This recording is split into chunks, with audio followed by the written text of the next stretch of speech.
Chapter 1. Jillian.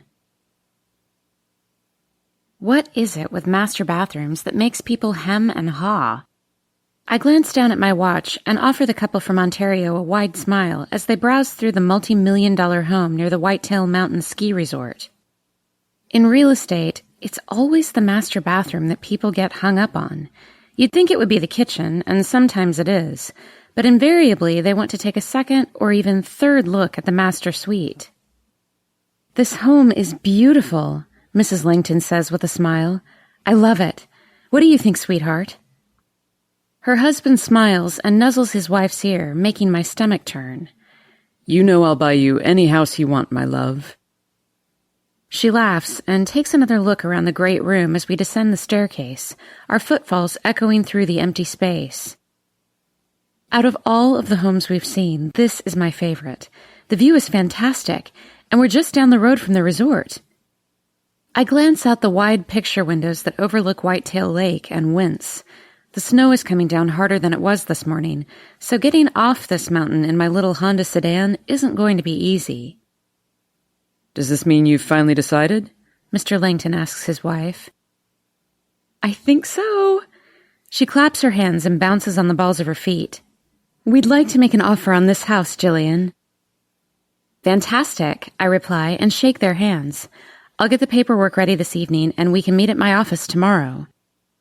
"The weather sure has decided to get nasty," Mrs. Langton comments as we make our way outside and I lock the door to the mansion behind us. "They're calling for a storm," I reply.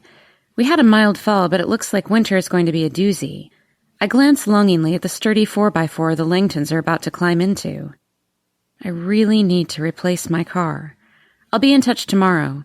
I wave them off as they pull out of the circular driveway and up the mountain toward the cabin they've been renting at the resort while they house hunt. And now I get to make my way down this mountain in my 2-wheel drive Honda with no studded snow tires. Fantastic. I wasn't exaggerating when I told the Langtons that we'd had a mild fall. Until about 2 weeks ago, we hadn't had any snow that stuck around for more than a day or two. Unusual for early December. I'll bet it's 70 and sunny in LA right now. I sigh and resign myself to struggling down the narrow road to the bottom of the mountain. I adore my hometown, Cunningham Falls. I grew up here, along with my parents and their parents before them. It's a town that welcomes the hordes of tourists that flock in during both the ski and summer seasons to explore the wilds of Montana. But despite the many newcomers each season, the locals pretty much all know each other, whether we like it or not. And there have been many times over the years that I'd rather they not. I bite my lip and turn left out of the driveway, taking it slow, mindful to pump my brakes rather than ride them. The snow is coming down so hard, it's like a thick blanket draped all around my car, making it hard to see the road before me, or the steep drop-off to my right. If not for the dark trees, I'd be screwed. I inch my way carefully down the hill, around 2 switchbacks, and breathe a huge sigh of relief when I safely come out at the bottom and see the stoplight through the large snowflakes marking the main road. As I come to a stop at the light, I hear screeching tires and the unmistakable sound of rubber sliding on ice, just before a Mercedes SUV comes to a stop against my rear fender. Perfect.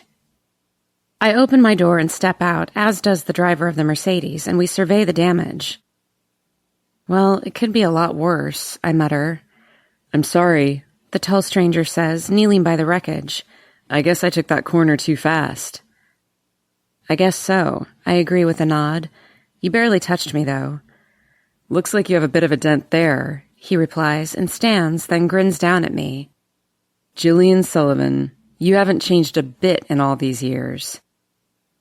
I feel my eyes widen and I cover my mouth with mittened hands, then laugh and throw my arms around the tall, broad man who just slammed into my car. Max Hull! He hugs me tight and then pulls away, offering me a wide grin. His blonde hair is short and styled conservatively. His green eyes are happy, if somewhat guarded, and he seems to be distracted. God, the Hull brothers are hot.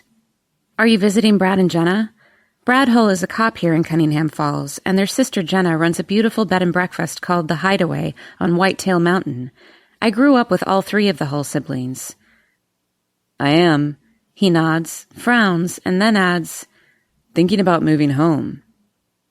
Really? Is this good news? I ask, and then laugh, looking up into the snow that continues to fall around us. Now that I think about it, maybe we should catch up when we aren't standing in a blizzard. Good plan. He grins and kisses my cold cheek chastely, and I pray with all my heart that I feel a tingle of awareness. But there is nothing. Damn. Let's exchange numbers so I can at least have your car fixed. Max pulls his phone out of his jeans and begins typing away on the screen. I rattle off my number, then grin when I see a text come through from him and save his number to my contacts. My brother can probably just knock the dent out with a hammer, Max, but thanks. I'm more worried about your expensive Mercedes. Doesn't look like I got a scratch. We got lucky. He winks and backs toward his car. How is Ty? Good. He's engaged to Lauren Cunningham, you know. I had no idea. Speaking of brothers and dating, I heard you and Brad went out a couple months ago. Yeah, once. We decided we're better at being friends. Because I'm a dating failure and I have too much damn baggage. Sounds like there's lots of news to catch up on. Be careful, they haven't sanded that road yet. I'll see you later. We wave and I climb back into my car, soaked through from the quarter-sized snowflakes. I shake my head and send snow spraying through my car, put it in drive, and make my way home. I slide several times while turning corners and curse myself for not replacing my tires before the snowy season.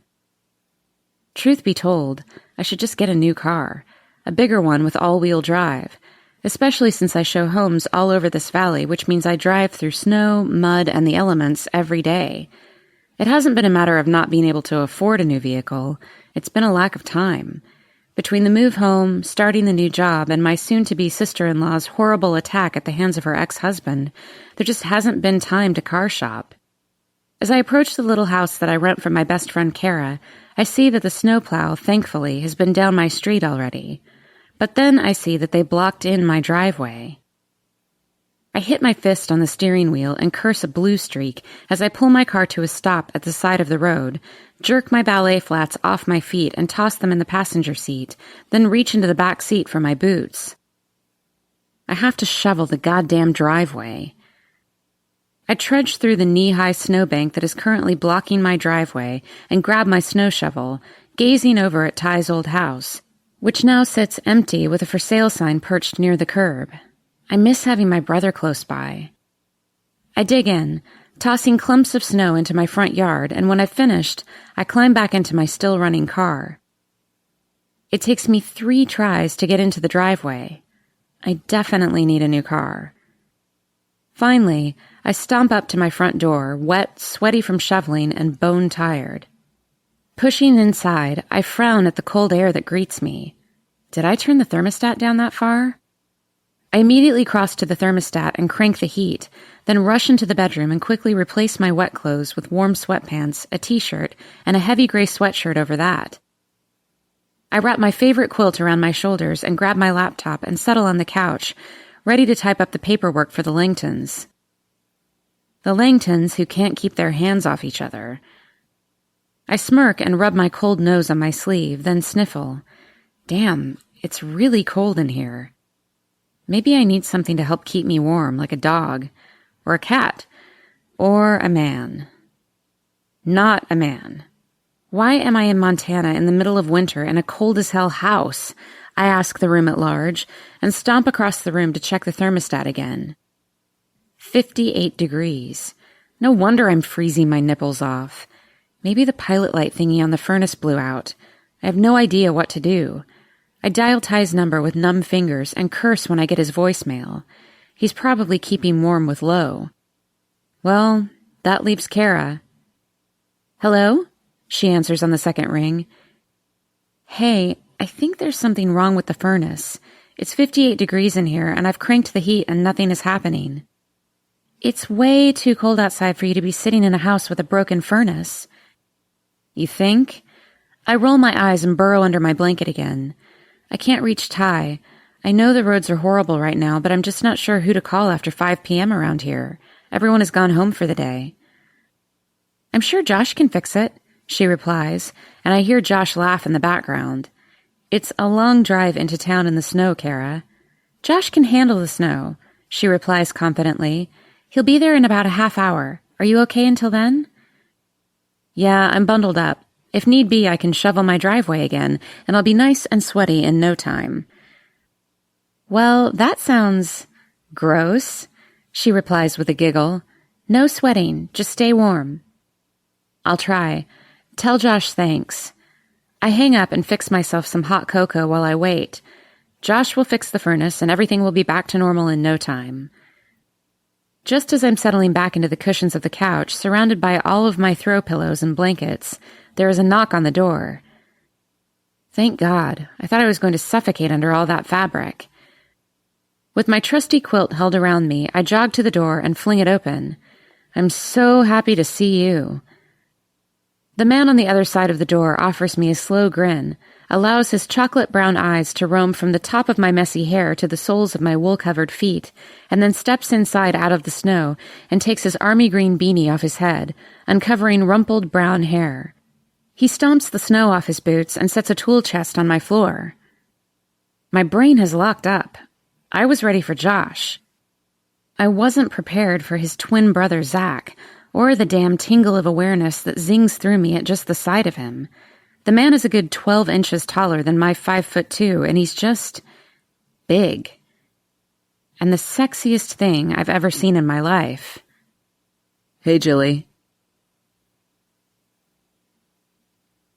Chapter 2. Zach. Hello? Kara answers her phone and giggles while my brother Josh nibbles at her neck. Seth and I are on the couch, controllers aimed at the TV mounted above the fireplace in Josh's living room. Seth's black lab, Thor, is curled up by the fire, snoring. I hear Kara say, "It's way too cold outside for you to be sitting in a house with a broken furnace." "Is that Jilly?" Josh asks softly. Kara nods, and now I'm completely focused on the conversation happening over the phone rather than on the virtual cars that Seth and I are racing. I crash and burn. "I win," Seth exclaims. "I'm sure Josh can fix it," Kara says, and Josh laughs. "Fuck that. If Jill's furnace is broken, I'll go to town to fix it. It's too cold and stormy outside for her to be alone in that house with no heat."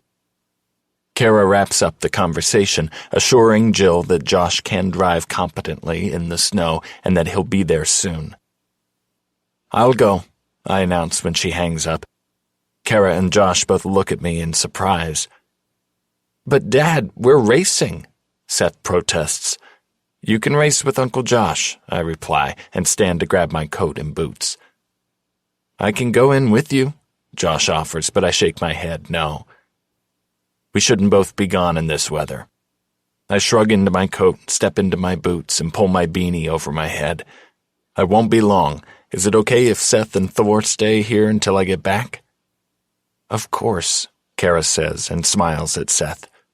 "I'll kick Uncle Josh's butt at this game," Seth proclaims. I wave at them and jog through the heavy snow to my truck.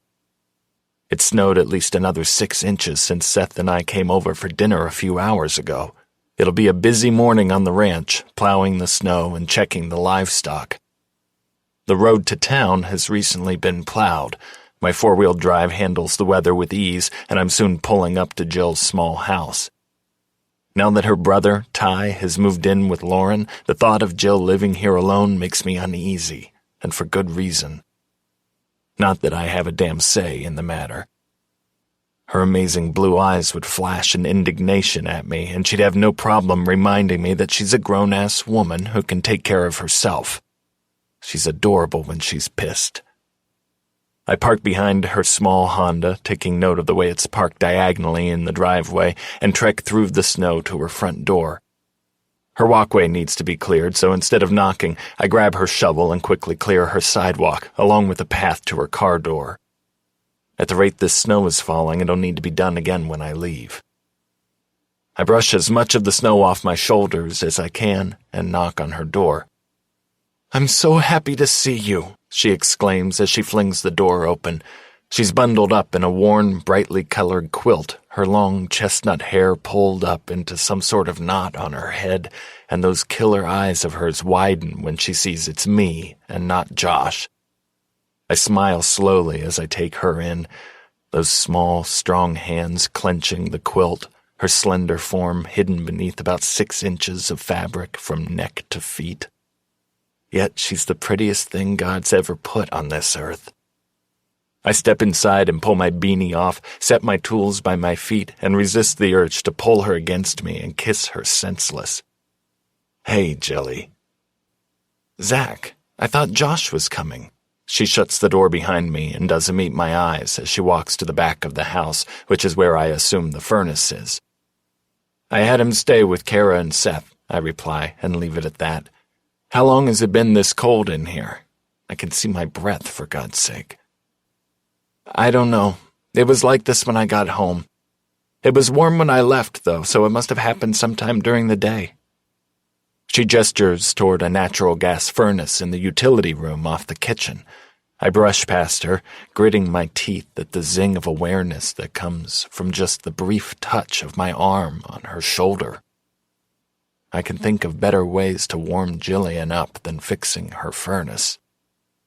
I'd rather haul her into that bedroom, pull her under the blankets, cover her tiny body with mine, and sink inside her. Hear those whimpers and moans she makes when she's turned on, and hear my name screamed from her mouth when I make her see stars. Jesus, King, get a grip. Maybe I should have let Josh come into town. I wipe my hand over my mouth and squat next to the furnace. "What's wrong with it?" Jill asks from behind me, hovering over my shoulder. "I just opened the thing up, Jill." "Oh." She bounces from one foot to the other and braces her hand on my shoulder to lean over and watch what I'm doing.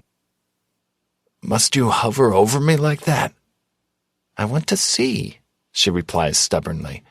"You're blocking my light," I grumble. If she keeps touching me, I won't be responsible for my actions. She suddenly shoves a flashlight in my face. "Here.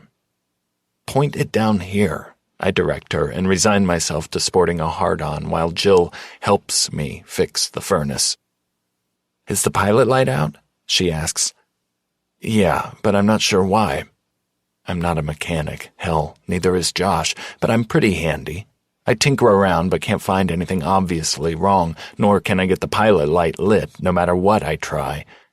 "Damn," I mutter. "What?" "I think your thermocouple needs to be replaced." "Oh," she pats her hips where pockets would be and looks around. "I don't have a thermonuclear thingamabob on me right now." "You have no idea what I'm talking about," I say with a laugh. "You would be right. It means it can't be fixed tonight." Her shoulders sag in defeat, and I have to fight the desire to pull her into my arms and reassure her that it's all going to be okay. "Go ahead and pack a bag," I murmur. "Where am I going?" she asks with a frown. "Jill, it's about 50 degrees in here. You can't stay here all night." "I'm sure I can borrow an electric heater from someone," she replies. "You'll be safer in a hotel. Just pack a bag and I'll follow you over there." She shakes her head and looks like she's on the verge of tears, sending panic through me. "I don't think my car will make it to the hotel," she replies softly. "Why not?" "I never had studded tires put on it." She shrugs with frustration. "I didn't have time, and then this storm hit. It took me almost an hour to make my way off the mountain this afternoon. Then Max hit me at the bottom, and I slid most of my way home from there." My heart stills at the mention of someone running into her. "Who hit you?" "Max Hall is in town, and he took the corner too fast and clipped my back fender. It's a tiny dent. Ty can pull it out." "I don't give a fuck about your car, Jilly. Are you okay?" Without thinking, I wrap my arms around her and hug her tight, her arms trapped between us. I can feel her trembling, and whether it's from the cold or being in my arms, I'm not sure. I press my lips to her head and breathe in her fresh lilac scent. I rub my hands up and down the quilt covering her back, trying to soothe her. "I'm fine," He barely hit me. She pulls away all too soon, and I'm left feeling empty. We've been telling you for the last 2 months to replace those tires, I remind her. Yeah, well, now you can say I told you so. She rolls her eyes and marches away from me, grabbing her phone from off the couch. Who are you calling? I'm going to see if I can borrow an electric heater. Just pack the bag, Jill. I'll take you to the ranch. You don't need to do that. Leaving you here in this house with no heat in this storm is not an option, Jillian. I'm taking you to the ranch. Grab your shit and let's go. I shove my hands into my pockets and glower at her, daring her to argue. Why are you so bossy? Just because you bossed people around in the army doesn't mean you can boss everyone else. I pinch the bridge of my nose and sigh deeply. Jesus, you are the most infuriating, obstinate woman I've ever met. I doubt that's true. She sniffs and tugs the quilt more tightly around her. Please, I begin again as patiently as I can. Pack some clothes and let me take you to the ranch. Everyone would feel better if we know you're safe. She bites her lip and finally nods. Okay. Thank you, I say in exasperation and take my tools out to the truck. Sure enough, I can't even see the paths I shoveled earlier. When I stomp back into the house, Jill has a duffel bag set by the door and is shoving her computer into a briefcase. She's wearing sweats and a big warm hoodie. She's got her black-rimmed glasses on now. I'm almost ready. That was quick. I won't need much. When she's gathered all her papers and pulled on her coat, she turns and looks expectantly at me, and all the breath leaves my body. God, she's gorgeous. She bites that pouty pink lower lip, her blue eyes wide as she peers at me through her glasses. She looks vulnerable and small, and I want to scoop her up and protect her from everything. Are we just going to stand here and stare at each other all night? We'll die from hypothermia. Funny. I take her bags and follow her out to my crew cab Ford, stow her things in the back seat, and start the engine. Could you have bought a taller truck? She asks as she pulls herself up into the cab. I need a stepladder to get into this thing. I don't drive many short people around, I reply with a smile. Seth is short. Seth hops in without a problem. I'm not a 12-year-old boy, she reminds me, and rubs her hands together briskly to warm them up. No, you are definitely not that, Jilly. Damn, it's really coming down, she murmurs in awe. She's right. The snow is falling faster than the crews can clear it from the streets. As we drive on the highway, heading out of town toward the ranch, the snow is coming down so hard and thick, my headlights bounce off the white flakes, almost blinding us.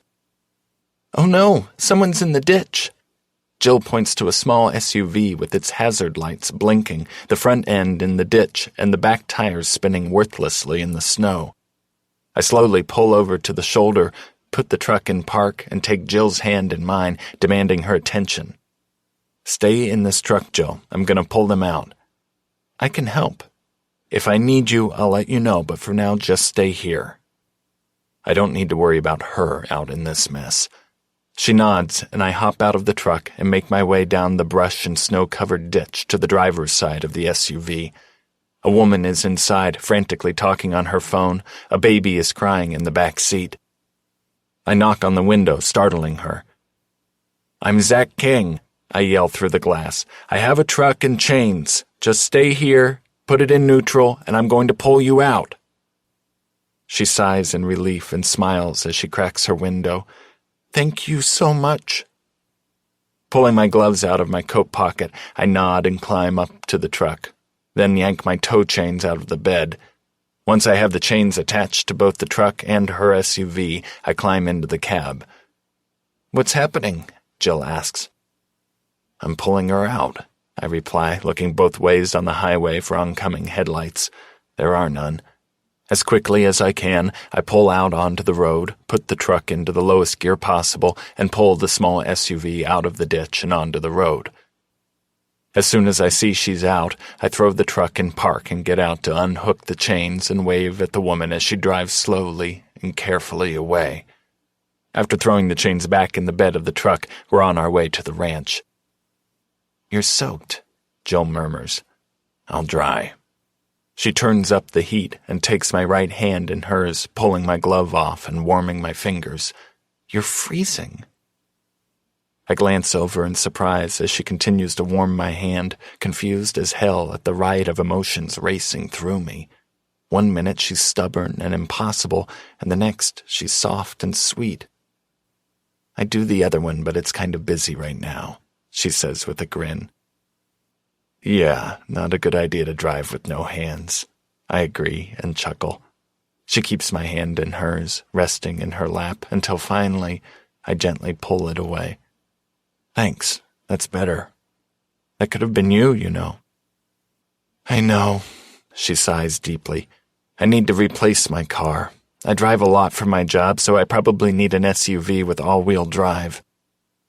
Sooner rather than later." She just nods and continues to watch the snow in the headlights. "So, are you still living with your mom and dad?" I glance over at her, expecting to see a teasing smile on her lips, but she's just watching me with wide, quiet eyes. "Well, you know how it is. I could do my own laundry, but Mom makes it so extra soft and smells good." "Don't be an ass," she laughs and smacks my biceps. "Actually, Mom and Dad moved into the new cabin last week." "Oh, it's done already?" she asks. I nod. Mom and Dad decided this past summer that with me home and running the ranch with Josh, it was time for them to retire. But they would never leave the ranch, so Josh and I had a small single-story home built for them on the property. "Does your mom like her new place?" Jill asks. "Yeah, no more stairs to climb every day, less house to clean, and Dad made sure her kitchen is badass, so she's been baking and cooking like crazy." "Good for them," Jill grins. "Your parents have worked hard all their lives. I'm glad they're going to take it easy." "Well, we'll see how long it lasts. Dad loves ranching too much to retire completely." "How is Seth?" she asks as I pull into our driveway. "He's doing so much better," I reply. "His grades are awesome, and he's got friends. I wish I'd moved him here years ago." The guilt sets in as I think of what my son went through before coming home to Montana.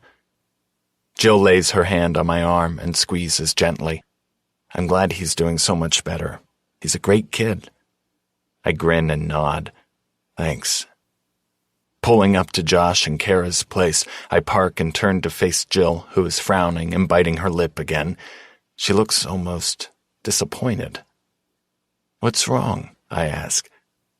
She shakes her head and offers me a smile. "Nothing. Thank you for rescuing me." "You don't need to be rescued, Jill," I reply and return her smile. "I'm just glad you know how to ask for help when you need it." I step out of my truck and retrieve her bags from the back seat, then trudge through the snow to Josh's front door, which is now open as Kara has rushed out to hug Jill. Thor runs out of the house, lifts his leg on a snowbank, and then dashes right back in. Smart dog. "Dad, I creamed Uncle Josh in Need for Speed." "That's my boy," I reply and ruffle his hair when he runs over to me. "He cheats," Josh glares at Seth, who laughs hysterically. "Do not, you suck." "I bet I can beat you," Jill announces, and Seth stills, watches her with narrowed eyes, and then shoves his controller at her. "You can try, but I'll beat your girl butt." "We should go, Seth." "Just one game, please?" Seth asks, bouncing on his toes. "Please?" Jill joins him, both of them about the same height, looking up at me with hopeful eyes, and I can't help but burst out laughing. "Go ahead." "Yes!" Jill cries and races Seth to the couch where they settle in to race. "Couldn't fix the furnace?" Josh asks. "We're going to have to send someone over there tomorrow," I tell him, and watch the dark-haired woman with my son. "Thanks for going in to help," Kara says and hugs me around my waist. "Anytime," I reply. Jill is laughing, and when Seth beats her in their race, she smiles widely at him and offers her fist for him to bump, which he accepts happily. What the fuck am I going to do about her? Chapter 3. Jillian. All right, Seth, it's time to head home. You have school tomorrow. Dumb school, Seth grumbles under his breath next to me. Maybe we'll get a snow day. Doubtful, Kara replies with a frown. This isn't Texas. We're used to snow around here. Dumb school, Seth grumbles again, making me laugh. Thanks for playing with me. I nudge him with my shoulder. This was the best part of my day. It was? Yeah, I had a crappy day, so thanks. He shrugs like it's no big deal, but smiles and pets Thor before standing, putting the game away, covering his dark hair with his hat and stuffing his feet into boots. Thanks again, Zach, I murmur, and offer the tall, sexy man a grin. He just nods and shoos his son and their dog out to the truck, leaving me with Josh and Kara. Want to watch a movie? Kara asks. I can go find something to do, give you some girl time, Josh offers, but I shake my head no. Honestly, I've had one of the worst days I've had in a long while, guys. I'd like to just go take a long hot shower and go to bed. Okay, follow me. Kara leads me down the hall to a bedroom with a soft queen-size bed and towels and washcloths stacked neatly at its foot. The linens are clean, the bathroom is just across the hall. Let me know if you need anything. Thanks, friend. I hug her close. I'll see you in the morning. I gather my toiletries and towels, turn on the water in the shower as hot as it goes, and take my clothes off. This has been one long day. I can't seem to get warm despite sitting in front of the fire with Seth playing the game. I step under the water and flinch as it bites my cold flesh, then sigh in relief when it begins to warm me up. I go through the motions of washing my hair and shaving, and then just stand in the blissfully hot water until the temperature starts to fall. It's stupid to be disappointed that he brought me here rather than taking me home with him. Of course he would bring me to Kara's.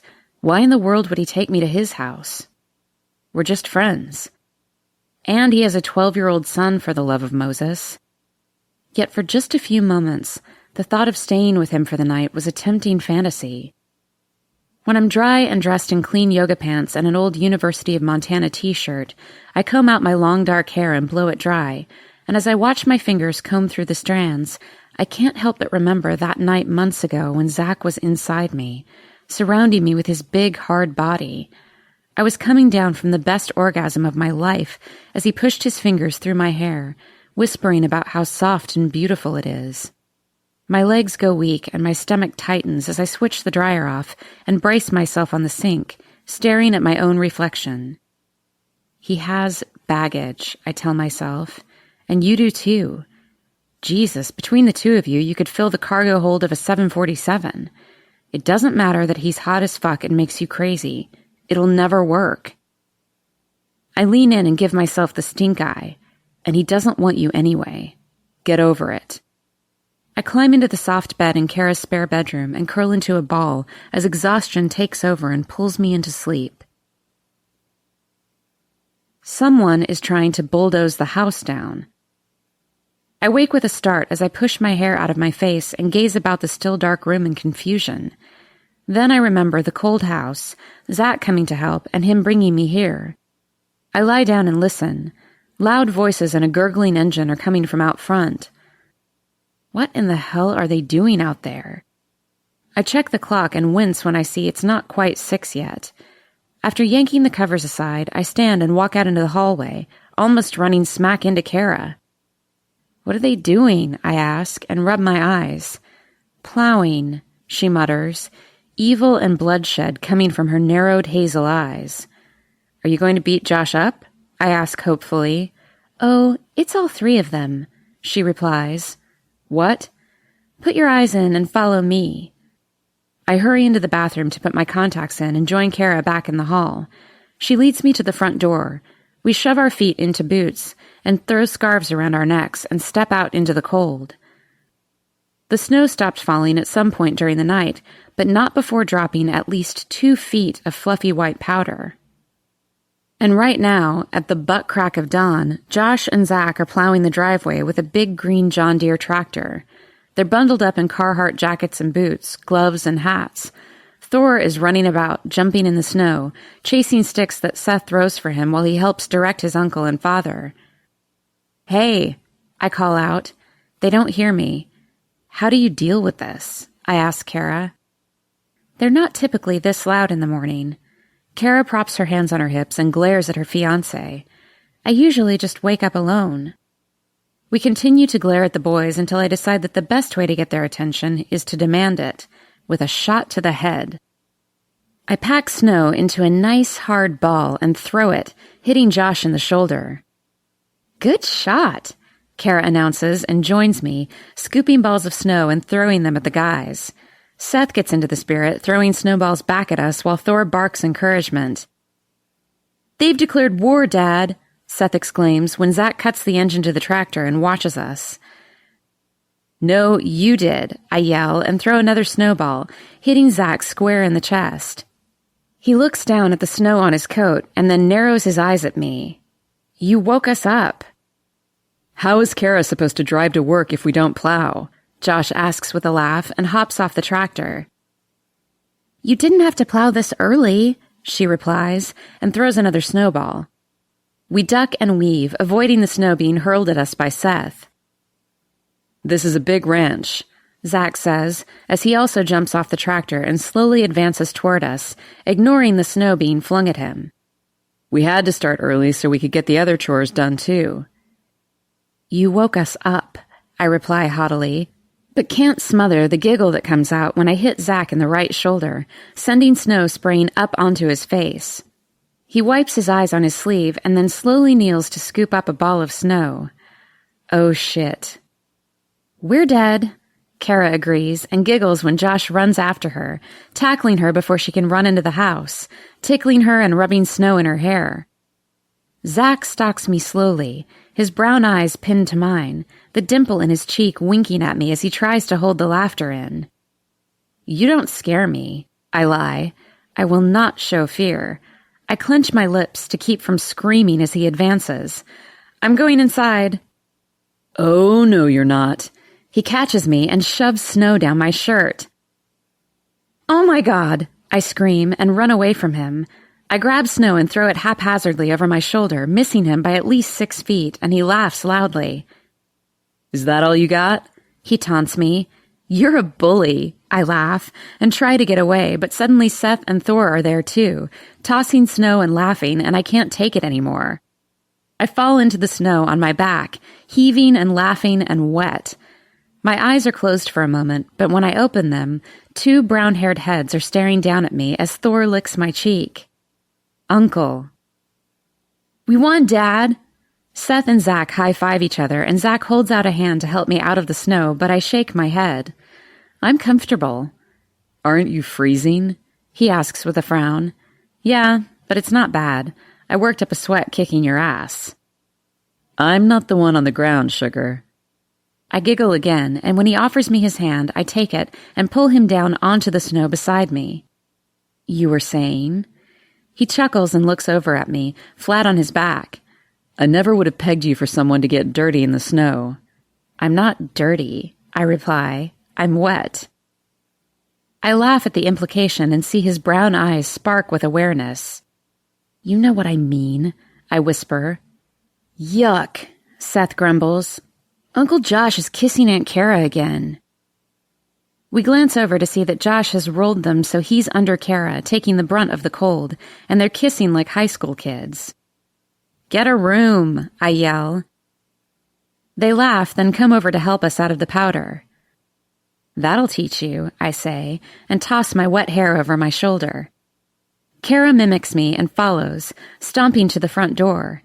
As we step inside, I can hear the guys laughing.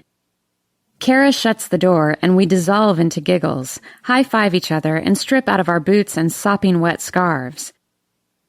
Suddenly the door opens, and Zach pokes his head in.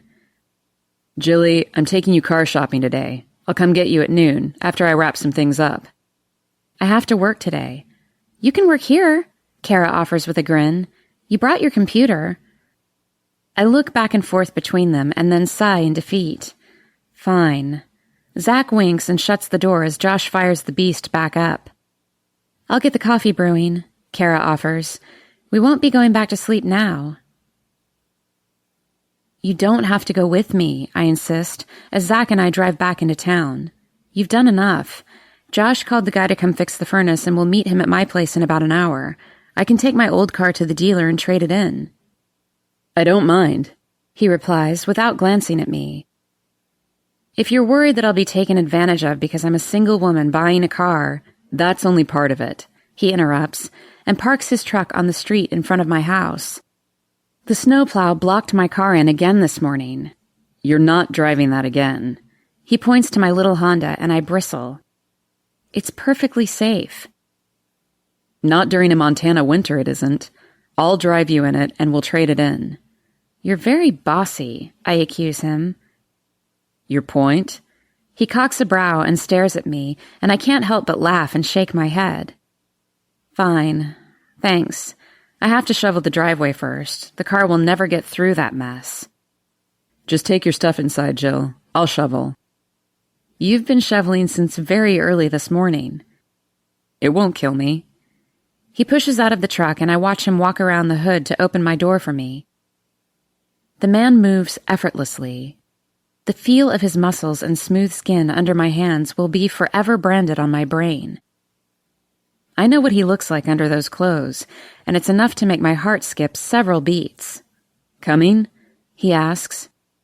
Yes, please. I just nod and hop out of the tall truck. He follows me inside with my bags, then leaves with my shovel to get to work on the driveway. But I refuse to be left out. I find another shovel and dig in, helping him. He scowls at me, but I shake my head. My driveway, my responsibility, Zach. You're the most stubborn woman I've ever met. I smile widely and we continue to shovel in silence, working until it's all clear and my car will have a fighting chance of making it out of the driveway. Okay, let's go. I pass him the keys when he holds his hand out, unwilling to fight the issue, and settle into the passenger seat as he maneuvers us out of my drive and onto the street. Jesus, you drove this yesterday? I drive this every day.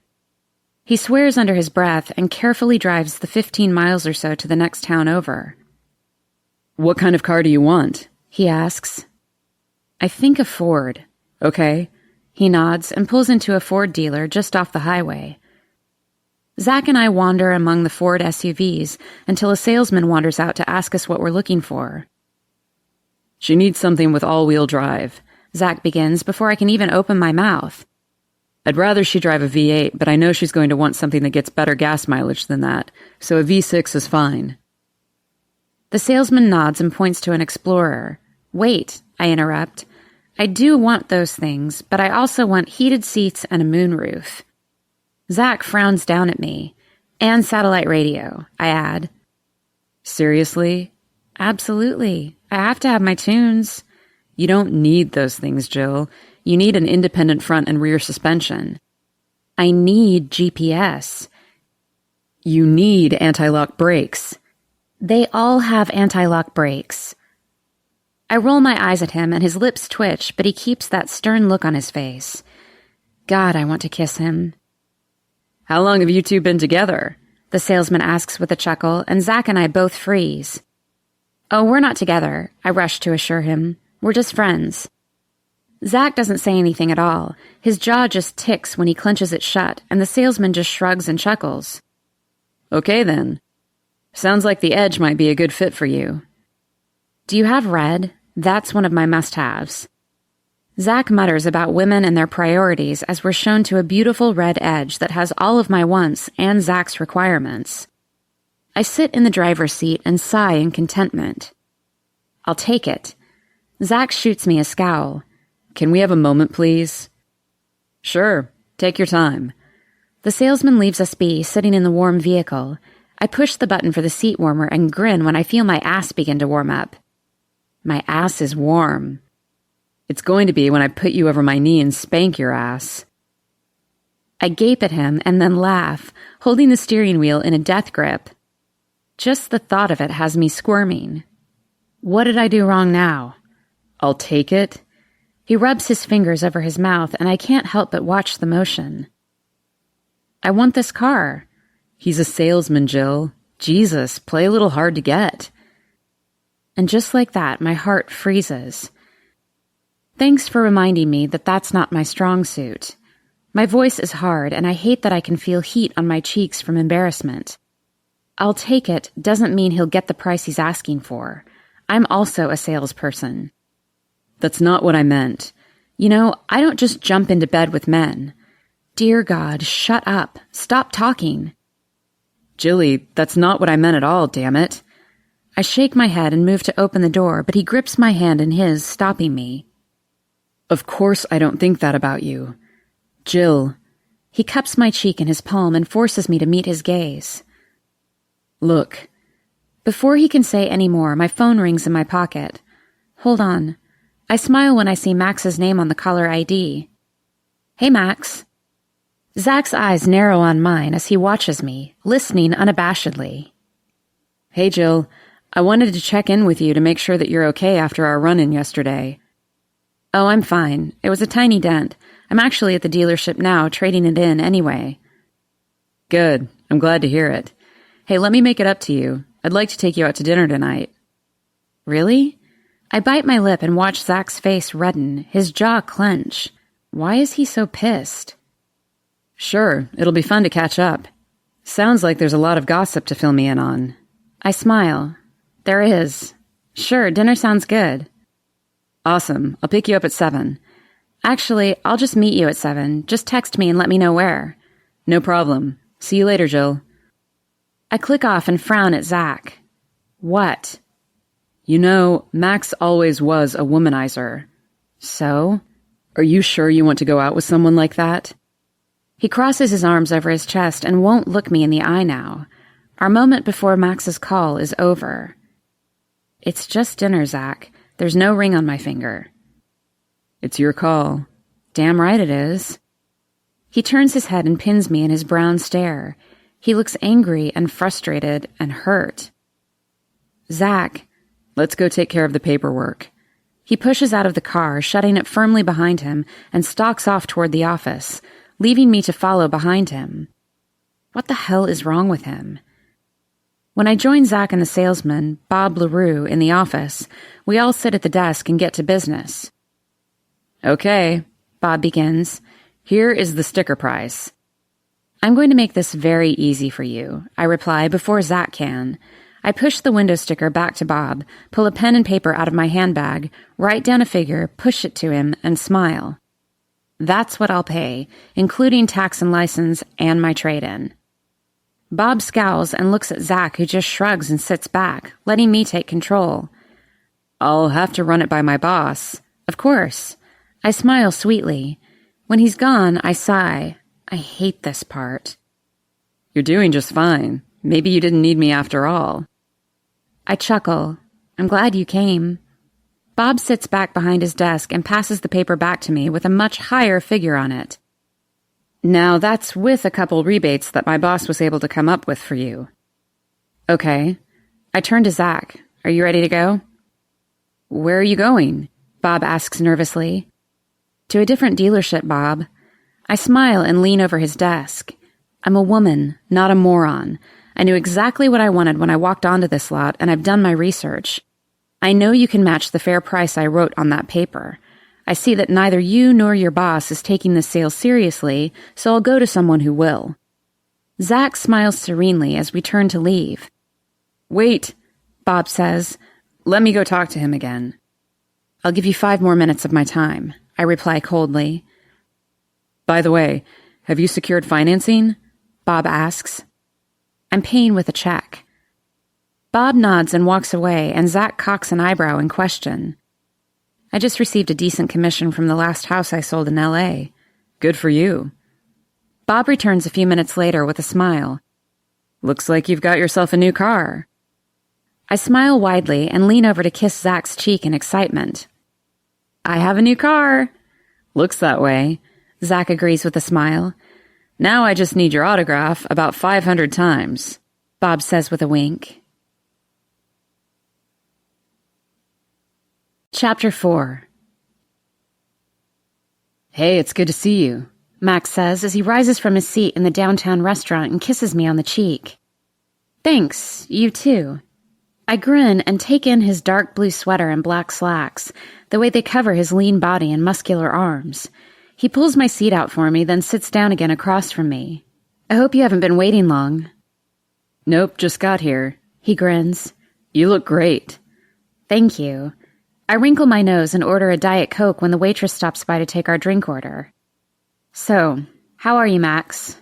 I'm good. He sits back in his seat and watches me with happy eyes. You know, you haven't changed a bit since high school. It's crazy. Oh, looks are deceiving, my friend.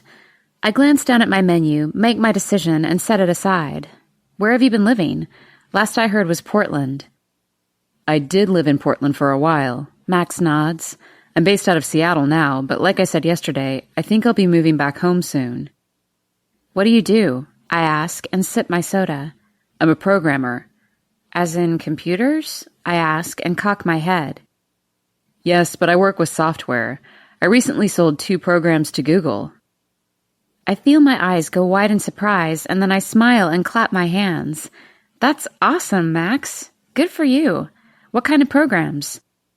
They're ranching programs, actually, bringing farming and ranching into the new millennium. He shrugs as if he's embarrassed and twists his glass of scotch on the table. So I may be in the market for a new house. I happen to know someone who sells houses, I tease him. What are you looking for? Something newer, not in the heart of town.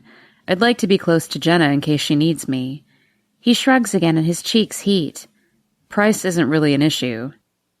I'll see what's available and email you a list if you'd like. He nods.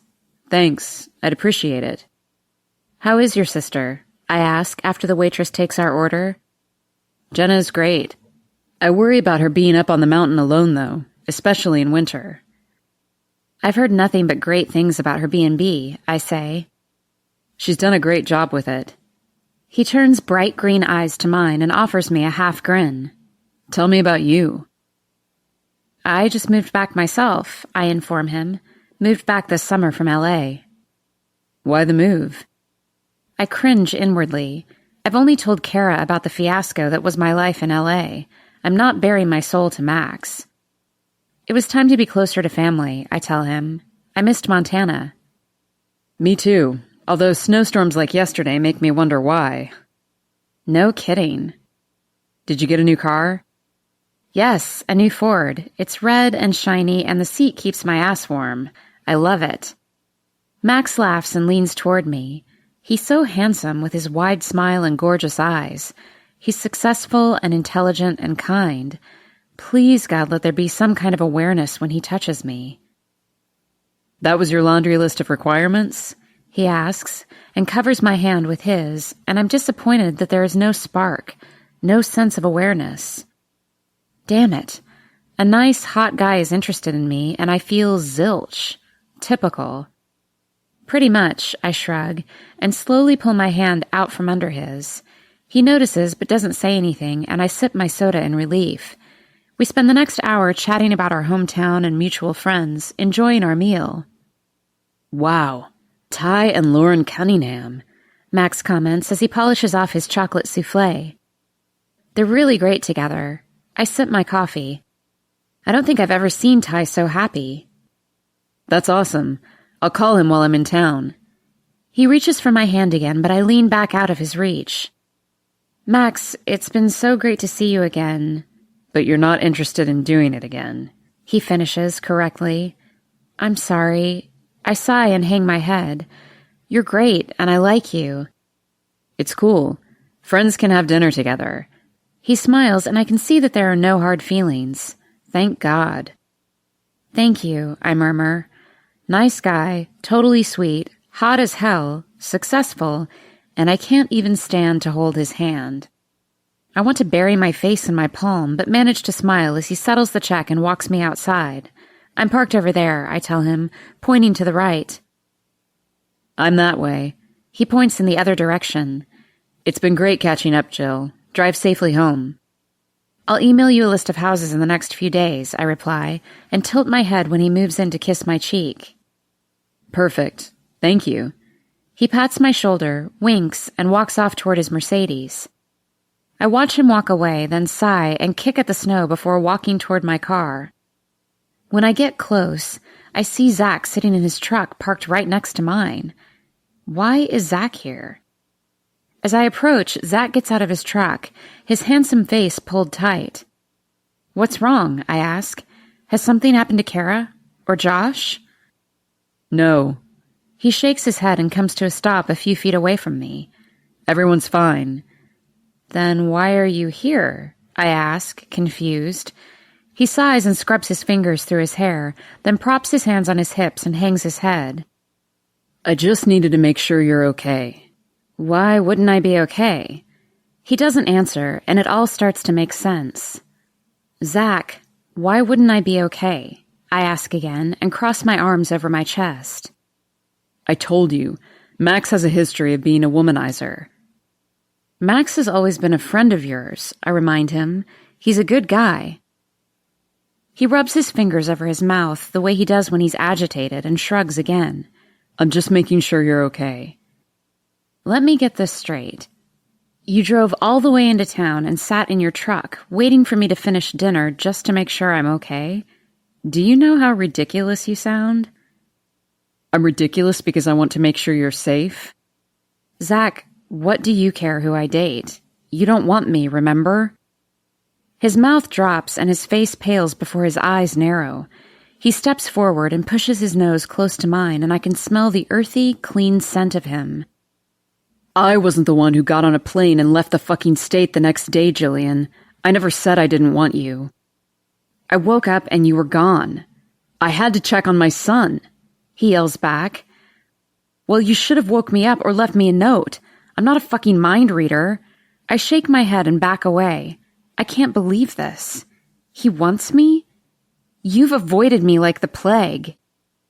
When a woman flees the fucking state after I've had the best sex of my life with her, I take that to mean she's not interested. I'm struck dumb. Best sex of his life? You wanted to see me again? I ask in a small voice. I thought it was a one-night stand. He grips my shoulders in his hands and yanks me against his hard chest and covers my lips with his. This is no soft, seductive kiss. It's hard and possessive, hungry. He growls as his arms loop around me and pulls me closer to him. I open up to him, allowing him inside my mouth to dance and plunder, to take control. God, I missed the way this man kisses. I lose all sense of place and time. I don't give a shit that every person in the restaurant is watching us right now, or that we're out in the cold in the middle of winter. All I care about is having his arms around me, his mouth on me, and hearing the moans of pleasure coming from his throat. Finally, he breaks the kiss and pulls away. We're both panting, our breath coming in clouds in the cool winter night, watching each other with hungry eyes. He blinks and turns to open my car door for me, waits for me to climb inside, and then, without another word, walks around to his own truck. He follows me all the way to my driveway, and I'm sure he's going to come inside and finish what he started with that hot-as-hell kiss. But when I climb out of my car, he doesn't make a move to follow. I walk back to his truck and wait for him to roll down his window. Are you coming in? I ask. His jaw ticks and his lips are pulled into a thin line. Finally, he shakes his head stiffly and mutters, No, I just wanted to make sure you got home okay. I frown and back away from his door, embarrassment coloring my cheeks. Well, I'm home. See you. Without another word, I turn my back on him and stomp up to my door, unlock it, and push inside, closing the door behind me. What in the name of all that's holy just happened? I would have invited him in without another thought to finish what he started in the parking lot. God, is this what I've been reduced to? Taking any scraps Zach decides to throw my way? When did I become this woman? I scrub the tears from my cheeks and march back to my bedroom to change, wash my face, and pull my hair back in a ponytail. Who the hell does Zach King think he is, anyway? Just as I sit on the couch with my laptop to start researching houses for Max, my phone pings with a text from Zach. I delete it without reading it. Screw him and his hot kisses and his sexy body. I don't need a man who thinks it's fun to play with my emotions. I don't need a man, period. Oh God, I've become a man-hater. No, I'm not. I love men. I love Ty and Josh. I'm even quite fond of Seth. But Seth's dad can suck it. Deciding that it's probably best if I'm not alone for the next few hours, and not wanting to drive out to the ranch to hang out with Kara, I text my brother. Me. Make sure you're dressed. I'm coming over. I grab my purse and hit the remote start on my new car. Damn, I love that car. Just as Ty texts me back. Ty. We're dressed. Come on over. My car handles like a dream on the slick roads across town to the house Ty now shares with Lauren. Her great-grandfather was one of the founding fathers of Cunningham Falls, and the house they live in was passed down to her by her parents, who died a few years ago. The house is the biggest in town, a colonial-style white home with a circular driveway and beautiful gardens. Cunningham Falls is gorgeous in winter, not only because of the snow that covers everything, making it look clean and fresh, but also because of the lovely holiday decorations that have been hung every year the weekend after Thanksgiving for more than 50 years. Big red bells and fresh evergreen garlands are strung above the streets, along the streetlights. White lights twinkle through the branches. Snowflakes and snowmen made of white lights are hung on the telephone poles. Thanks to the snowfall last night, everything is blanketed in the white powder, making our little town look like something out of a Dickens novel. As I pull into the driveway, I see that white Christmas lights are hanging on the house. I guess I should put mine up this week, too. Nice car, Ty calls as he jogs down the front steps. Thanks, I grin proudly. I bought it today. You went alone? He frowns as he opens the passenger door and slips inside, checking it out. No, Zach went with me. His head whips up and he stares at me in surprise. Something going on there, Jill? No. I shake my head, turn my back on him, and climb the steps of the porch. He's just a friend. The lights look nice. Are you sure? Yeah, I like the plain white. I think I'll do white rather than multicolored on my house, too. I'm not talking about the fucking lights, princess. I chuckle and turn back around to face my brother. He's tall and tattooed and the best lawyer this city has ever seen. He's also always been my protector in every way, and I'd do anything for him. Zach is my friend, Ty. Where's Lo? She's working. Have you eaten? Yeah, I had dinner with Max Hull. Ty ushers me inside and leads me past Lauren's closed office door to the family room off the kitchen. There's a fire in the gas fireplace. I didn't know Max was in town. I explained to Ty about Max running into my car yesterday. Was it just yesterday? And how we came to have dinner tonight. Why didn't you call me? It was nothing. Barely a dent. If I hadn't traded the car in today, I would have just had you knock the dent out. No biggie. He nods and hands me a glass of white wine, then sits with me and braces one ankle on the opposite knee. What's on your mind, Jill? Do all men hurt women? I blurt, then swiftly cover my mouth with my hand, mortified that the words escaped. Forget that. Oh, hell no, I'm not forgetting that. He sits on the edge of the couch and sets his wine aside, watching me carefully. What's going on? Seriously, I don't know where that came from. God, I'm so embarrassed. I rub my hands up and down my denim-covered thighs nervously. Of course not all men hurt women. You'd never hurt Lo. I think it's time we talked, Jilly. Ty sits back again, but every muscle is tight, and I can see it's taking every ounce of patience he possesses to not shake me until I spill the beans. About? What happened in L.A.? Why you moved home so quickly? Why in the name of God you'd ask me if all men hurt women? He stares at me with sad eyes. Talk to me, princess. I glance off towards Lo's office uncertainly. She's in the zone. She won't be out for a while, I promise. I take a deep breath and scrub my hands over my face and then decide, fuck it. I need to talk. Dad hurt Mom, Ty. You know that. He winces. I'm sorry, Jill. Stop that right now. It wasn't your fault. You and I both know this, and you need to stop with the guilt. It pisses me off. He glares at me, but I continue. He was a son of a bitch. He just had no respect at all for women. Not at all. I stand and pace the length of the family room. Now that the floodgates have opened, there's no reeling it in. So one would think, as an intelligent woman, I would be more careful about who I chose to marry. Are you telling me that Todd laid his hands on you? Ty asks, deceptively calmly. No, I wave him off. I would have been out the door the second he raised his fist. No, Todd liked to fuck other women behind my back, I smirk, and turn to look at my brother, who now has his mouth dropped in surprise. I caught him red-handed, in my bed. Oh my God, Jill. And of course, I interrupt, it was all my fault. I couldn't get pregnant, so I only wanted to have sex when I was ovulating. I was moody from the drugs. I was a shitty wife. Ty sputters and shoves to his feet, but I smirk. No, he's probably right. But I'm not going to pretend that when I heard right before the 4th of July that the new wife, the one he'd been banging in my bed, was pregnant, that it didn't hurt me. 'Cause it fucking ripped my heart out. Before I can say more, Ty's phone rings. He checks the caller ID, then mutes the sound and sets the phone aside. That's Mom. Yeah, that's exactly what I need. More shit from my past brought up tonight. She's not calling you. She will, eventually.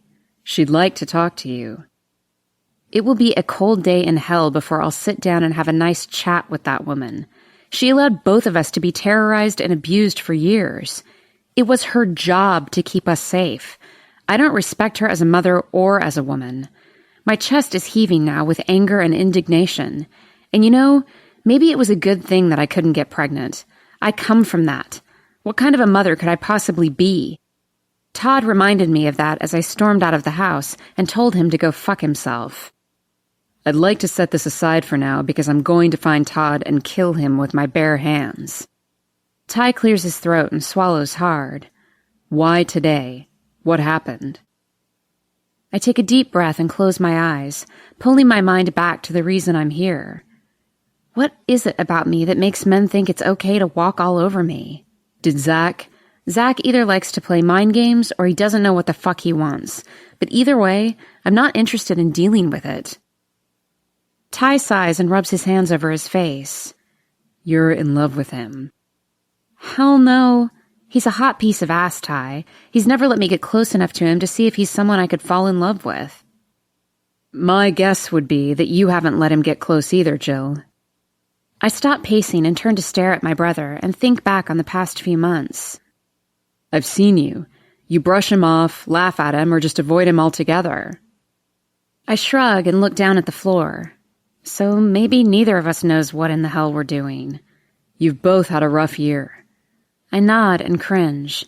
It doesn't matter anyway. It'll never work with Zach. He just hit a nerve tonight, and I needed to vent. Do I have to kick his ass? Ty asks with a hopeful grin. He's taller than you and outweighs you by a good 25 pounds. I don't give a shit. My spine tingles at the edge in his voice, but I laugh and shake my head. No. Damn. Hey, Jill, I didn't know you were here, Lauren says as she comes into the room. She sits next to Ty, kisses his cheek, and grins over at me. What are you up to? Just thought I'd come over and raid your fridge, watch some TV, basically be a freeloader for the night. Ty winks at me as Lo laughs. Good idea. Let's see if we have ice cream. Lo takes my hand in hers and leads me into the kitchen. This is what I needed. A night with my family where I don't have to guard my feelings and my heart. My phone vibrates in my pocket, but I have a feeling it's Zach, so I ignore it and settle in to enjoy two of my favorite people in the world. Chapter 5. I always take Friday afternoons off, usually because I inevitably have to show houses on the weekends.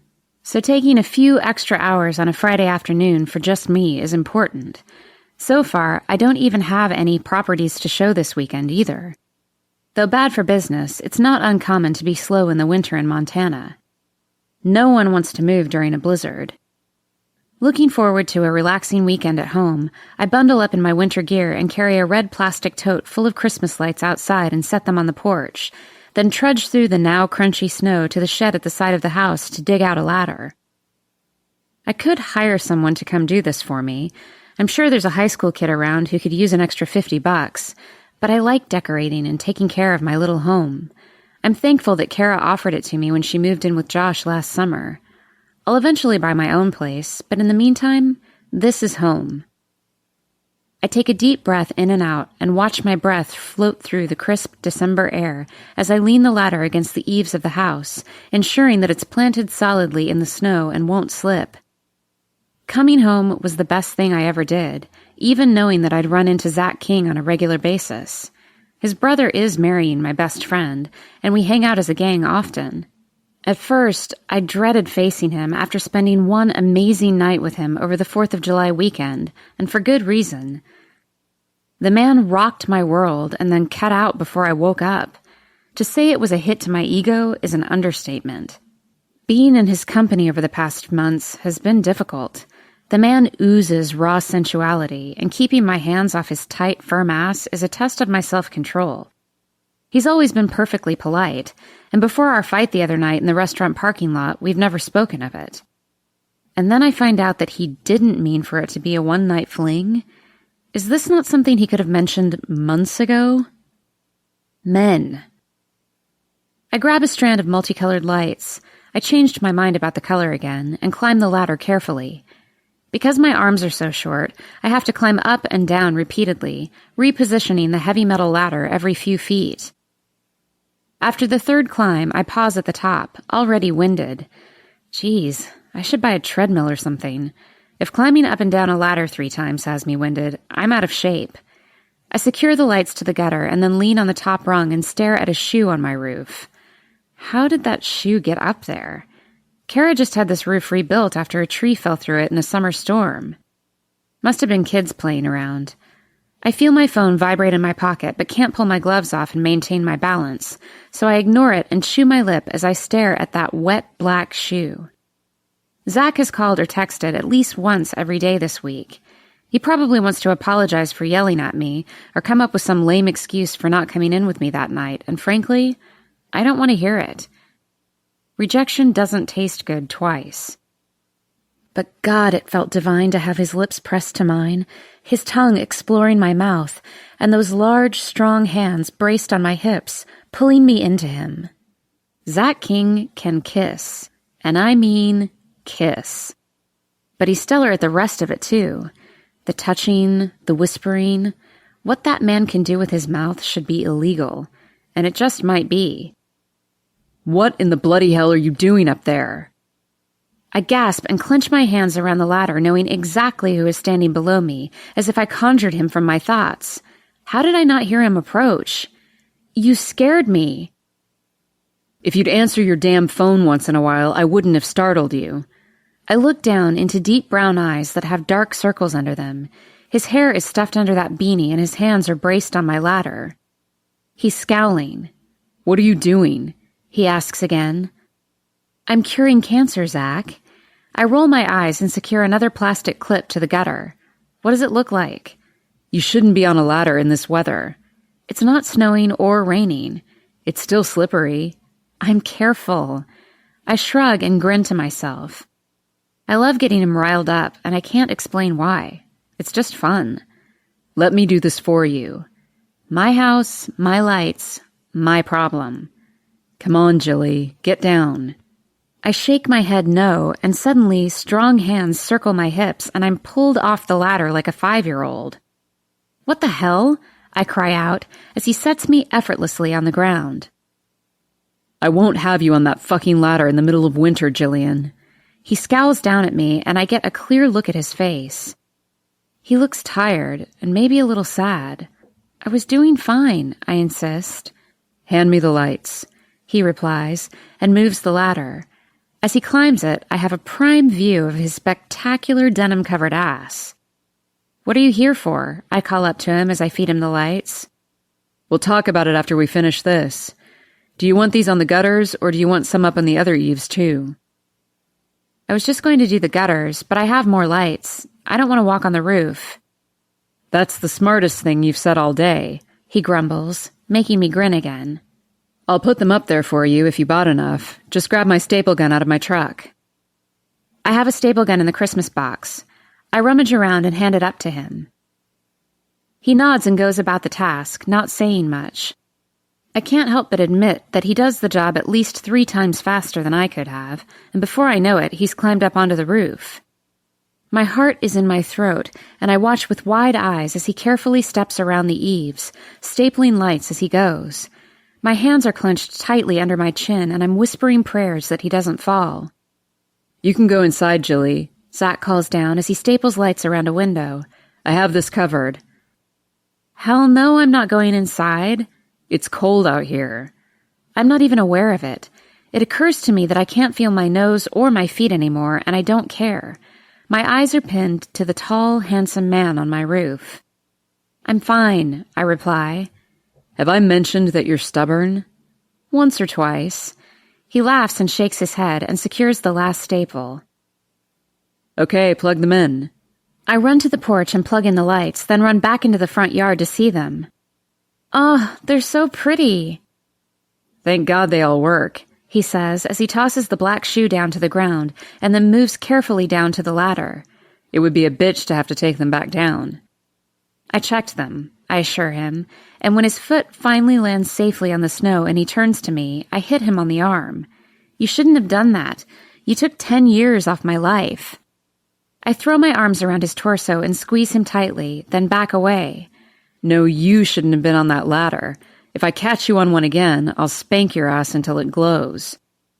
My jaw drops as I gaze up into his frustrated face. For once in my life, I'm speechless. I scowl as I pull myself together and clench my fists. You wouldn't dare. Put yourself in danger again and see if I don't, he replies calmly and crosses his arms over his chest. Did you come here to bully me? He sighs and pulls his beanie off his head, pushing his fingers through the messy brown strands. I want to sink my fingers in that thick, dark hair. No, I came because you won't answer your fucking phone so I can apologize for the other night. I don't want your apology, I reply, and throw the extra lights and a staple gun back into the tote and turn away. But he catches my arm and turns me back to him, takes the tote and sets it down. I'm going to give it anyway.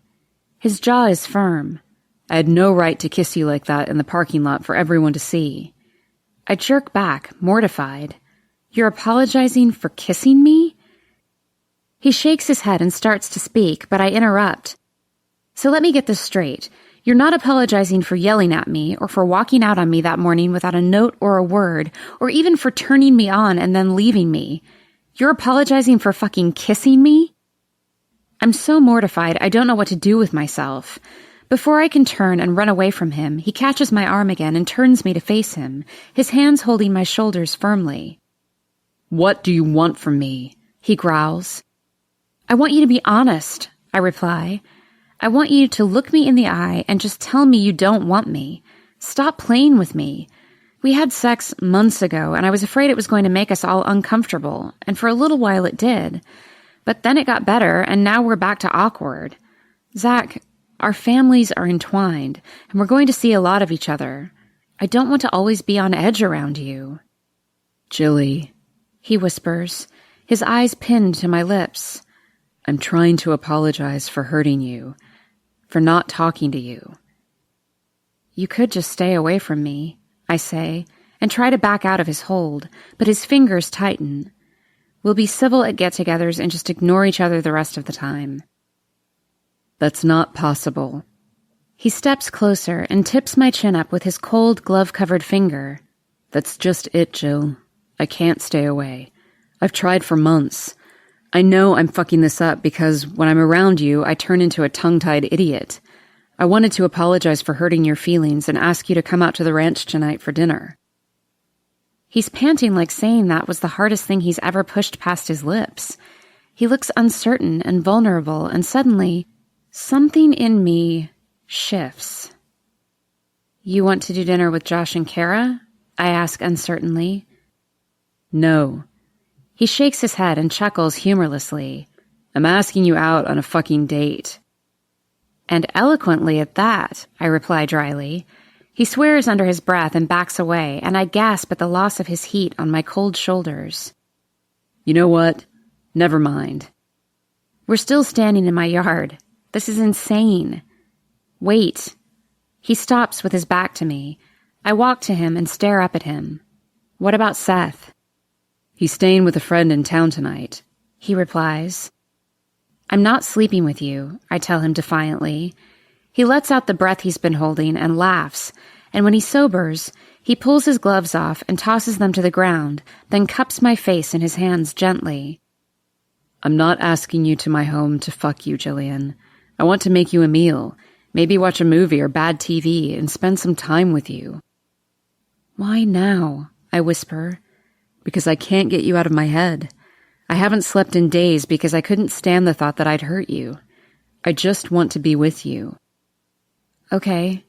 He pulls back in surprise and studies me carefully. Okay? I nod and offer him a soft smile. I'd enjoy having dinner with you, and I get to pick what we watch. It's a deal. His thumbs are rubbing the apples of my cheeks, and when he leans in, I'm sure he's going to kiss me, but instead, he plants his lips on my forehead and rests there for a few long seconds before pulling back and smiling at me, that dimple in his cheek on full blast. That dimple alone is going to be my undoing. 6 o'clock? He asks. Sure. What can I bring? Just you. He stows my ladder away in the shed and carries the tote inside, setting it next to the rest of the decorations I dug from the attic. Thank you for helping, and for the invitation. I pull my boots and gloves off, and just when I reach for the scarf, he tugs the ends, pulling me to him. I'm looking forward to it. He kisses my forehead again, my nose, and then lays those lips on mine in a quick, chaste kiss. I'll see you soon. He pulls the door closed behind him, and I sigh, watching him climb into his truck and pull out of my driveway. Why do I suddenly feel like everything is about to change? It's raining. I swear, Montana Mother Nature is on her period. She's all over the damn place this winter. It started to rain about a half hour ago, so the roads are just wet, but if the temperature drops, it will be emergency travel only by this evening. I shouldn't go to Zach's. I should stay home. So why am I pulling into his driveway? I park and stare at the front of the large white house that sits nestled in tall evergreen trees, draped in snow. There is smoke swirling out of a chimney.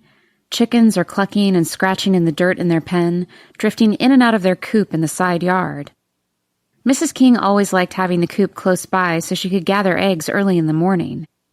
I grin and climb out of my car, carrying my famous angel food cake and strawberry topping, along with whipped cream for dessert. Of course, I'd rather lick the whipped cream off Zach's body than this cake, but I'll take what I can get. Before I can knock, the door swings open and Zach grins widely, wiping his hands off on a green kitchen towel. He's in his usual faded jeans and a t-shirt that says Army Strong across the chest. The sleeves are tight on his biceps as they flex with the movement of his hands, and just like that, my mouth has gone dry. Pull it together. Hey, I say lamely and offer him a smile. Hey, come on in. He closes the door behind me and tosses the towel over his shoulder so he can take the cake from my hands as I remove my coat, scarf, and boots, and then leads me into his house. Thor comes running out of the kitchen to greet me, his tail wagging furiously, his whole body shaking with excitement. Well, hello, sweet puppy. I'm happy to see you, too. I pet his ears and kiss his head. Wow, the house is different, I comment. I haven't been in the King's home in years. When I was a teenager, Mrs. King had it furnished in feminine, soft fabrics and furniture, with handmade quilts thrown here and there. Now the space is more masculine, full of leather and darker tones. Zach grins as he leads me into the kitchen, which hasn't changed much. Mom and Dad took their furniture to the new place. Dad offered to buy her all new stuff, but Mom said she likes hers. He shrugs and begins to stir something in a pot. I needed new things anyway, so Seth and I went shopping about a month ago and picked out some furniture. I like it, I tell him honestly, as I watch him move competently about the kitchen. Thor sits next to me and settles his head on my lap. He sighs contentedly as I rub his soft ears. It smells great. I hope you eat meat. I'm from Montana. Of course I eat meat. You never know. He adds some garlic to a sauté pan. You spent a lot of years in California. You know what they say. You can take the girl out of Montana, but not Montana out of the girl. He finishes and leans his hands on the Formica countertop, watching me. I know I haven't said it before, But I'm glad you're home, Jill.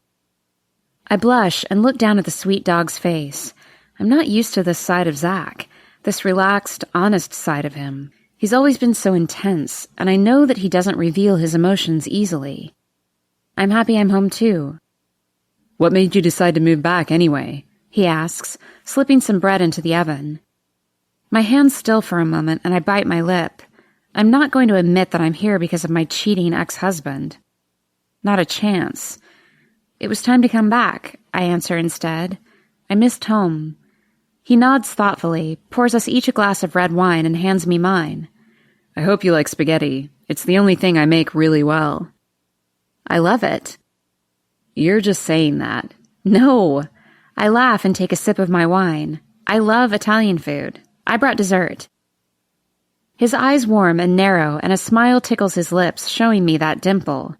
You've already said that I'm not allowed to have what I really want for dessert tonight, so strawberry shortcake will have to do. You'll live, I reply dryly.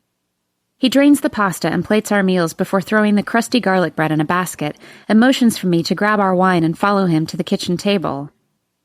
Thor, bed, he commands, and snaps his fingers, and Thor immediately curls up on the dog bed in the corner of the room. He's already trained really well. Seth has done most of the work. He joins me at the table and grins proudly. He loves that dog, and Thor's smart. So good, I mutter with a mouthful of pasta drenched in red sauce. I didn't realize how hungry I was. He nods and eats, watching me. How's business? Slow this time of year, I shrug and take a bite of bread. Typical. How about you? The same. We just survive winters. Things will be nuts around here in a few months. Are you glad to be back on the ranch? I ask. Yeah, I missed it. Seth loves every minute of it. I glance over at Thor, whose ears have perked up at the sound of his young master's name. Do you ever hear from his mother? I can't say the woman's name out loud. No. He doesn't elaborate. Never? No. He won't meet my eyes and instead just keeps shoveling food in his mouth. Does it hurt him to think of her? The thought of that makes me ill. Is the divorce final? I ask casually and reach for my wine. His fork stills in midair, and he looks at me like I've just asked if he'd ever consider a sex change. He lowers the fork back to the plate and wipes his mouth on his napkin, gathering his thoughts. The divorce was final before I ever touched you. The words are deceptively calm. His eyes are pinned to mine now, a slight frown pulled between his brows. I would have never put my hands on you if it wasn't. I nod once and carry on as though it's not that big a deal, but something in me that was worried before loosens. When my plate is clean, I lean back in the chair and rub my hands up and down my flat belly. Dear God, I'm full. No dessert? He asks with a chuckle. Not for a while, maybe not for a month. I stand and clear my plate and glass. Are you finished? Yeah, but I'll clean up. You cooked. I think there's a federal law somewhere that says that the cook doesn't clean. I wink and gather his dishes and carry them to the kitchen. I rinse and load the dishes into the dishwasher, wipe down the countertops, and then turn to find him standing on the other side of the island, leaning on his elbows. He opens his mouth to speak, and just when I think he's going to say something profound, he says, I have plans for this kitchen. You do? He nods and watches me carefully. It hasn't been updated in about 15 years. I glance about the homey space. I guess it could use some work. Why are we talking about the kitchen?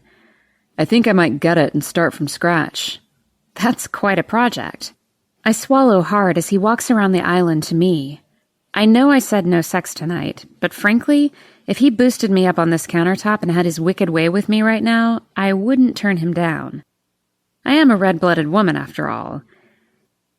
His hand glides down my arm and he links his fingers with mine, raises it to his mouth and plants a soft kiss on my thumb. Shall we watch a movie? Sure.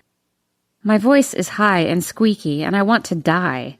I clear my throat, but Zach grins and leads me out of the kitchen to the family room, where a huge TV dominates one wall and soft brown couches sit around the room. There are game systems situated on a unit under the TV, and controllers are lying on the ottoman, obviously left there from the last time the guys played. Seth and I spend a lot of time in here, he says sheepishly. It's a comfortable room. I flop down on a couch slouched in the corner and prop my sock-clad feet on the ottoman. I like it. Make yourself at home, he says with a chuckle. What do you want to watch? Why don't we flip through the channels to see if there's anything on TV? You're a channel flipper, he says accusingly, and passes me the remote. I begin flipping through the stations, pausing at the History Channel to watch a show about secrets of museums. I have a thing for mummies, I say, and glance over at Zach, who's watching me with a funny look on his face. What kind of thing? They've been dead for a while. It's not like you can date them or something. I think they're interesting, Captain Obvious. I throw the one pillow on the whole couch at him. Aren't there sports on, or a show about murder? Probably. I continue flipping through the channels and come to a stop. NCIS is my favorite show. Really? He eyes me again. Mine too. This is a marathon. I set the remote aside and settle in for a night with Zach King and Jethro Gibbs. Not a bad way to spend some time. The ones from the beginning with Kate are the best. Zach nods. She was hot. She was? Yeah, I have a thing for brunettes. I roll my eyes and then startle when Zach pulls my feet into his lap and begins rubbing the left one, his eyes never leaving the TV. I sigh and settle deeper into the plush cushions of the couch. His thumb catches a particularly delicious spot in my arch, and I moan, then slap my hand over my lips. Sorry. He does it again, and my eyes drift shut in ecstasy. God, you're good at that. I hear him swear under his breath, and when I open my eyes, his jaw is clenched shut, but his face is impassive as he watches his hands knead the muscles in my foot. I have to get out of here. If I stay, I'll give in and rip his clothes off him and have my way with him. I should go. Stay, he says immediately, and turns those dark chocolate eyes on me. It's a mess outside. The roads are most likely frozen over from the rain. I didn't bring anything with me. Am I seriously considering this? He pulls me into his lap and holds me against him, pushes my hair back over my shoulder, and drags his knuckles down my cheek. I won't ask you to do anything that you don't want to do, Jillian.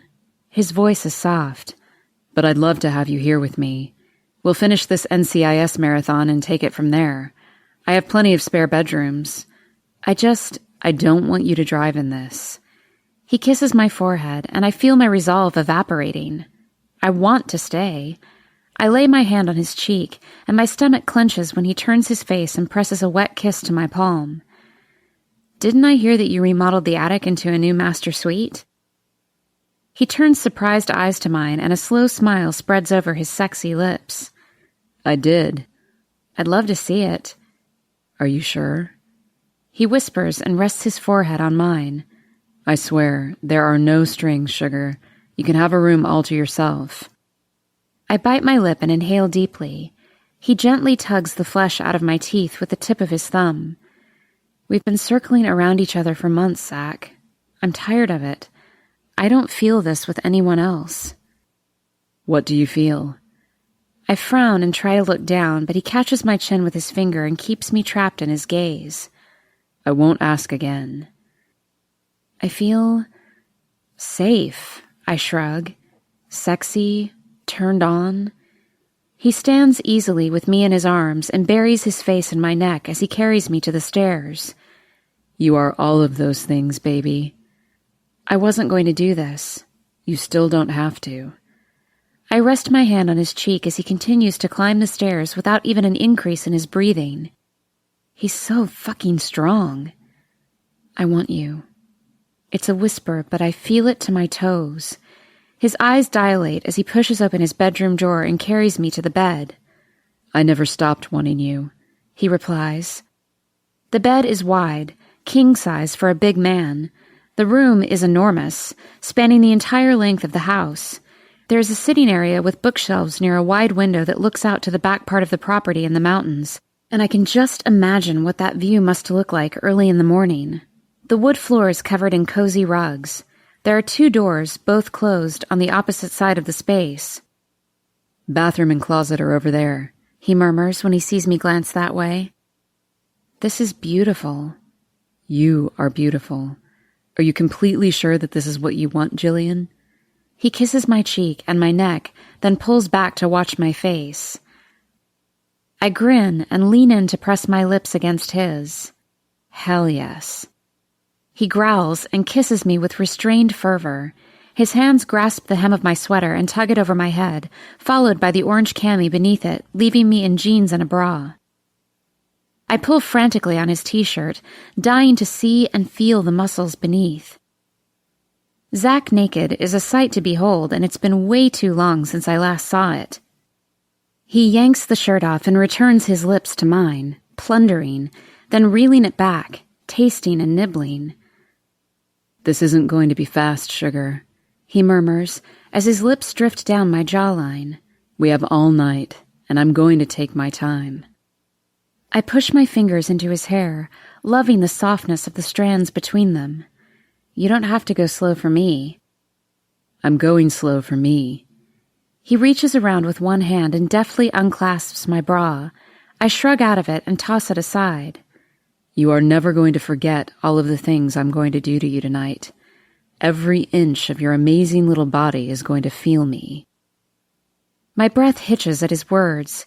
He boosts me up in the bed, unclasps my jeans, peels them down, and kneels between my legs, staring at me clad only in my tiny blue lace panties. Do you have any idea how fucking beautiful you are? He growls, embraces himself above me, holding his body away from mine as he brushes his lips over mine softly, barely touching me. My hands glide across his smooth chest, over his sculpted stomach to the button on his jeans. I need you naked, I breathe. Not yet. Please. Here's the thing, he whispers, and pulls the lobe of my ear between his teeth, then soothes the bite with his tongue. I only have one condom. Well, you're not very well prepared for this, I mutter grouchily. I wasn't trying to jinx anything, he replies with a chuckle, but I do plan to make you come all night long, so we're going to have to be creative here, baby. All night? I squeak. Dear God, I don't think I can do it. He kisses my collarbone. Night. Chapter 6. Zach. Fuck yes, I'm going to make love to her all night long. I'm going to make you feel things you've never imagined. I warn her as I trace her dusky brown nipple with my nose until it puckers. I want to hear those sexy moans you make when I'm buried deep inside you, holding your legs down, making you stay still while I drive you nuts. She moans and shimmies under me, trying to press her pussy against my stomach as I kiss across her chest, not quite reaching her sensitive nipples. And I want to feel you fall over the edge while I have my fingers deep inside your pussy and your clit between my lips. Jesus, Zach. Her sweet voice is raspy with lust now, and she's breathing hard, her head thrashing on my pillow. Her gorgeous brown hair is fanned around her. I can't wait to pull it while I fuck her from behind. But that'll have to be another day, because tonight, when I finally do sink into her hot, wet pussy, it'll be while she's under me, and I can see those amazing blue eyes while she comes around me. I pull her nipple into my mouth and tug with my teeth, then soothe it with my tongue. She plunges her hands into my hair and holds on tight.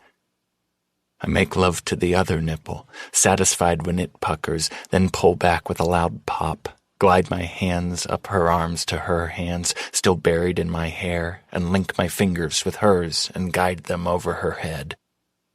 You taste so good, I whisper against her lips. She grins, panting, her blue eyes on fire, and circles her hips, pushing her pussy against my cock, making it throb even more. Zach, she murmurs, I want you inside me. I'll get there.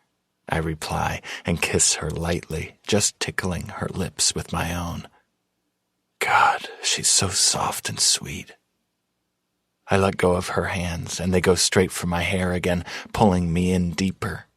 This woman kisses like it's her sole mission in life, with 100% of her attention. She's intoxicating. Finally, I nip her little chin and down her neck and begin the journey down her petite body. The first time I was with her, I was afraid I'd break her, but she's much stronger than she looks. While kissing and nuzzling her belly button, I hook my fingers into her panties and pull them down her hips and legs, then throw them over my shoulder and settle between her spread thighs. She's laid out before me like a feast. Her pussy lips are small and pink and dripping wet. Your clit is swollen, I murmur softly and trace a circle with my fingertip around the tight nub. She gasps and squirms as I drag my finger down from her clit between her folds and push it inside her, and amazingly, she clenches around my finger like a vise, and I know that when my cock slides home, I won't last long. Finally, I can't take it any longer. I have to taste her. I pull my finger out of her and suck it into my mouth. She bites her lip, watching me intently, and I grin up at her, then lean in and pull her lips into my mouth, suck lightly, and then sink my tongue into her hot, tight pussy. Her hips lift off the mattress, pushing unabashedly against my face.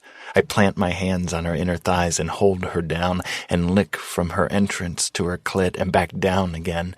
And as I fuck her with my tongue, I press my thumb on her clit and watch as she explodes, her juices flowing around my mouth as she arches her back and screams my name. I kiss her thighs and her soft, flat belly, running my fingertips up and down her skin, watching as goosebumps spread across her white skin. That was one, I inform her, and climb back on top of her and kiss her, giving her taste to her. I love the way her pelvis cradles mine and the feel of her strong thighs clenched around my hips, and I know I won't be able to hold out much longer. I tug my wallet from my jeans, retrieve the condom, and shimmy out of my pants. My cock springs blessedly free, and I quickly sheathe it in the rubber. You're sure? I settle against her, not inside her yet, and gently brush strands of hair away from her forehead. If you stop now, I'll kick your ass. She reaches between us, takes my cock in her hand, and guides me inside her, and I swear to Jesus, I see stars. Holy fuck, Jilly. God, so good, she gasps. I slide in as far as I can and stop, holding myself still. If I move, I'll pound in and out of her until I come hard, and I want to make this last. I missed you, I whisper. My heart stills. God, I missed her. I only had her for one night, and I thought I'd never be here again, and by some miracle, here she is. I'm sorry. She bites her lip, tears form in her eyes, making my gut clench. I shouldn't have left. I should have. Shh. I kiss her softly and brush her tears away with my thumbs. We had a rough year, sugar. I'm just so fucking thankful you're here now. She nods and offers me a shy smile. Me too. I lean in and drag my nose down her jaw to her ear. I have to move. So move, she replies and circles her hips again. I don't want it to be over too fast. She drags those amazing hands of hers down my back to my ass and grabs a handful. This is just the first time, Zach. I pull back in surprise to gaze down at her nervous face. She's biting her lip again. I mean, you're right. I pull my hips back and then slide right back in, and it's all I can do to hold still again. It's just the first time. I repeat the motion and then slowly increase the pace. Oh, God, I hook her right leg around my elbow and spread her wide and can't help but watch my hard, thick cock moving in and out of her small body. Amazing, I murmur and glance up at her face. Your tiny body fits me like a glove. Her body clenches around me and I know she's on the edge again, ready to fall apart. I release her leg and cover her with my body and kiss her as her pussy milks my cock. Come, baby. Come with me, she purrs. I'm right here with you. I clench her hand in mine and kiss her fingers, then kiss her lips again. She nibbles my lower lip, and suddenly her hand tightens on mine and her pussy clenches around my cock like a fist. Holy shit. Yes, baby.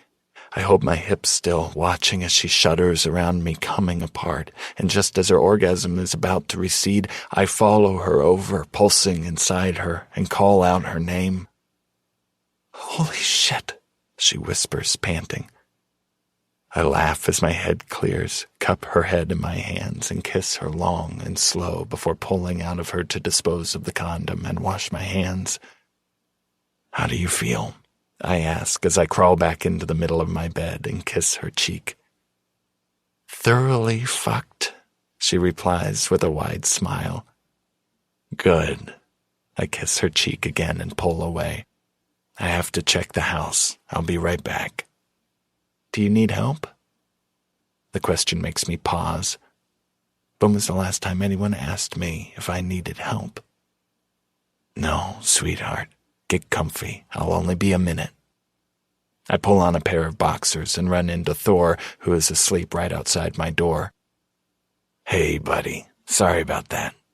He whines and licks my hand as he jogs down the stairs next to me. I know you miss your boy. He'll be home tomorrow.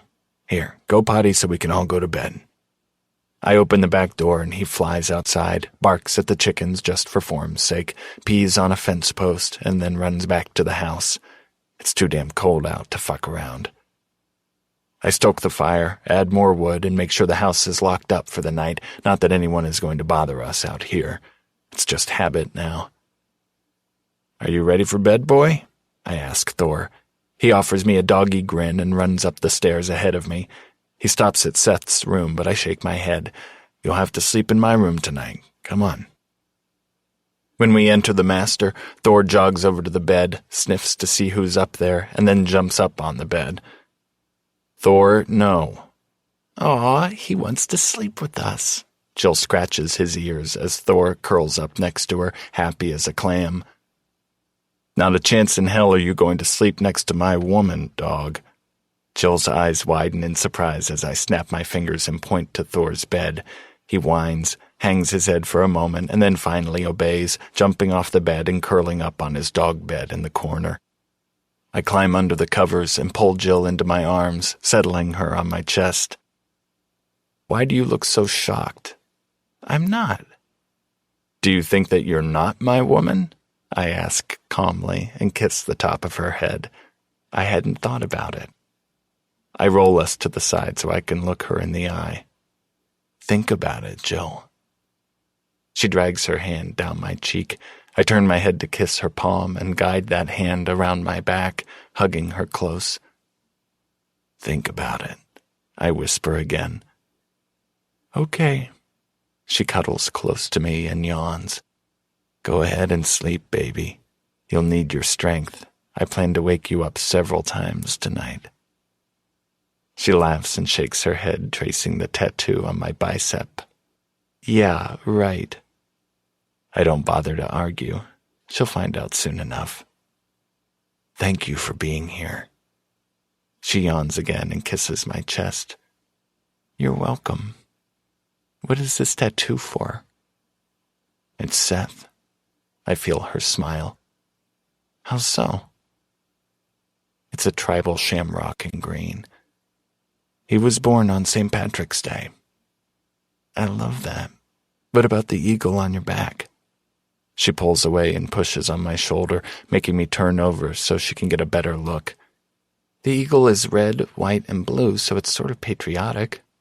I close my eyes as her sweet fingers trace the outline of the eagle. What do these stars mean? the ones that make the eagle look like it's in flight, leaving a trail of stars behind him. She gently kisses each star. Her touch, her affection is like a balm to my jagged heart. There's a star for each guy I lost in the field. She presses another kiss to my back and nuzzles her cheek against me. How many? 16. 16 good men who lost their lives. I turn onto my back and scoop her against me, kissing her head and breathing in her delicious scent. Were you close to all of them? She asks softly. Some. I witnessed 9 of those deaths, I reply. I've never talked about this with anyone before, even Josh.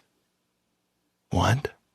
She braces herself on her elbows and stares down at me, her eyes wide with horror.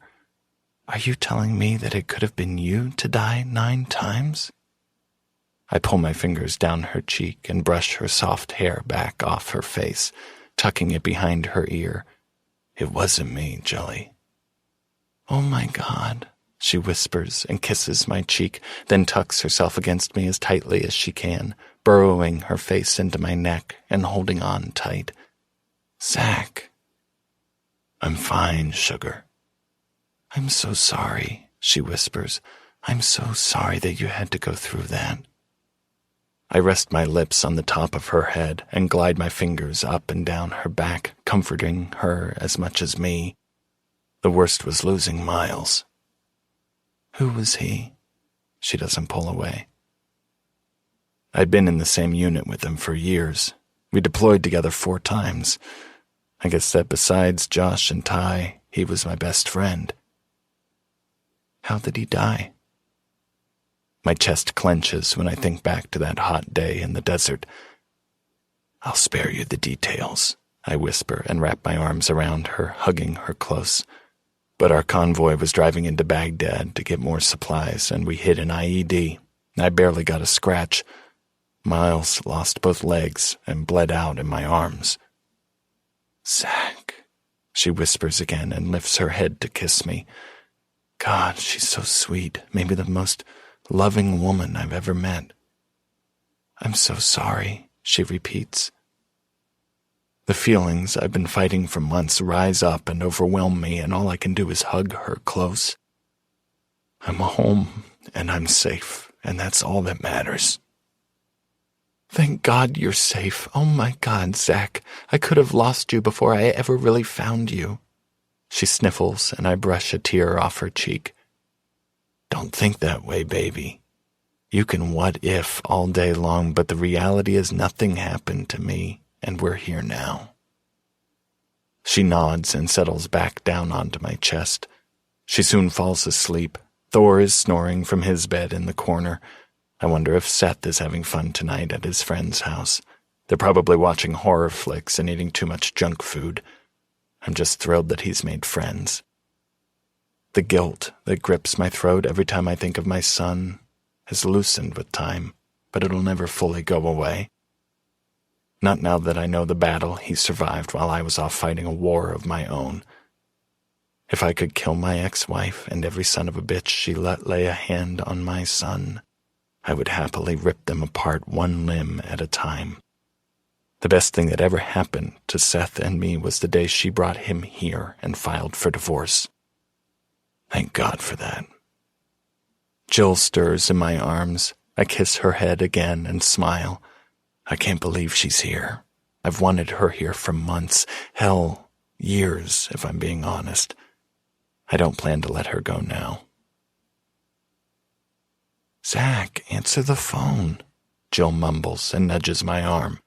I yawn and turn toward the soft, sleepy woman, wrapping myself around her. I can think of better things to do. It could be important, she chuckles and climbs onto my chest as I check the time and answer the phone. Hello? Hey, Dad. Seth's voice is happy, and he's clearly chewing on something crunchy. It's 7 a.m, Seth. I know. You're awake, right? It's like super late for you. Actually, I was asleep, but you're right. I should go check on some things. So what's up? Jill kisses my chest, and her hand is roaming over my stomach, and my morning semi-wood is no longer a semi. Josiah's dad said the roads are too icy to take me home today, so he said I should just stay here until tomorrow afternoon. Isn't that cool? Please say yes. That's fine with me if it's okay with Josiah's dad. It is. Cool. Thanks, Dad. How's Thor? Thor misses you, but he's fine. Be good and call me if you need anything. Okay. Bye. I throw the phone onto the floor and roll Jill beneath me and run into a wall of warm fur. Thor jumped up here about an hour ago, Jill informs me with a laugh. I glance over at the dog's face. His chin is resting on his paws, his eyebrows shooting up and down as he looks about innocently. You're not innocent, you little mutt. Be nice to him, Jill insists and brushes her fingers through my hair. He's just a baby. He's got you wrapped around his paw. She grins and watches me with a sassy expression on her gorgeous face. It seems he's not the only male around here under your spell. I have to let him outside, but I don't want you to move from this exact spot. Understand?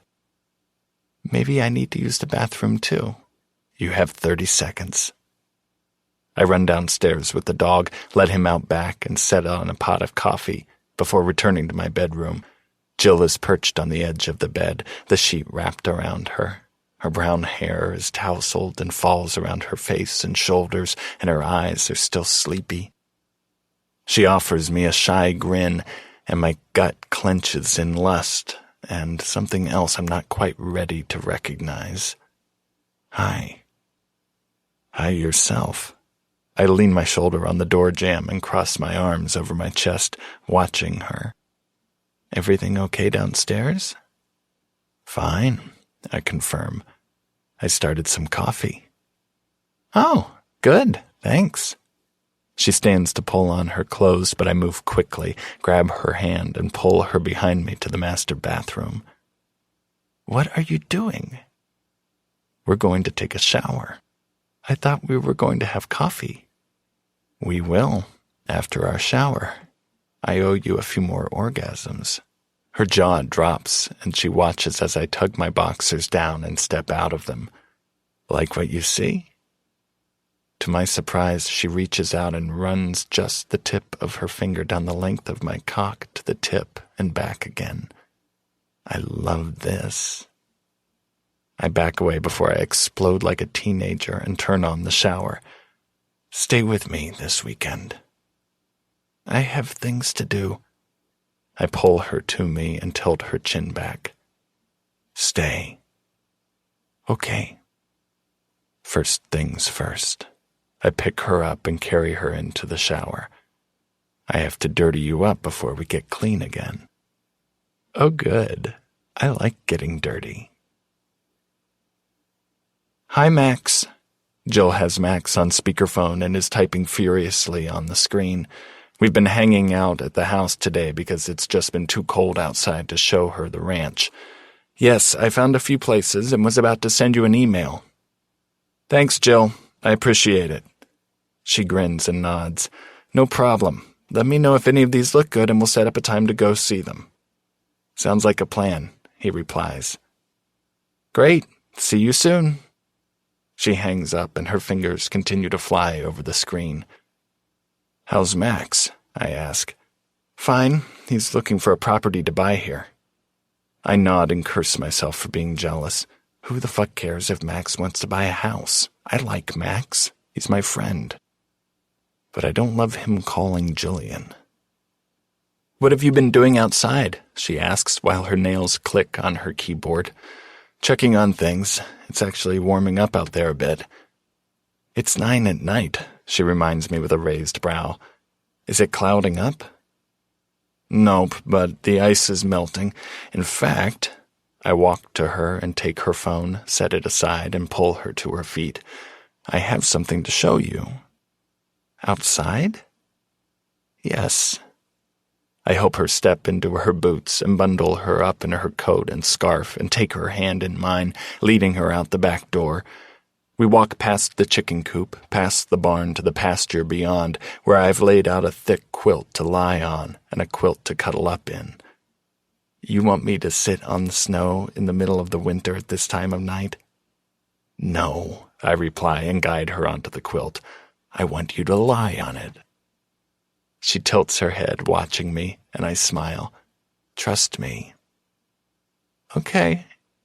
We lie down side by side, and I pull the heavy quilt over us, and we gaze up at the sky. I love the sky at night. I turn my head to look at her profile as she stares up at the stars. Everyone always talks about how big the Montana sky is, especially when it's blue, but honestly, I think it looks bigger, more magnificent on a clear winter night. It's gorgeous, she whispers. Look, a shooting star.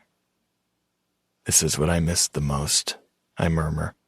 Josh and I used to sneak out at night and come out here to lie in the grass and watch the stars.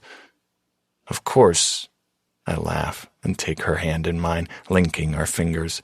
Mom knew. She just didn't mind that we were sneaking out to look at stars rather than get in trouble. Yeah, sounds like you were real party animals. That came a bit later. Oh my God, Zach, look.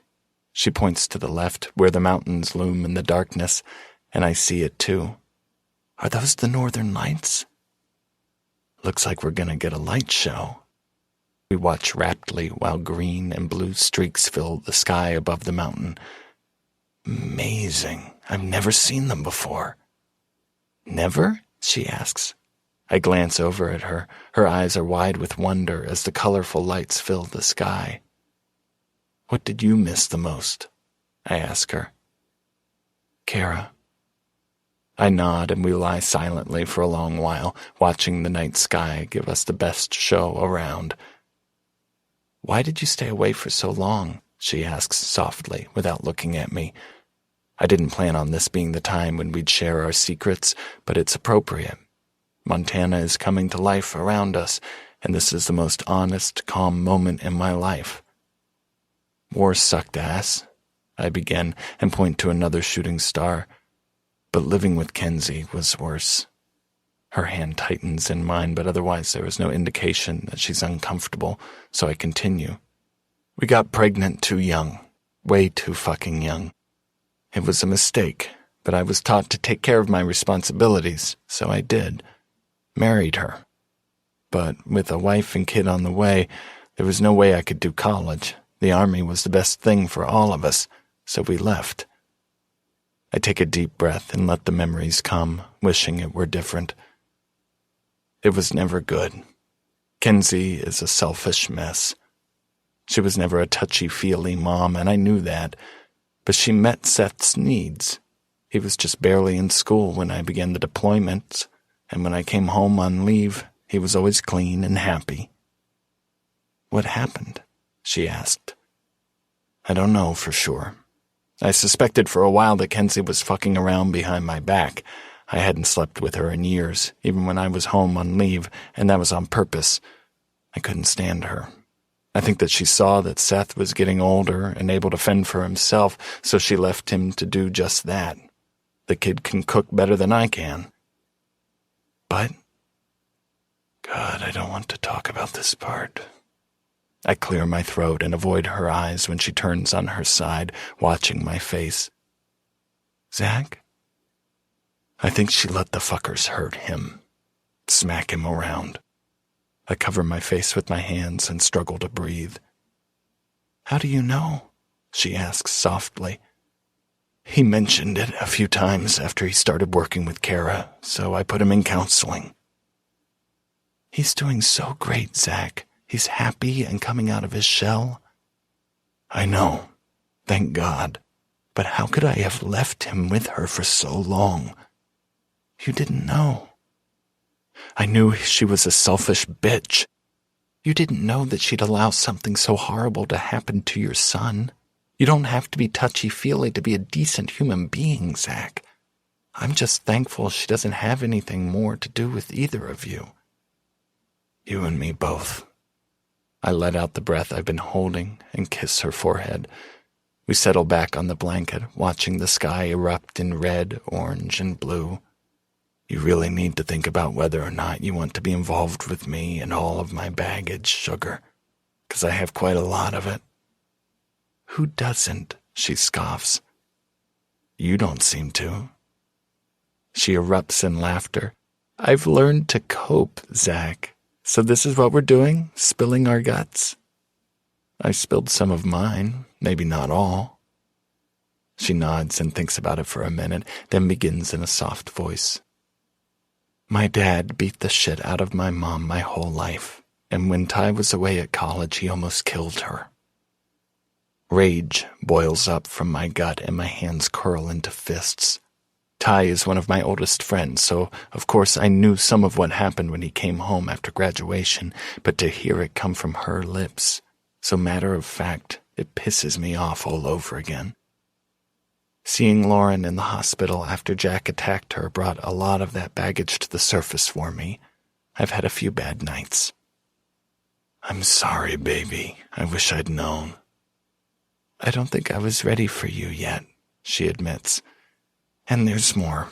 It's a long story, but the gist of it is, my ex-husband was a cheating bastard. He couldn't keep it in his pants, and I realize now that it wasn't my fault. But one thing you should know is..." She pauses and bites her lip and then glances over at me with scared eyes. "What?" "I can't ever have babies, Zach. I can't get pregnant. We tried for years, worked with doctors, and it's just not ever going to happen." The grief in her voice is my undoing. I pull her into my arms and kiss her head. "I'm sorry. Are you okay?"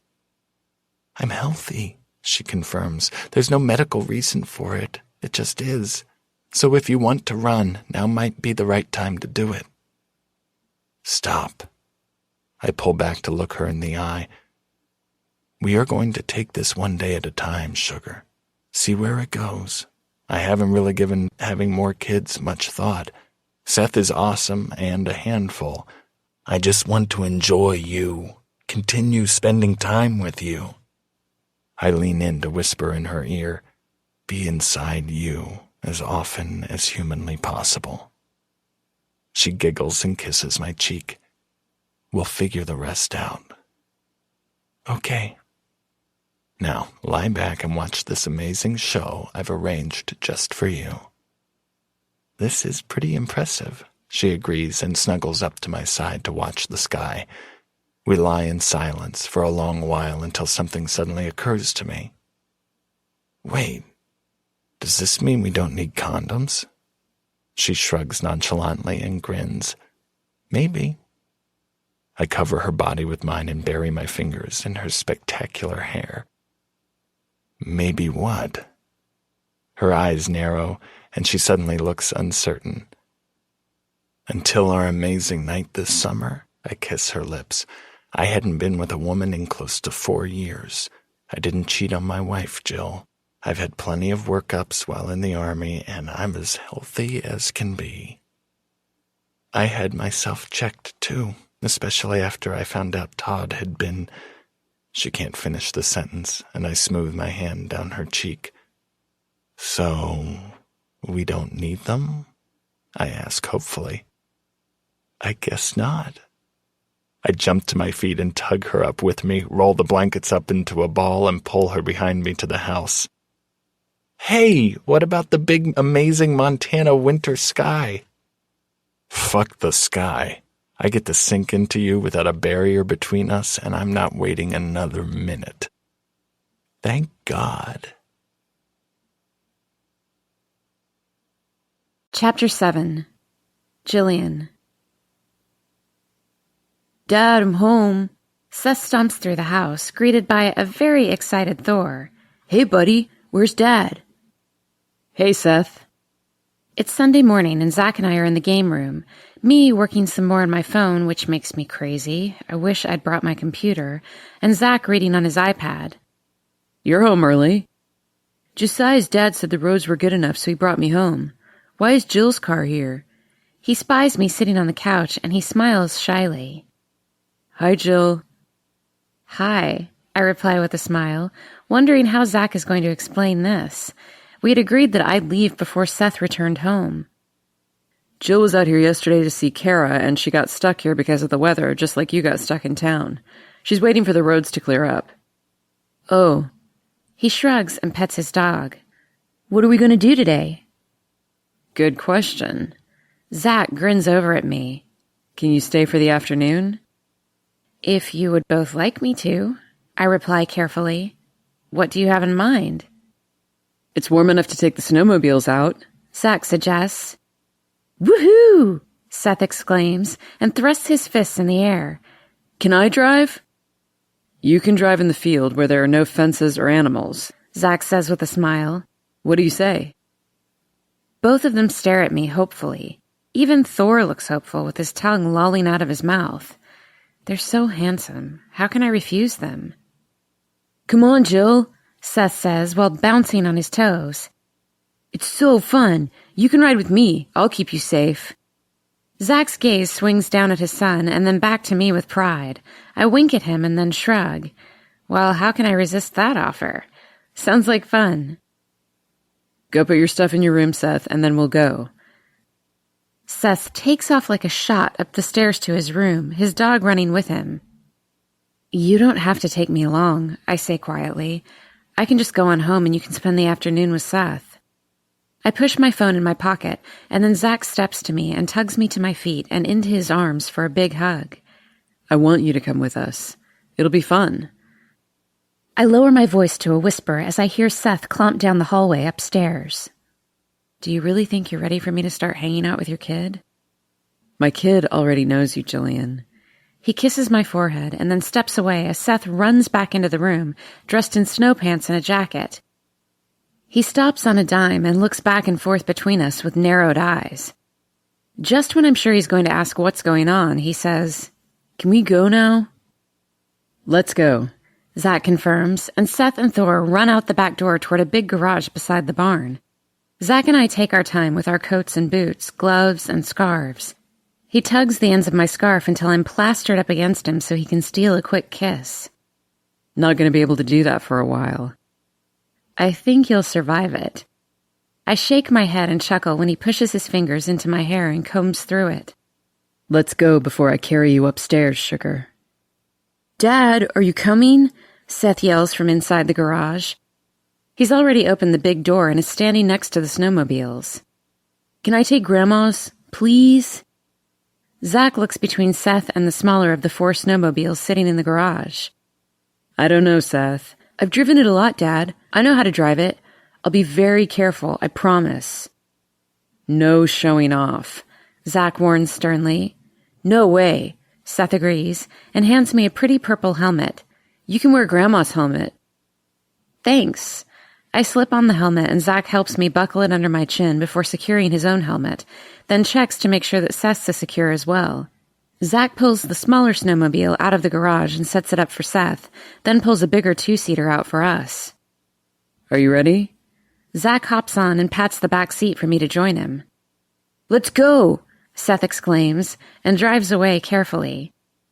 I wrap my hands around Zach's waist and hold on tight as he sets off after his son. Thor is running through the snow beside his boy, grinning happily. We drive through an empty pasture where Seth makes several circles, laughing loudly. His face is red from the cold and bright with happiness, and my stomach clenches at the sight of him. He looks just like his dad, and the change in him from when he first came here is remarkable. Zach parks and laughs at Seth as he plays in the snow. Thor chases him, barking and bouncing. He's wonderful, I tell Zach honestly. Yeah, he is. I'm getting him his own snowmobile for Christmas. Oh, he's going to love that. I grin happily and lean my cheek against Zach's shoulder as we watch his son with the happy dog. He's the perfect age for it. I agree. Plus, it's my first Christmas with him in a long time. I want it to be special. Seth makes a wide circle, then drives toward us, and when he's about 10 yards away, he makes a sharp turn, sending snow spraying up onto us. Oh, that's cold. I laugh and wipe the snow off my face with my glove. And he's just declared war. Zach laughs and hops off his seat, scoops up some snow and throws it at his son, hitting him square in the face. Seth stops, shuts off his vehicle, and we all proceed to have a snowball fight. Seth hides behind his snowmobile, throws snow, then ducks back for safety. "You can't hide forever," I yell, just before Zach stuffs a handful of snow down the back of my jacket. "Oh, Zach, you're a dead man." I chase Zach down and tackle him in the snow. It's knee-deep and difficult to run in. My plan to smear snow in his face once I tackle him backfires when he rolls me onto my back and tickles me mercilessly. "Stop!" I cry, giggling so hard it's impossible to understand the word. "I'll save you, Jill," Seth cries, and jumps on his dad's back, knocking him off me. I scramble to my knees and scoop up snow and throw it at Zach, hitting him in the face. "My hero." "That's right," Seth laughs, and then tosses a snowball for Thor to chase after. "I saved her." Zach runs after Seth now, lifts him up off the ground and spins around, then dumps him in the snow. "You ganged up on me," Zach accuses. "Well, duh," I reply with a smirk. "You're the one who told me not to pick on girls, Dad." Seth rolls his eyes and lies back on the snow, panting. "This is fun." I join Seth, lying on my back, looking around at the trees around the pasture. "Are there bears out here?" Seth giggles. "They're hibernating." "What about mountain lions?" "The snowmobiles scared them off, if there were any," Zach informs me. "What about Bigfoot?" Both boys grow quiet, and I look around to find them both smiling at me. "You're such a girl," Seth accuses, and giggles again. "There's no such thing as Bigfoot." "I've seen movies on TV that say there is," I inform him. "There's footage." "There's footage of a moron in a gorilla suit, Jilly," Zach says with a laugh. "Okay, what about wolves?" Seth glances around with suddenly sober eyes. "We had wolves last summer." "There aren't any here now," Zach assures him. "Are you really afraid of animals?" Seth asks. "Nah, I just wanted to know if there were any." "Good." Seth tosses a ball of snow in the air and sputters when it falls into his face. "That was smart," I laugh. "What goes up must come down." Thor lies next to Seth, tongue hanging out as he pants happily. "It's so quiet out here," I comment, and watch my breath come in feathery puffs. The earth is still around us. Every once in a while, a patch of snow will fall off a tree branch, but aside from our breathing, that's the only sound. "So this is turning to nap time in the pasture?" Zach asks. "I thought we were going to ride snowmobiles." "Let's go!" Seth jumps up and tightens the strap on his helmet before sitting on his vehicle. I want to drive. I bat my eyes up at Zach. "Please?" "Have you driven one of these before?" "Of course," I scoff. "You can sit behind me and hold on tight." Seth starts his engine, and Zach leans in to speak directly into my ear. "I know how I'd like to hold on to you, sugar." "Stop," I giggle, and glance over at Seth, who is happily driving in circles and calling out to his dog. "He's not paying us any attention," Zach replies with a smile, "and I kind of like that blush on your cheeks." I shake my head and climb on, start the engine, and motion for Zach to climb on behind me. "I'm ready," he says with a smile in his voice. "Hold on," I call over my shoulder, and then set off across the pasture. Seth whoops and follows. We drive past an old, huge tree, circle around, and head back the way we came. Poor Thor is getting tired, so Seth and Zach switch places. Seth holds on to me, and Zach pulls the dog up on the seat in front of him, caging him with his arms, and we all ride back to the garage. "That was awesome," Seth exclaims as he hops off. "You drive pretty good for a girl." I pull my helmet off and shake my hair out, laughing. "Gee, thanks, I think. You drive pretty well for a little kid." "I'm not little," he disagrees, and stands next to me when I climb off the seat. "See? I'm as tall as you." "You are getting tall. You're going to be as tall as your dad and your uncle." I push my fingers through his dark hair and smile at him. "And just as handsome." "Dad's not handsome." Seth winces and sticks his tongue out. "He's the ugliest ever." "And now you're grounded for a year, brat." Zach chimes in. Seth laughs and pats his dog on the head. "No, I'm not." R2. "Not. Admit it. I'm good looking." "You're gross." Seth laughs and runs out of the garage toward the house. "Did you have fun?" Zach cups my face in his hands and lowers his head to kiss me lightly. I had a great time. Stay for dinner. I should go home before it freezes up again and I'm stuck out here. Zach sighs and drags his thumb over my bottom lip, sending shivers down my spine. We'll eat early. I promise. Well, twist my arm. He smiles and pulls me out of the garage, locking it behind us, and leads me back to the house. Seth and Thor are already settled in the living room. Seth is stripped out of his wet gear and is sitting on the floor, controller in hand, playing a video game. Thor is curled up snoring before the fire. Jill, come play with me. Do you need help with dinner? I ask Zach, but he's already shaking his head no. Go play. I'm just going to put on a pot of chili and mix up some cornbread. Nothing fancy. Just call me if you need me. Will do. He kisses my forehead and then leaves me alone with his son. What are we playing today? Lego Batman, Seth replies and passes me a controller. No racing today? We can race if you wanna. He shrugs like it doesn't matter at all to him. No, this is fine. I'll watch you first and be player 2. Okay. We scoot onto our bellies and Seth teaches me how to maneuver around the Lego world of Gotham City. Ha! I exclaim and offer my fist for a bump. This game rocks. You're good, Seth admits with admiration. You're a fast learner. Thanks. Are you guys having fun? I glance back over my shoulder to find Zach leaning against the back of the couch. How long have you been there? I ask. Long enough to see you kick my son's butt at this game. She did not. I let her win. I creamed you, squirt. I laugh evilly, climb to my feet, and stretch my arms up over my head. Rematch, Seth declares. Dinner's ready, Zach says and shakes his head. Rematch after dinner. I have to drive back to town. I don't want to get stuck out here again. It's cool out here. Seth wanders into the kitchen to scout out dinner, leaving Zach and me alone. Thor wakes and trots after his boy, not ready to let him out of his sight yet. Yeah, it's cool out here, Zach whispers and kisses my cheek. You know I can't stay. He sighs and nods, takes my hand in his, kisses my knuckles, and then leads me into the kitchen. Smells great, Dad. Seth and Zach set the table and move easily about the kitchen together, clearly used to their own special rhythm. I can picture them like this every night at dinner time, and a part of me yearns to be a part of it every day. And that's just silly, isn't it? What did you and your friend do this weekend, Seth? I ask, as he sits at the table and Zach sets a pot of steaming chili on a cast iron trivet and then sits next to me.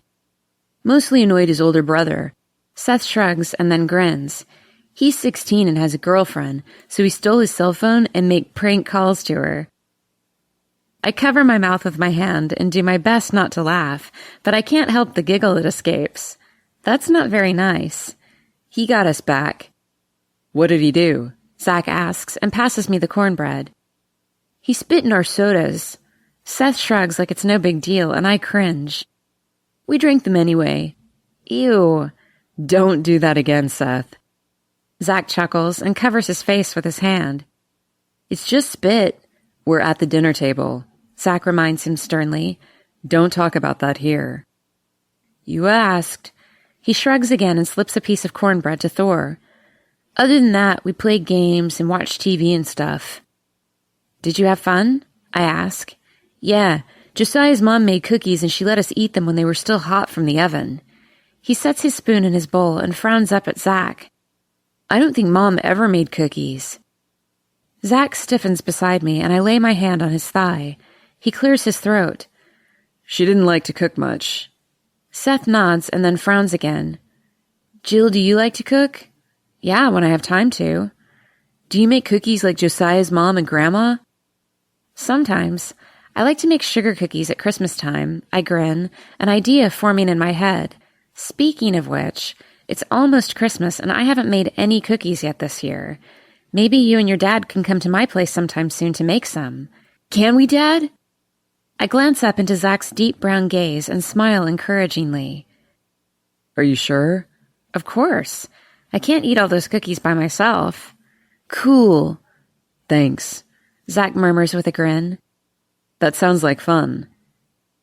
For the rest of the meal, Seth fills us in on happenings at school and reminds his dad that baseball tryouts are in March. Yes, I know. You've told me 5 times, and March is still almost 4 months away, so we have plenty of time. I don't want you to forget. Trust me, I won't. Okay. Seth slurps his chili, and when he's finished, he immediately rinses his bowl and loads the dishwasher. Are you finished, Jill? Yes, thank you. He clears the table, loads the dishes, and then stops next to his father. Can I go back to my game, Dad? After you hug me. Seth rolls his eyes, but hugs his dad tight around his neck. I'll see you soon, Seth. I think I'm going to head home. Okay. Thanks for playing with me. I had fun, I say, and smile widely, meaning every word. Seth and Thor walk into the living room, and within seconds we hear the game resume. I'll walk you out. I don't want you to get stuck driving on icy roads. I don't want that either, I reply, while Zach helps me with my jacket. He follows me out to my car, waits for me to throw my purse inside and start the engine, then pulls me into his arms. He tucks me against his chest and rocks me slowly back and forth.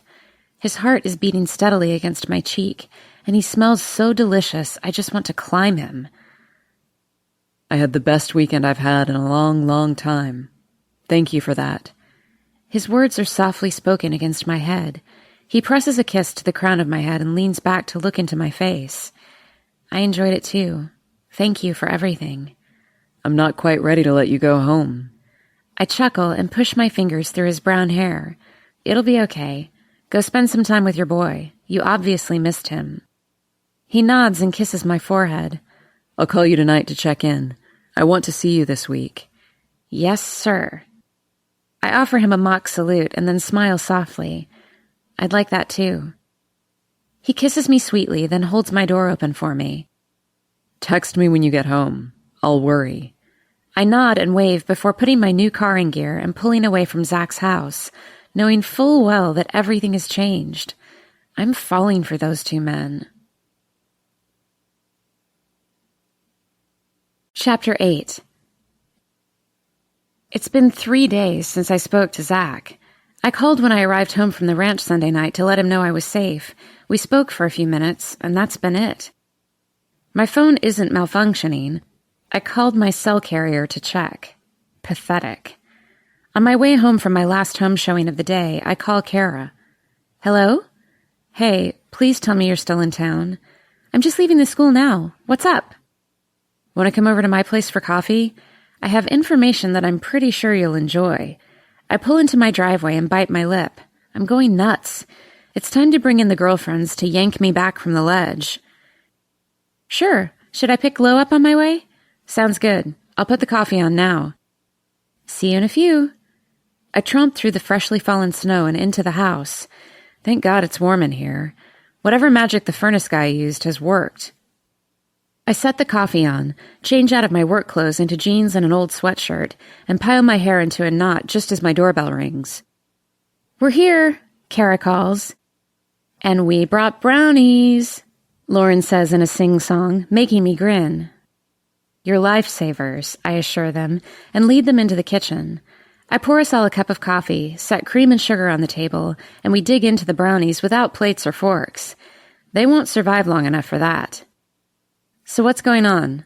Lo asks around a large bite of chocolatey goodness. I'm being a girl. Kara rolls her eyes and sips her coffee.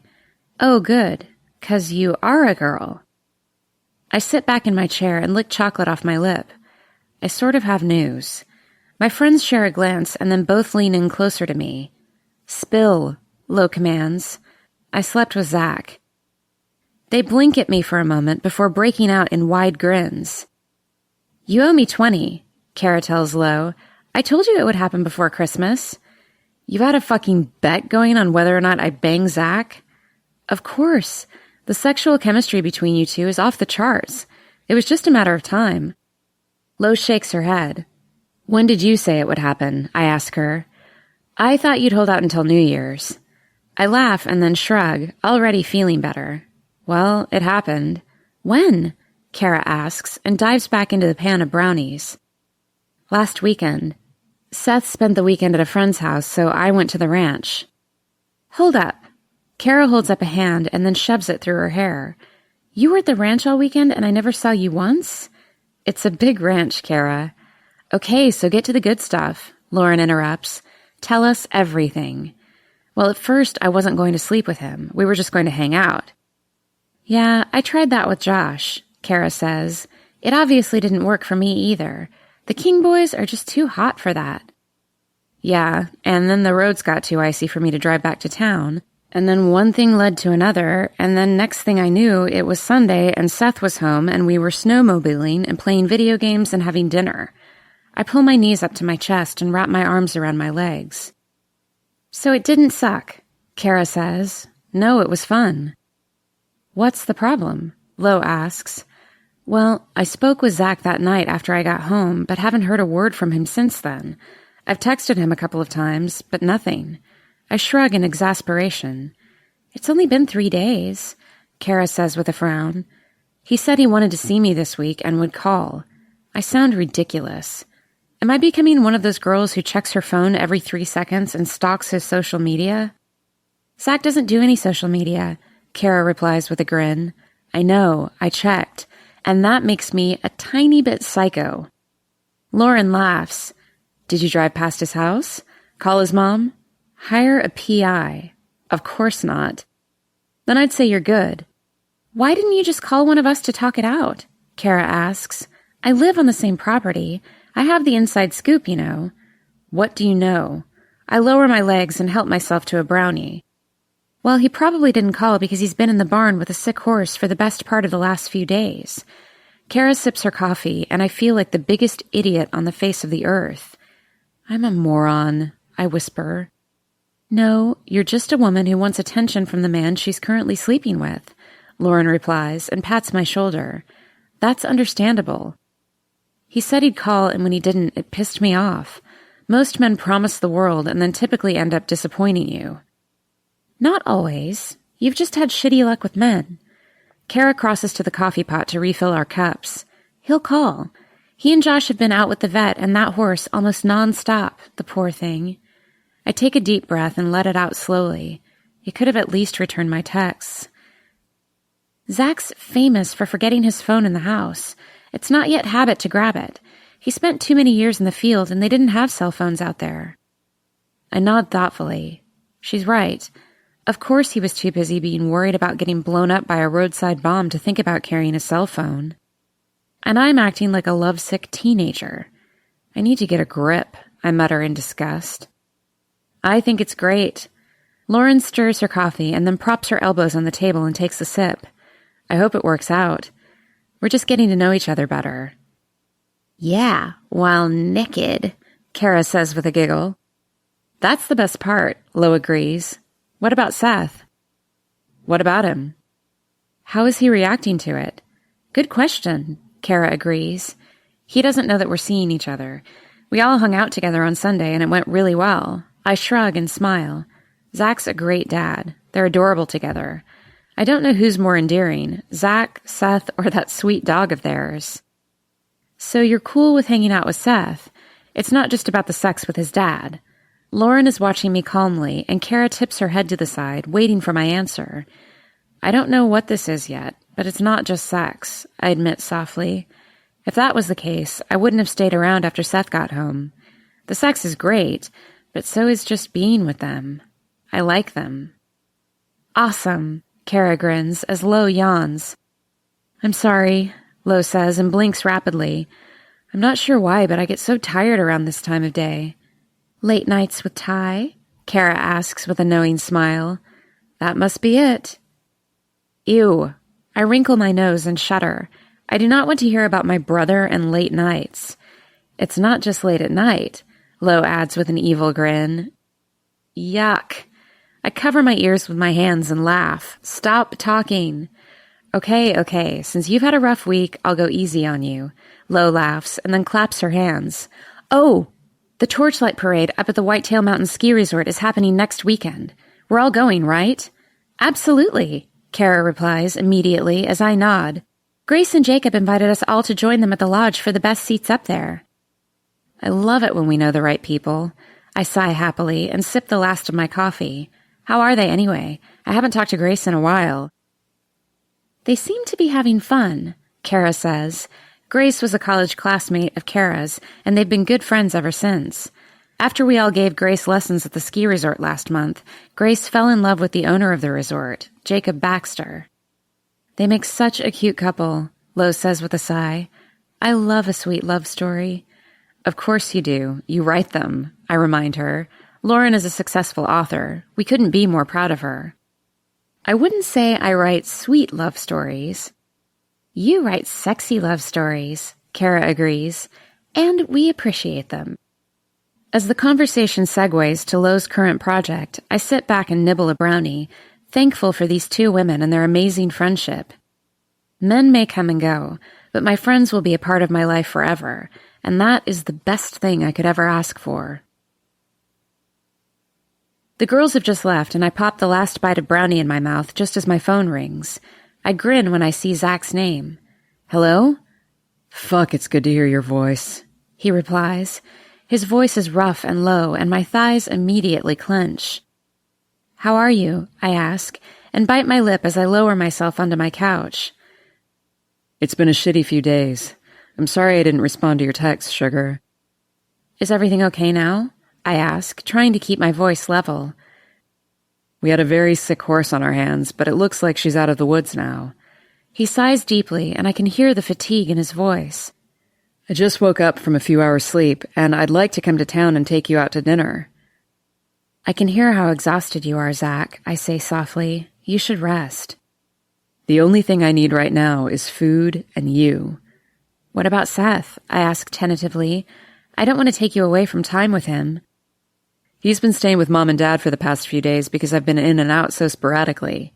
He's happy as can be, getting spoiled by my mom and decorating his bedroom over there. They gave him his own room? He's the only grandchild. Of course they did. He chuckles softly. So Seth is fine, and I want to spend some time with you. I'd like that, I admit quietly. I just have to change my clothes and I'll be ready to go. I'm on my way. Just as I think he's going to hang up, he says, And Jilly, don't bother with panties. You won't need them. The line goes dead, and I stare at my phone for several seconds before laughing and rushing to the bathroom to take a very quick shower. I touch up my makeup and brush out my hair, then dress in a tight pair of jeans and a black low-cut blouse with a push-up bra that shows the girls off to their fullest potential. I slip on a pair of boots with 4-inch heels and take a twirl in front of the mirror. Not bad, if I do say so myself. I walk into the living room just as the doorbell rings. Hey, handsome. I grin and step back as Zach's jaw drops and his eyes roam from the top of my head down to the heels on my feet. Fuck me, you're beautiful, Jilly. He pulls me into his arms and kisses me urgently. I missed you this week. I missed you too. I thought maybe you weren't going to call. Fuck, he whispers and leans his forehead on mine. I'm sorry. The days just got away from me, and I was in the barn more than I was at the house. It's okay. I shake my head and push my fingers through his soft, dark hair. I hope the horse is better now? So far, yeah. He nods and then grins down at me before gently brushing his lips over mine one more time. Are you really going to try to walk through the snow in these fuck-me boots? I'll be fine, I insist. I was going for sexy. You've achieved it. I can't get much harder. I cock a brow and boldly glide my hand down his chest to cup his heart-on in my hand. I stand corrected. That did it. Very nice, Sergeant King. Dinner first, he growls and cups my face in his hands, kissing me yet again. Let's go. He helps me out to his truck, patiently guiding me through the snow in my heels. I can't believe you're wearing those in this weather. I won't fall, I assure him, and then damned if I don't slip. I catch myself, but Zach turns and lifts me into his arms, carrying me the rest of the way to his truck. This is excellent service. Yes, ma'am, he says with a grin. I can't have you falling. You'll break your neck in those things. You don't like them? I pout. I fucking love them, sugar. Wear them anytime you want. I'll carry you. He winks and kisses my cheek before setting me gently in the cab of his truck. What are you in the mood for? Zach asks as he pulls out of my driveway. I already ate a third of a pan of brownies today, so we might as well indulge in some greasy bar food. Bar food it is. He takes my hand and kisses my knuckles as he easily maneuvers through the streets to downtown Cunningham Falls. My house is so close we almost could have walked there.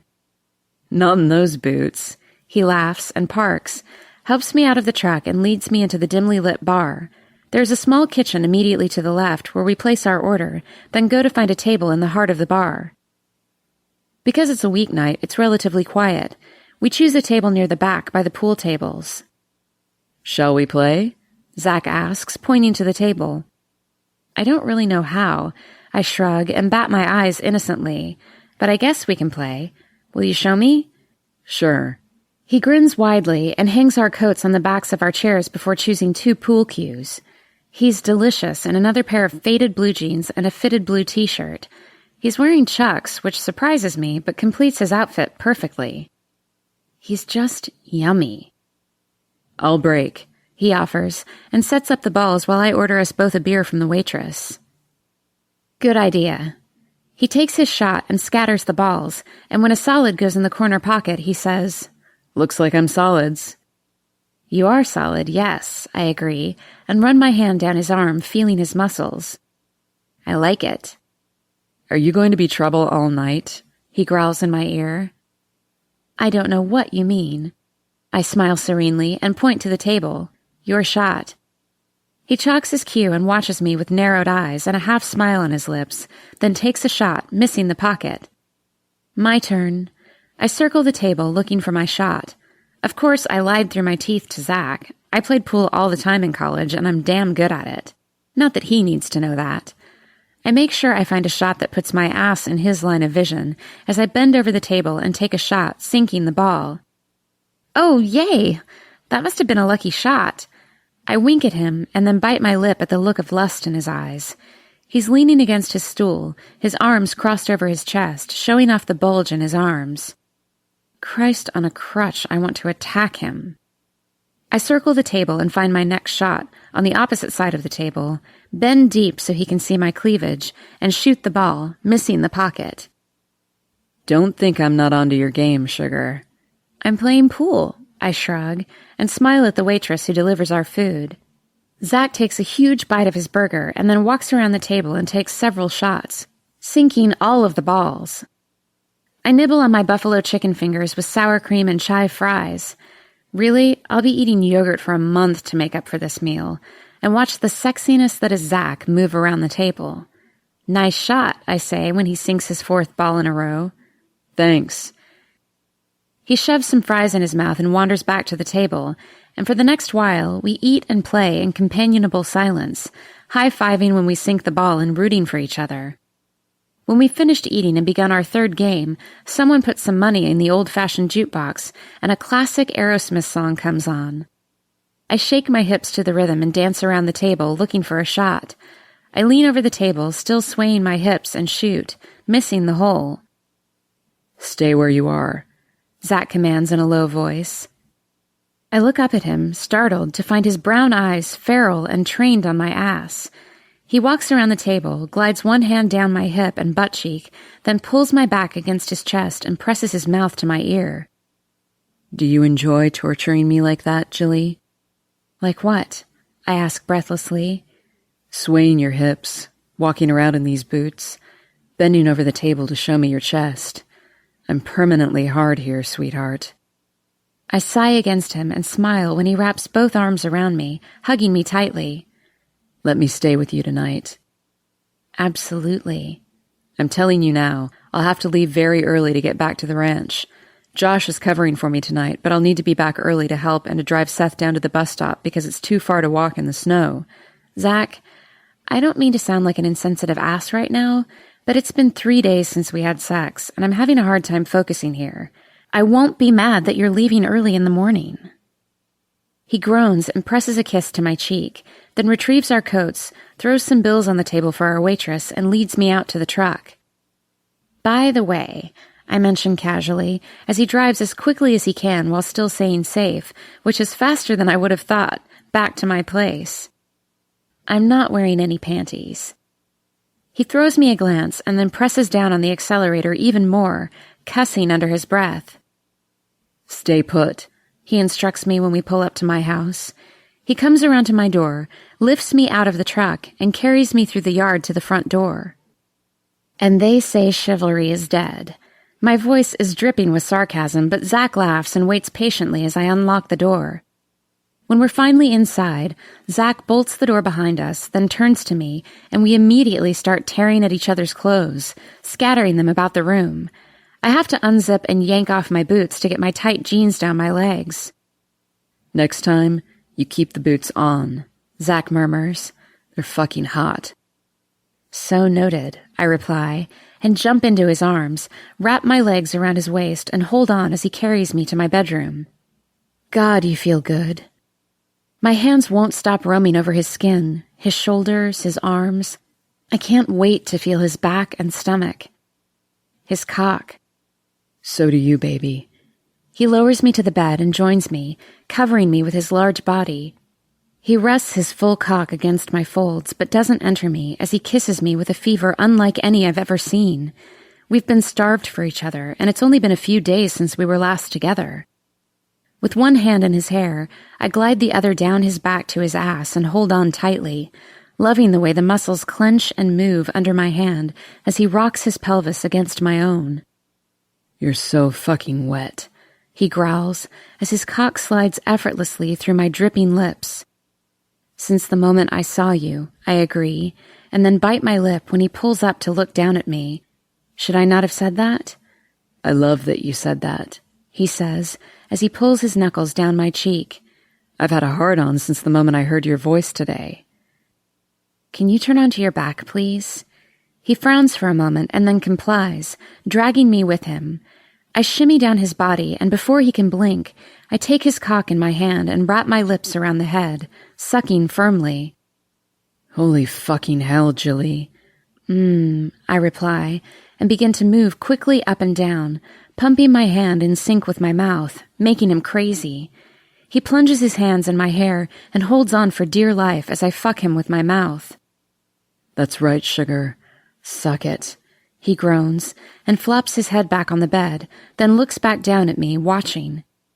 His abs tighten with the movement, begging me to brush my hand over them, up to his chest, over his nipples, and back down the small trail of dark hair that leads to his dick. "You look amazing, Jill." I kiss his thighs and work my way up his body, straddling him, then guide his thick cock to my entrance and sink down onto him. "Oh, shit," I moan, as I sink down as far as I can. He's filling me, completely. His hands glide from my breasts to my hips and back again, as though they can't decide where they most want to be. "You're so fucking gorgeous," he growls, watching me with hot eyes as I begin to ride him. I circle my clit with one hand and ride him earnestly, and his eyes glaze over. "That's right. Touch yourself, baby. Oh God, you're clenching around me like a fist." He sucks in a breath and watches as I continue to masturbate while riding him. His eyes finally meet mine, and he bites his lip as he grips my wrist in his hand and brings the fingers to his own lips, licks them, and then kisses them as he sits up straight and wraps his arms around me. He takes control, holding me still as he thrusts in and out of me, his eyes never leaving mine. "I fucking love your pussy," he whispers and nibbles at my lips. "Your mouth, your tits." "I love it when you talk dirty," I reply, and moan when he pulls me down onto him so hard I almost see stars. "Fuck me, Zach." "I am," he replies with a wolfish grin. "And I plan to for a while yet." "Oh God, I'm going to come, baby." "The only thing better than watching you come is making you come, Jilly." He kisses me hard and thrusts deep, and I come apart, shivering. I wrap my arms around his neck and hug him close. "I missed you," I whisper into his ear. Chapter 9. Zach. "She's doing better, boss," Louis assures me as he runs his hand down Lily's flank. Louis has been a ranch hand at the Lazy K since I was a kid. I trust him completely, with our animals, our land, and our family. "You gave us a scare, didn't you, girl?" I pet her neck and smile when she nudges my face with her muzzle, asking for apples. You can have apples in a few more days. Nothing more frustrating than watching a horse with colic, Louis says with a shake of the head. Or more exhausting, I agree.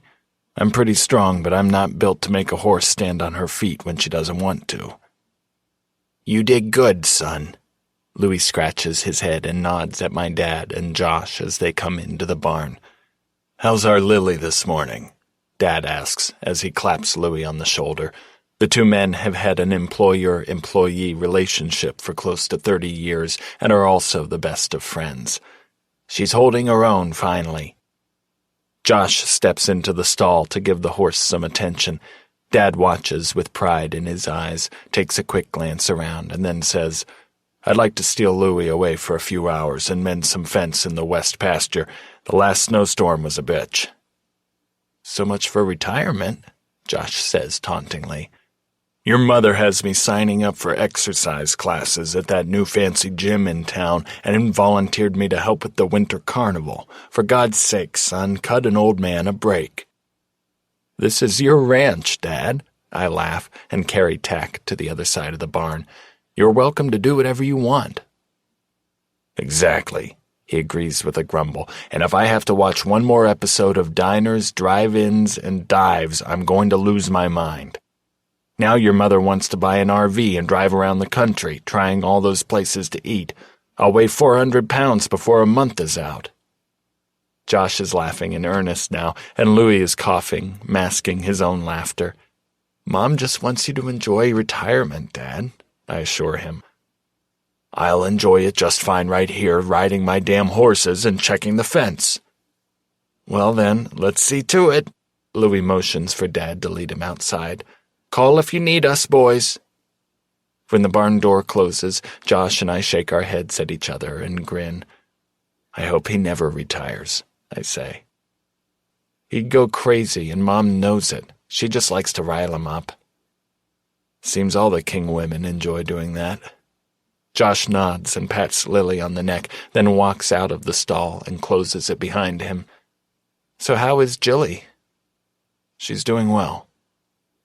Okay, stubborn ass, how are things with you and Jilly? I fold a saddle blanket and throw it on a pile of blankets, and then prop my hands on my hips. It's going really well. That's great. Is it? I rub my fingers over my lips as I think about the beautiful woman that has managed to capture my heart in such a short amount of time. Why wouldn't it be? Jill's awesome. I feel like a selfish bastard, Jay. Why? He frowns at me and leans his hips against the wall. Does she think it's more than you do? No, it's not just sex for me, man. She's amazing, funny, smart as hell, and yeah, she's sexy as fuck. But Jesus, is it fair to ask her to take on all of my fucking baggage? Did you ask her that? Yeah. What did she say? That she has baggage of her own. I shrug and pace around the barn. But seriously, I have a kid who's about to be a teenager, and we all know how hard that's gonna be. Seth is great, and he'll be easier than you think. I have a bitch of an ex-wife, who you never hear from, thank God. I have guilt issues from when I was deployed that you're working through. I stop and glare at my brother. Seems to me, he continues, that you have a lot of excuses, but I think you're just scared. I'm not scared of a girl, I scoff, and then I swallow hard. Holy fuck. I'm terrified. This is worse than taking fire in the red zone. Yeah, Kara still scares the shit out of me, Josh agrees with a grin, but she's so damn worth it. He sobers, watching me closely. Are you planning to end it? No, I reply quickly. I don't want to end it. I tried to stay away from her for months, and it was torture. You need to talk to Seth. This is a small town, and word travels fast. What have you heard? Just that you two were getting pretty cozy at the bar last week. An image of Jillian in those fucking amazing boots, her ass showcased in her tight jeans, and that rich, dark hair cascading down her back has my dick on full alert. Has it already been a week? And, he continues, I know that you've seen her a few times since then. Eventually someone will say something in front of Seth. You're right. I nod and walk back to Lily, who is hanging her head over her stall door, begging for some attention. I'll talk to him today. It's either going to go well or fucking horribly. I think he'll be okay. Josh shrugs and offers me a smile. He likes Jill. Thanks, man. My phone rings in my pocket, startling me. Still not used to carrying this bastard. I'm surprised you do, Josh says. I missed some texts from Jill last week. Don't want to repeat that. You're already whipped. Josh grins as I flip him off and answer the phone. Hey, sugar. Hi, she replies with a smile in her voice. Do you and Seth have plans for after school? It's Friday, but he's not going to Josiah's this weekend. I'm sick of sharing custody of my kid with that family.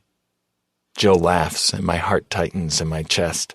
Josh continues to grin, watching me unabashedly, clearly listening to every word she says, like he used to when we were teenagers and a girl I liked was on the phone. So I flip him off again, making him laugh. Well, why don't you and Seth meet me at my house and we'll bake those cookies I promised him? We'd enjoy that. I'll order in pizza for dinner. My hero. She laughs, and I can imagine her tucking her hair behind her ear in that way she does that makes me want to lean in and nibble on her earlobe. Seth gets out at 2:30. Does that work? Perfectly. I'll see you then. Bye, handsome. Bye, Jilly. I hang up and turn to find Josh standing with his arms crossed over his chest and a shit-eating grin on his face. God, you're ugly. I toss at him for lack of anything else. You look just like me, brother. Impossible. I'm much better looking. Josh laughs and slaps me on the shoulder. Gonna go bake some cookies? He wiggles his eyebrows at me suggestively, and I punch him in the arm. Hard. Don't be an asshole. My kid will be there. Hi, guys. Jill opens the door wide to let us in. Her cheeks are flushed and her hair is tucked up into some kind of knot on the top of her head. She's in a red t-shirt and black stretchy pants. She's barefoot, so I see that her red toenail polish matches her shirt, and I want to scoop her up and make that flesh on her cheeks spread all over her body. But instead of throwing herself into my arms, she ruffles Seth's hair and smiles at him happily. Where's Thor? In the truck, I reply. Why? She asks. Dad said he couldn't come inside and ruin all of your nice things. Nonsense. Thor won't ruin anything. Go get him. Seth turns to me excitedly. Can I, Dad? Her house, her rules. I grin down at my boy as he runs back outside to fetch his pup, then turn and pull Jill into my arms. Hey, sugar. It's good to see you, she replies with a soft smile. You did that on purpose, didn't you? I had to have a reason to get to do this, I reply and lean down to take her sweet lips with mine.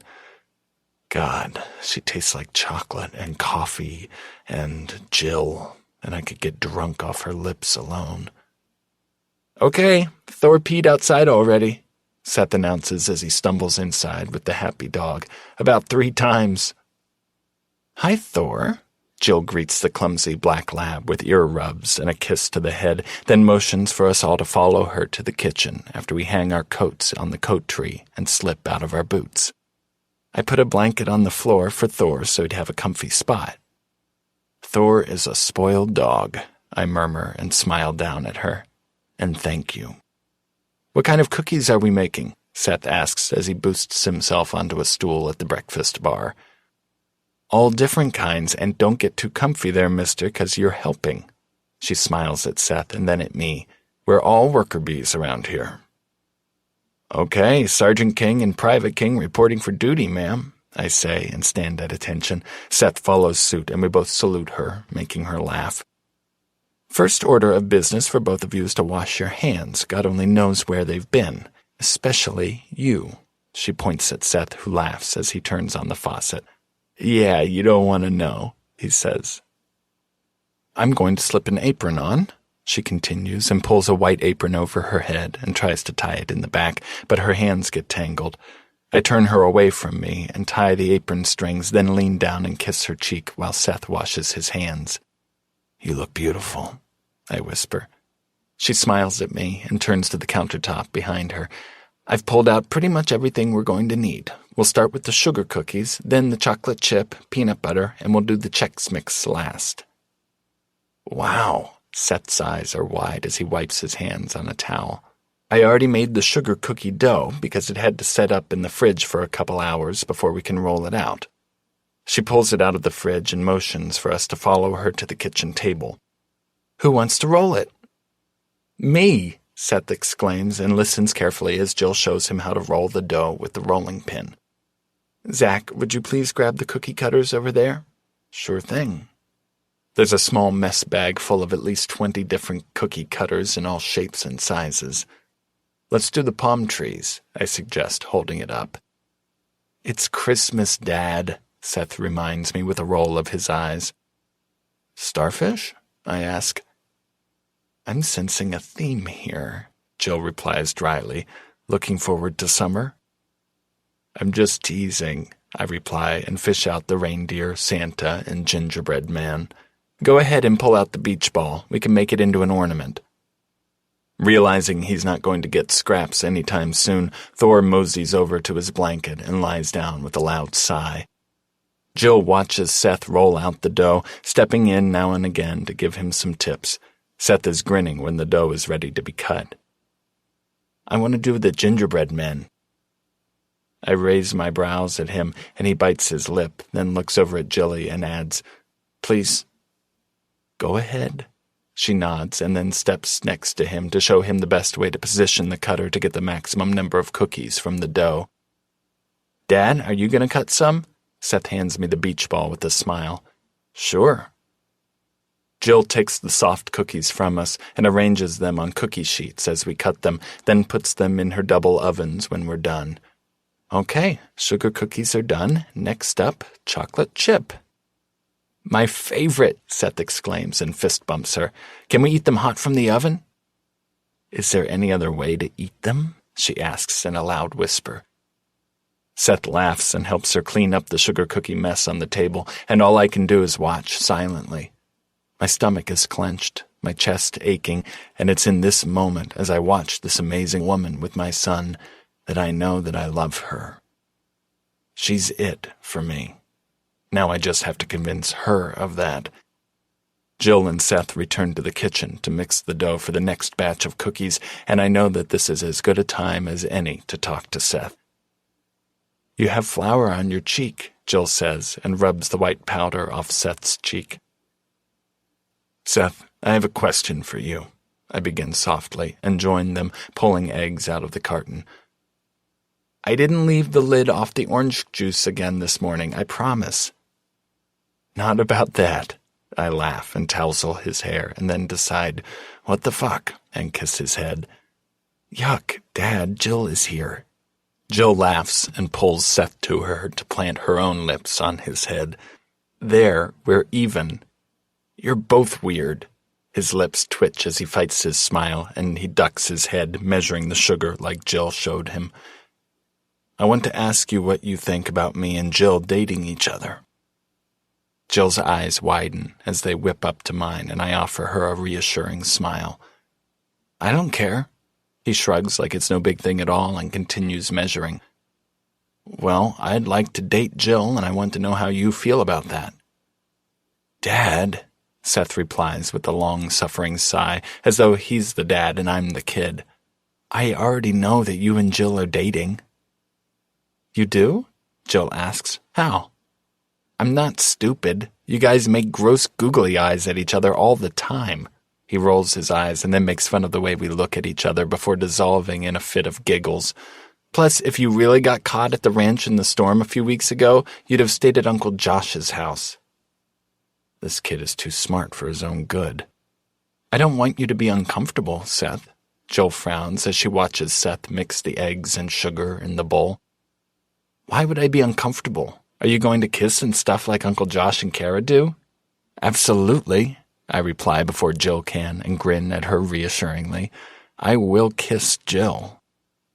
Ugh, can you keep trying to do it when you think I can't see you? I let out a loud laugh and pull my kid in for a quick hug. I love you, son. You have a girlfriend, Seth taunts, backing out of my grasp. I want you to know, I begin seriously and hold Seth's face in the palm of my hand. Jill is very special to me, Seth. This isn't like what you saw with your mom. I'm not a little kid, Seth replies with a shrug as Jill frowns at him, curious to hear more about what Seth saw, I'm sure. But it's cool. Jill's fun and you're happy, so... He shrugs again because shrugging is Seth's favorite form of communication, and then frowns. Are we going to bake cookies or talk about mushy stuff? I want cookies, I reply and pull the flour toward me. Here, I don't think you had enough flour on your cheek. I dip my fingers in the white powder and wipe them on Seth's cheek, making him giggle. Do not have a flour fight in my kitchen, Jill warns us. Seth and I grin at each other, and then each take a small handful and throw it at Jilly, making her hair and red t-shirt white. I'm sorry, did you say something, sugar? You're both brats, she laughs and brushes the flour out of her hair. Thor comes running over to see what all the ruckus is about, and manages to get coated in flour, too. Thor looks old, Seth giggles. He looks very distinguished with his gray hair, Jill agrees, and then pours the chocolate chips into the batter, giving it a good stir. Let's drop these onto the cookie sheets, and then we can bake them. She pulls the sugar cookies out of the oven and sets them on a rack to cool as we replace them with a batch of chocolate chip cookies. Finally, when those are in the oven, she sighs and blows a wayward strand of hair out of her face. You know, maybe we can bake the peanut butter another day. This is hard work. Pansy, Seth taunts her and then laughs his head off. No chocolate milk for you, Jill replies, throwing him a mock glare. He quickly recovers. I was just kidding. While the cookies bake, I order pizza, and when the first batch of chocolate chip is done, we all sit at Jill's table and sip chocolate milk and nibble the hot cookies. So good, Jill moans. These are even better than Grandma's. Don't tell her that, I warn him with a laugh. Nah, that would just hurt her feelings. There are moments when my kid can be the most compassionate person I've ever met. He's always worried about hurting the feelings of those he loves. I hope he never loses that. I accidentally farted in class today. And we're back to being 12, I mutter under my breath as Jill chokes on her chocolate milk, laughing her ass off. I didn't mean to. Dude, really? You asked how my day was? He grins and stuffs a whole cookie in his mouth. No, I don't believe we did, actually. Well, you were gonna. I could feel it. Never a dull moment with you two, that's for sure. Jill wipes the tears from her eyes and then coos down to Thor. No, buddy, you can't have these cookies. Chocolate is very bad for puppies. Yes, it is. She cups the canine's face in her hands and kisses his forehead, points to his blanket, and turns around when Thor obeys her, lying down. I'm glad we're here, I murmur to her and brush my knuckles down her cheek, wiping a speck of flour away with my thumb. Pizza! Seth exclaims when the doorbell rings, and he runs to the front door to retrieve the food. I'm glad you're here, too, Jill replies softly. I'm having fun. We are having a blast, sugar. Jill, can we eat our pizza in the living room and watch a movie? Seth calls out. That sounds perfect, Jill calls back, and then turns to me. Snuggle up on the couch with me? There's nowhere else I'd rather be, I reply. Jill loads Transformers into her DVD player. Seth and Thor settle on the floor with blankets and pillows, and Jill and I are on the couch. The pizza is devoured within minutes, so we settle back to watch the movie. We have to frost the sugar cookies, Jill announces halfway into the movie, then glances down and laughs. Both Seth and Thor are out cold, snoring deeply. Or not. Can we stay tonight? I ask without thinking, and then decide, fuck it, I want to be with her. We can't, she begins, but I hush her with my fingers on her lips. No, we can't, but I can hold you, and Seth and Thor are out for the count. They won't stir until morning. I've missed sleeping beside you, she admits with a whisper, and the tension I didn't know I was holding melts out of me. I hug her close and bury my nose in her hair, breathing in scents of vanilla and chocolate. Me too, baby. I say we take it where we can get it. I want to hold you tonight. Okay. She smiles up at me and finally presses her lips to mine. She drags her small hand down my face, and before I can push the kiss any further, she backs away, leans her forehead to mine, and brushes her fingers through my hair. I'd love nothing more. Chapter 10. Jillian. So what you're saying is you like bacon, I say dryly, while Seth chomps on his 6th strip of crispy bacon. Yeah, he nods. Bacon should be on everything. I've seen it on donuts and ice cream, Zach mentions, pouring me another cup of coffee. Really? Seth perks up and slips half a slice of bacon to Thor, who is sitting patiently at Seth's feet. Did you try it? I tried the donut. It was good. That sounds interesting, I reply with a laugh and sip my coffee. It's snowing pretty hard out there. It dumped another 8 inches easy, Zach agrees, and grins knowingly at me as I stretch my lower back. We ended up falling asleep on the couch before the movie ended. At some point in the night, Zach turned off the TV, covered Seth with a blanket, and just tucked me against him on the couch, and we had our own version of a slumber party in my living room. We woke to Seth and Thor both peering at us with wide smiles, demanding to be fed. My lower back is a little sore, I murmur. You're too old to sleep on the couch, Seth remarks matter-of-factly and stuffs more bacon in his mouth. How old do you think I am, Seth? I grin and watch while he narrows his eyes, giving his answer a lot of thought. Maybe 26? You know, old. Well, I'm 29, I inform him with a sniff, and then tickle his ribs. And I'm not old. Old lady, he giggles. What are we doing today? We have to frost those cookies we baked last night. I'm going to take Thor outside with me and shovel. Zach walks around the table to me and kisses me softly. Have fun with your cookies. Have fun in the snow, I reply, and thanks. Be good, brat. Zach ruffles Seth's hair, then whistles for Thor to follow him outside. Are you about finished? I ask Seth. He nods and immediately helps me clear the table and load the dishwasher. You're good at cleaning up. Dad and I share the cleanup since it's just us guys now. He takes a plate out of my hands, rinses it under the faucet, and sets it in the dishwasher. It's kind of fun to talk to Dad while we do KP duty. Kind of catch up on your day? I ask, and hand him a glass. Yeah. He shrugs and places the glass in the dishwasher. Your dad loves you very much. He nods, fills the soap compartment, and starts the washer. I gather the frosting, knives, and the trays of cookies and carry them to the table. Red or green? Green, please. Seth dives for the green frosting and begins coloring his cookies. He sticks his tongue out as he concentrates on outlining a gingerbread man with the frosting, doing a pretty good job of it. He looks so much like his dad, it's startling. The only difference, really, is that Seth's eyes are a light hazel rather than chocolate brown. He has the same dark hair, dimple in his left cheek, and square jaw. He's going to be a knockout someday. I reach over to ruffle his hair, but he flinches out of my reach, his eyes suddenly wide and wary. Sorry, buddy. I was just going to touch your hair. His shoulder jerks up in a shrug, and then he pins his eyes back on his cookie, avoiding my gaze. Sorry, he mumbles. You didn't seem to mind being touched last night, I comment casually, and frost an ornament in red. Yeah. Geez, what do I say? The playful, carefree boy from just a few moments ago is gone and has been replaced with a pensive, wary kid, and my heart breaks for him. Want to talk about it? I ask, and set the finished cookie aside, then reach for another. My voice is calm and casual, as if I just asked him what he thought about the movie we watched last night.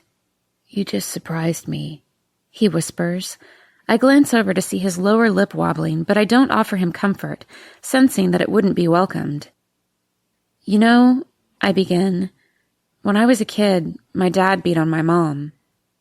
From the corner of my eye, I see Seth's head whip up, his eyes wide. He did? Yeah, I nod and continue to frost. He was a really mean man. Sometimes he'd pound on Ty, too. Did he hit you, too? Not really. He mostly just ignored me. My mom and dad both just sort of ignored me. I hid in the closet a lot. The pain that I grew up with has long since healed, and in its place is a numbness that I find equally sad. I feel nothing at all when I think of my parents. My mom ignored me, too.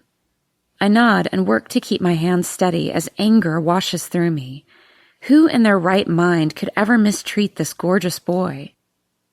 For a long time after Dad went away, she would leave me with babysitters and just go have fun, he tells me, his voice low. Were the babysitters nice? I bite my lip, not sure I really want to know the answer. Some were.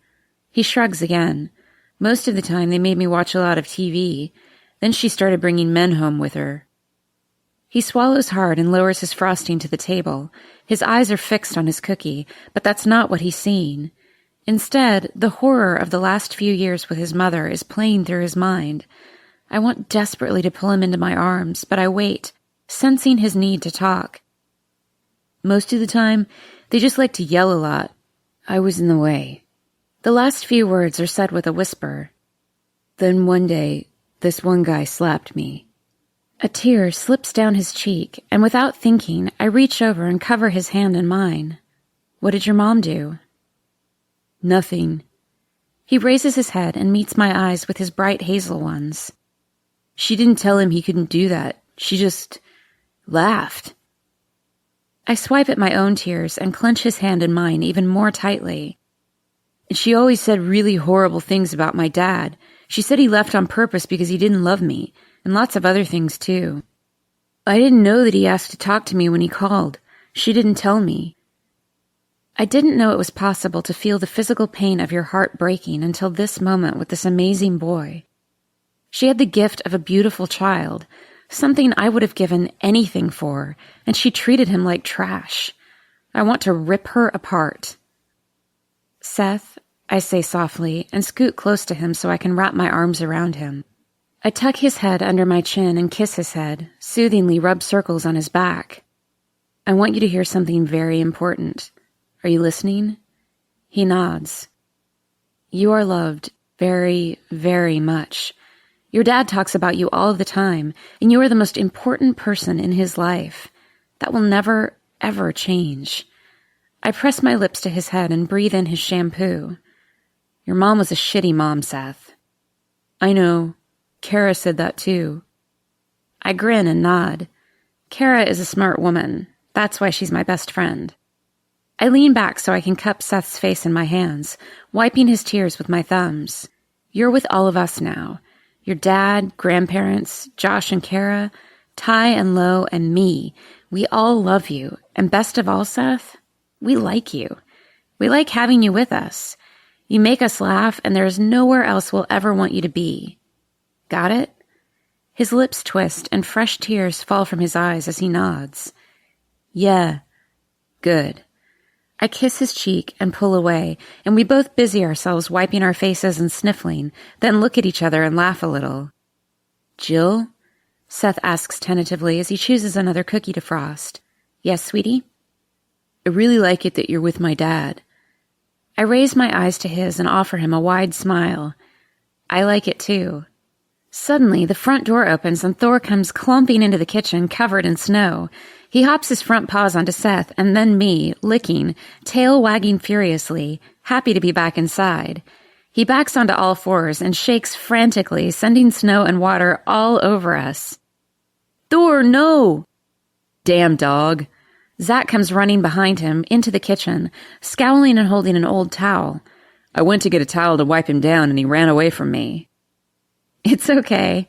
I take the towel from him and run it down Thor's back, rubbing him vigorously. Did you have fun in the snow? He did.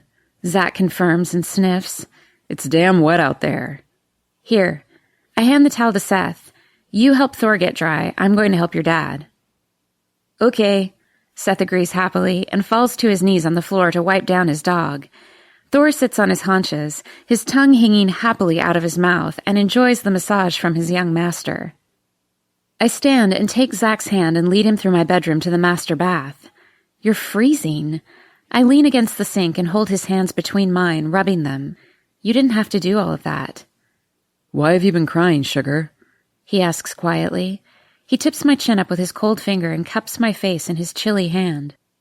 What happened? Seth and I had a heart-to-heart, I reply softly. Zach's brow wrinkles in confusion. Did he say something to hurt your feelings? No, not at all, babe. He just confided in me about some things that happened when he lived with his mom. Zach's eyes close on a sigh. I hold his face in my hands and kiss his chin in comfort. We're fine. He's fine. In fact, I grin up at him when he opens his eyes and gazes down at me. He said he's happy that you and I are seeing each other. Good. He boosts me up onto the sink and leans down to brace his forehead on mine. Even his head is cold from being outside so long. Death is too good for her, Jilly. I brace my hands on his ribcage and stay silent, letting him talk. For a while, I wished her dead for what she put him through, but honestly, that's too good for her. I want her to suffer. God help me, I know it makes me a monster, but I want her to feel every bit of pain she ever put him through times 1,000,000. You're no monster, babe. I kiss his lips and then wrap myself around his torso, holding him close. You're a daddy. She hurt your boy. He hugs me tight, then backs away, helps me off the sink and accepts the towel I pass to him. He rubs it over his head and tosses it into the hamper. You're sure everything is okay? Yep. Perfectly fine. He nods and kisses my forehead, then leads me back to the kitchen where Seth is talking to Thor and frosting the last of the cookies.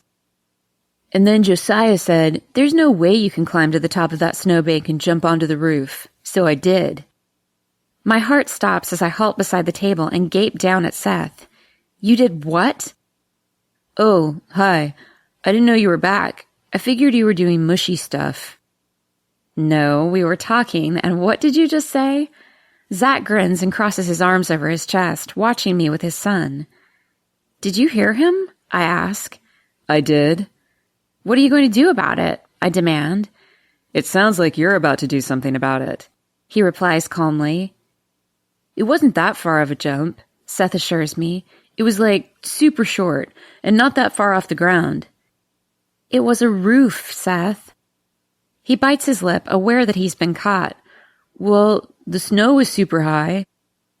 I'm super mad at you, I reply. Why? Seth asks, confusion written across his face. You could have been hurt. Didn't you think of that? I didn't get hurt. He sounds so calm, like I'm the one being unreasonable. You could have. But I didn't. No more jumping on roofs, and that's all there is to it, I insist. Seth looks over at his dad, who shrugs and nods. Fine. His shoulders droop in defeat. I don't want you to get hurt, buddy. You just took 10 years off my life. His lips twitch as he tries to fight a satisfied smile. You're already old. No more cookies for you, I inform him sternly, fighting a grin. But you're pretty, he quickly adds. Zach bursts out laughing and ruffles his son's hair as he saunters past him to the kitchen to pour more coffee. You're just like your uncle, always the charmer. I don't know. I pick up a green frosted sugar cookie and take a bite. I think he sounds a lot like his dad. My phone pings with an incoming text. Grace. Jacob has reserved rooms for you all here at the lodge tonight after the parade, so bring an overnight bag. His treat. XO. That's Grace, I inform Zach. She says we're all to bring overnight bags tonight to stay at the lodge on Jacob. Does this mean I get to stay with Grandma and Grandpa again? Seth asks hopefully. Looks like, Zach replies with a grin. Yes! Seth pumps his fist and does a happy dance in his chair. Grandma said the next time I stay over, she'll help me order some Christmas presents online. I told you I'd take you shopping, Zach says with a frown. His dark hair is messy from the towel, and he just looks delicious, leaning against my kitchen counter with a coffee mug in his hand. It occurs to me that I've hardly done any shopping yet this year, and make a note to take care of that this afternoon after Zach and Seth leave. I know, but what I want to buy I can't find around here, so she's going to help me order it. What is it? Zach asks. Can't tell, Seth replies with a grin, but it really sucks. Whoever gets it is going to hate it. I laugh and shake my head at the silly boy. I doubt that. We'll see. He grins widely and bites a cookie. This Christmas is going to be the funnest ever. What did you ask for? I ask Seth. Nothing. He frowns like it didn't occur to him to ask for anything. You didn't ask Santa for anything? He rolls his eyes and gives a long-suffering sigh. Santa isn't real. Oh, yes, my friend, he is. I give him a stern look and nibble my cookie. So what would you ask him for? My own snowmobile, he says and blushes. Zach's lips twitch, but he keeps his face sober as he sits back and listens. Is that all? I ask. That's a lot. But what if you're daydreaming? What else would you ask for? He blinks and thinks hard. Maybe some high-powered binoculars to look at the birds and stuff when we're in the woods. That's cool, I say with a grin. And Josiah has a Kindle Fire that's cool. I like to read. You do? Yeah, Kara got me started on some fantasy books that are cool. I nod, making rapid mental notes. What about you, Dad? Seth turns the question to his father, whose face goes blank. I don't need anything. Everything I need is right here. His eyes shine as he gazes over at me, then to his son, and, well, if I wasn't already in love with him, I would have fallen hard right then. It's a daydream, Dad. I'm daydreaming about getting you home so I can do my chores and take my woman out on a date. I can help with chores. Seth jumps up and runs around the table to me and hugs me hard. Thanks for the cookies and letting Thor and me sleep on your floor. You're welcome. I hug him back and whisper in his ear, thanks for our talk. He smiles at me and takes his coat from his dad. I'll see you tonight, Zach murmurs, and pulls me into his arms for a full-blown kiss, right there in front of Seth and the dog. I'm looking forward to it. Ugh, Seth groans. Come on, Thor, let's go out to the truck. Zach and I laugh as we hear the front door close behind the boy and his dog. Thanks for staying over. I had a lot of fun. We did too. He nuzzles my nose with his and nibbles the side of my mouth. I'm going to do a lot of naughty things to you in that hotel room tonight, sugar. Promise? Absolutely. At least we got a break in the snow, I comment as Zach leads me out to his truck 6 hours later. You're going to break your ankle in those shoes, Zach mutters moodily and eyes my Jimmy Choos warily. I am not. It's a party, Zach. We'll be outside. I'm quite sure Jacob has outdoor heaters, I reply, and study his face as he lifts me into the passenger seat. He looks tired and like he's aged 5 years since this morning. What's going on? Nothing. I'm just worried about the health of your legs. My legs and I are fine. He shakes his head, slams the door, and trudges around to the other side. He pulls away from my house and is quiet all the way through town. He rubs his fingers over his mouth, the way he does when he's agitated. Do my shoes really piss him off? I think they're hot. He liked the boots, so I figured these would turn him on too. Did I do something wrong? I ask softly. His gaze turns to mine and softens. He pulls my hand to his lips and kisses my knuckles, sending electricity to my core. No, baby. I shrug and chalk his mood up to hormone changes. Even though they deny it, we all know men have their own version of their period. The snow has stopped, leaving a beautiful blanket of white over everything. It's past dark now, and I love looking at the lights on our neighbors' homes, the fun lawn decorations, and of course, the beautiful trimmings through downtown. Before long, we approach the turnoff to head up the mountain to the ski resort. The road has been freshly plowed and sanded, and with Zach's 4x4, I have no doubt that we'll make it to the top safely. I hear all of the holes are coming, I say casually as we pass the Hideaway, the bed and breakfast owned by Brad and Max's younger sister, Jenna. and Hannah, the new OBGYN. She's Grace's roommate. Great, Zach replies. His voice is monotone. Are you sure you're okay? Fine. You're not terribly chatty. I'm driving up a bitch of a road, Jilly. Cut me some slack. I sink back into my seat and blink at him in surprise. Zach can be moody. We all know this, but he doesn't usually snap at me. Sorry. He sighs and rubs his hand over his lips again, but doesn't say another word until we've reached the lodge. It's a good thing we came a bit early because the parking lot is already full. Zach pulls into the valet slot right behind Josh and Kara and Ty and Lo, who all rode together. Hey, girl! Kara waves and comes running to me as quickly as her own heels will carry her. Hi, I love your shoes. Thanks, your jeans are awesome. I grin and turn around to show her my backside. I love my ass in them. You have a gorgeous ass, Lo adds as she joins us and then leans down to hug me close. Holy shit, you're tall, I laugh and glance down at her own feet, also in heels. She's perfect, Ty says, and buries his face in Lo's neck as he wraps his arms around her waist. My brother is in a thick cable net sweater with the sleeves pulled up on his forearm, showing off the tats on his right arm. He's in jeans and chucks, and after the conversation with Seth today, I feel a softness toward the pain in the ass. So I walk to him and slide into the comfort of his arms when Lo steps away. You okay? He asks softly. Yep, just love you. He pulls back to look into my face and offers me a half smile. Love you back. Just stop showing off your ass. No, I smirk and turn away, running smack into Zach. He's grinning lazily down at me, and right here, in front of my brother, his brother, and the girls, he pulls me into his arms and kisses the breath right out of me. His hands dive into my hair, holding me firmly as he plunders my mouth, and when I go weak in the knees, he steadies me against him. When he pulls back, he smiles up at my brother and says, She has a great ass. Oh, God, I groan and lean my forehead against Zach's sternum. Don't start something. Ty's quiet for a long moment, then leans in above me and shoves his face close to Zach's. Hurt her, and I'll kill you.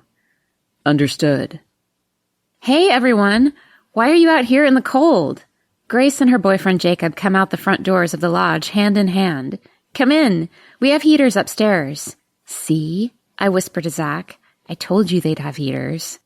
I still think you're crazy. Gorgeous, but crazy. I glance back at him and my eyes take a trip up and down his long, lean body. He's in his usual jeans, but instead of a t-shirt and coat, he's wearing a long-sleeved gray V-neck shirt under a red puffy vest. Hello, hot stuff. I think you're crazy, gorgeous soldier. I wink and lead him into the lodge behind our friends. We're guided into an elevator and up to the penthouse. Make yourselves comfortable, Jacob says as he leads us into the wide space. The river rock fireplace that mirrors the one in the lobby is aglow and surrounded by plush furniture. The dining table is set buffet style, the kitchen bustling with kitchen staff, and the sliding glass door that leads out to the balcony is open, inviting us to wander outside. We grab drinks and a bite to eat on our way out the door to the enormous balcony. It spans the width of the room and is just as deep, boasting a fire pit in the center which is lit and couches arranged in a circle around the fire. There are outdoor heaters in each corner of the balcony, so no space is too cold to be without a coat. This is beautiful, Kara breathes, as she gazes up at the ski hill that is currently awash in light from the night skiing lights. Stunning, I agree. Thank you for inviting us, I say to Jacob and Grace, who still haven't let go of each other. They really are the cutest couple ever. She's got pretty blonde hair and hazel eyes, and Jacob is the handsomest Englishman I've ever seen, tall with blonde, wavy hair and bright green eyes that he rarely pulls away from Grace. He's completely in love with her, and I couldn't be happier for them. We're happy to have you, Jacob replies with a smile. This is the best view on the mountain. You'll be able to see the torchlight parade without fighting the crowd. Oh, before I forget, Grace adds, here are the keys to your rooms. She hands them out gleefully, like a giddy Christmas elf. Thanks for this, man, Ty says to Jacob. You didn't have to. It's nothing, really. This way you can relax and enjoy without having to worry about driving down this bloody mountain at the wee hours of the morning. Is this where the party is? A pretty red-headed woman sticks her head out of the door and glances about until she finds Grace. There you are. Hey, come on out. Grace takes Hannah by the hand and turns to all of us. Do you know everyone? Not quite. She laughs and waves at us all. I'm Jillian, I begin, and shake her hand. This is my boyfriend Zach King and his brother Josh. You've met Josh's fiancée Kara, right? Hannah nods and smiles at Kara. And this is Ty, my brother, and his beautiful fiancée Lauren. You can call me Lo, she says, and smiles warmly. Oh, good, the rest are here, Kara exclaims, and hugs Brad as he comes through the door. Hey, you. Hey, young lady. Brad replies with a grin. Max and Jenna follow him out onto the balcony. That's Brad, one of Cunningham Falls' finest, followed by his younger brother Max and their sister Jenna. Holy shit. Don't expect me to remember everyone's names, Hannah replies, but laughs and shakes everyone's hands. The guys all shake hands, and Max's eyebrow raises when he sees Zach's arm around my shoulders, holding me to his side. I smile and shrug, and Max offers me a silent thumbs up. I love my friends. Chapter 11. Zach. I don't want to be here. Not with all of these people. I love my brother, and hell, I like everyone here, but I just had the shittiest afternoon of my life. Worse than watching young men get blown to bits. Worse than having to hold their moms and wives while they grieve. But Jilly wanted to be here tonight, so here we are. And I'm fucking pissed at myself because I snapped at her and she didn't deserve it. I'll make it up to her tonight. What time does the parade start? Jenna asks and wanders over to the edge of the balcony, looking up at the hill. In about 30 minutes, Jacob replies. So in the meantime, please grab some food and drinks and enjoy. What exactly is a torchlight parade? Hannah asks. Brad offers her a glass of champagne, and I tilt my head to the side, watching my friend. Seems he might be interested in the new dock in town. Can't say I blame him. She's a pretty woman. Exactly what it sounds like, Brad answers her. They dim the lights, and skiers come down the hill holding torches. It makes me nervous. Grace shudders delicately. I'd fall and break all my bones. Jilly laughs next to me, catching my attention. I love your shoes, Jill, Jenna comments. Jimmy Choo? Yes. Jill nods and looks down at her sexy as fuck shoes. Seems they cost a fortune and she's wearing them out in the fucking snow. Women. I wish we could get stuff like that here, Lo says and sips her drink. Yes, it's one of the things I miss about L.A., Jill replies, and my heart stops. She misses L.A.? I have to shop online more than anything. Oh, I'm sure that's not a hardship, Ty says. You like to shop any way you can get it. True, Jill giggles and shrugs. Thank God for the internet. Where are you from, Hannah? Kara asks. I glance around the balcony looking for my brother and see he's talking with Jacob, Max, Brad, and Grace. Excuse me, sugar, I whisper into Jill's ear. I'll be right over there if you need me. I kiss her cheek and walk away toward my brother. Max was just telling us about the wrenching software he sold to Google, Josh says excitedly. Seriously? I turn to Max and shake his hand. Congrats, man. Thank you. Jilly says you're moving back to town, I reply and sip my beer. Yeah, she's going to sell me a house. He cringes and leans in to talk quietly. I don't want any weirdness between us. I didn't know you were dating her when I asked her out. I wasn't then, man. If we were, Jill wouldn't have gone with you. It's all good. He nods, and we're sucked back into the conversation with the others. Finally, Grace yawns. Sorry, guys, I love you all, but this is boring. I'm going to talk about sexy shoes with the girls, even though I can never wear shoes like theirs because I would die a very violent, painful death. Enjoy, darling. Cheerio, love, she calls back to him in a horrible accent, making us all laugh. She's always doing that, Jacob murmurs as he watches Grace with lovesick eyes. Ty and Brad wander over to join us, and now we are officially split, men versus women. Couldn't take the shoe talk anymore? I asked Ty. Dude, they're on to purses now. Handbags, Brad corrects him with a shudder. We got schooled on the whole they're not purses, they're handbags thing, so we came over here where it's safe. Who the fuck spends $1,000 on a purse? Ty asks. Handbag, Brad says again. We don't ever want that lecture again. Oh, some spend more than that, Jacob adds with a wince. It's ridiculous. Kara spends hundreds on her hair just to keep it straight. I don't get it. It's hair. Wash it and be done with it. Josh shakes his head in confusion. I pay $15 to get my hair cut, I reply with a shake of the head. Is this what will keep Jillian happy? Thousands of dollars worth of accessories and designer clothes and hair and nails?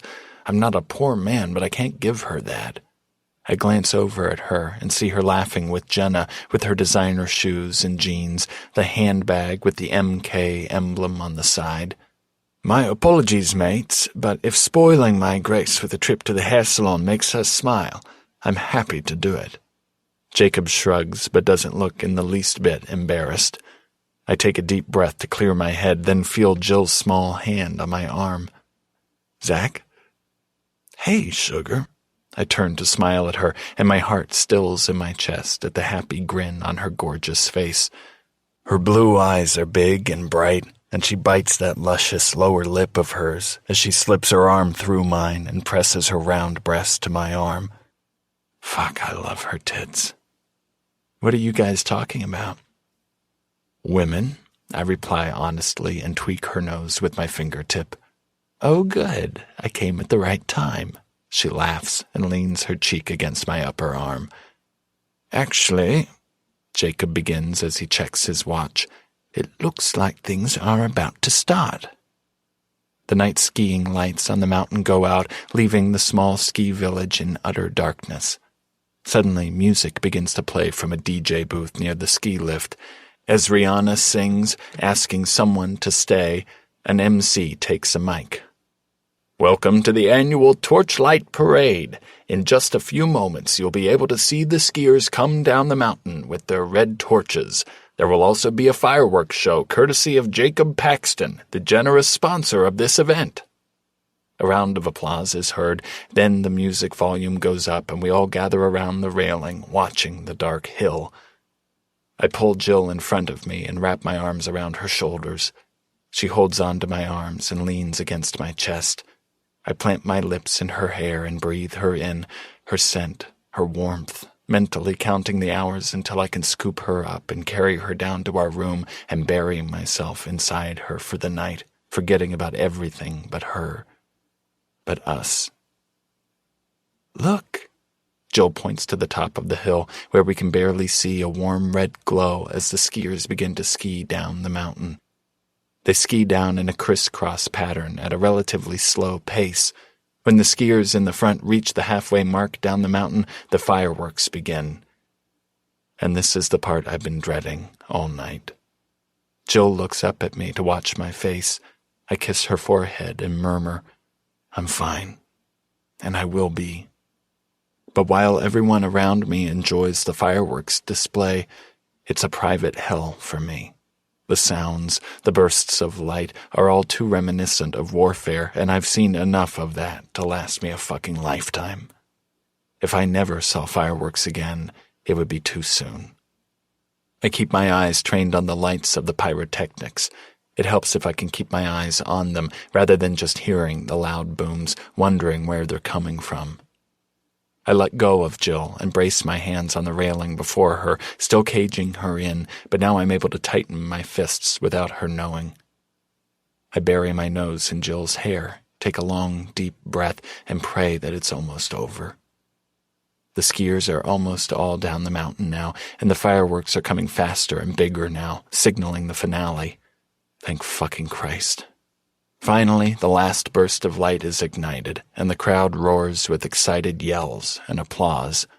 Some of the spectators will file into the few bars up here on the mountain, while still more will drive down to town and party it up down there. That was beautiful, Kara exclaims. Why have I never come up here to watch this before? Locals rarely experience all of the fun things in a tourist town, Max reminds her. True, Lo agrees. We should do more of them. Jill turns in my arms and wraps herself around my torso, hugging me tightly, rubbing her small hands up and down my back soothingly. Are you okay? She murmurs softly. I kiss her forehead tenderly and take a deep breath of the fresh mountain air. I'm fine, baby. She can feel the tension rolling through me and frowns up at me, but I shake my head and kiss her lips gently. I'm okay. We'll talk later, okay? Just enjoy the party. She studies me for a moment and then nods. I'll go get us a couple of drinks, I offer. Perfect, thank you. She smiles widely as I walk into the kitchen to grab 2 fresh drinks. Jacob went all out for this small party. If I hadn't met him, I would think it was just to impress us all, but I have a feeling it was purely for the convenience of having the food prepared and staff on hand to help so he and Grace could enjoy their guests. I can respect that. When I walk back out to the balcony, I hear Jill's laughter tickling the air, and my dick immediately hardens.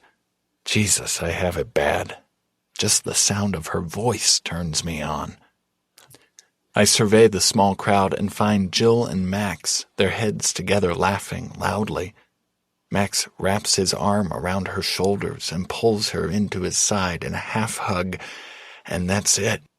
The lack of sleep, the stress from the day, the fireworks, and now seeing Max with his hands on my woman all just push me over the edge.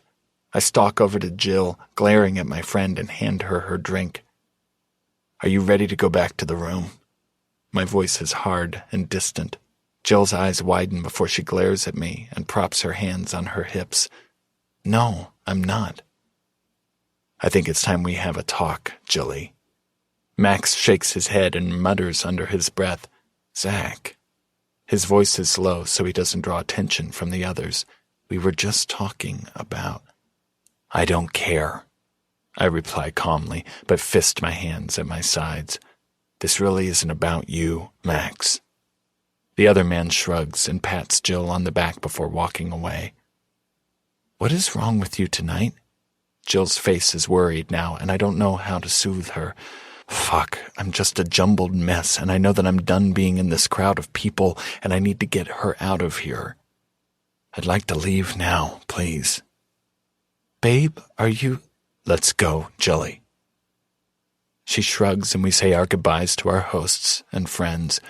Josh stares at me with questions in his eyes, but I just shrug and keep walking.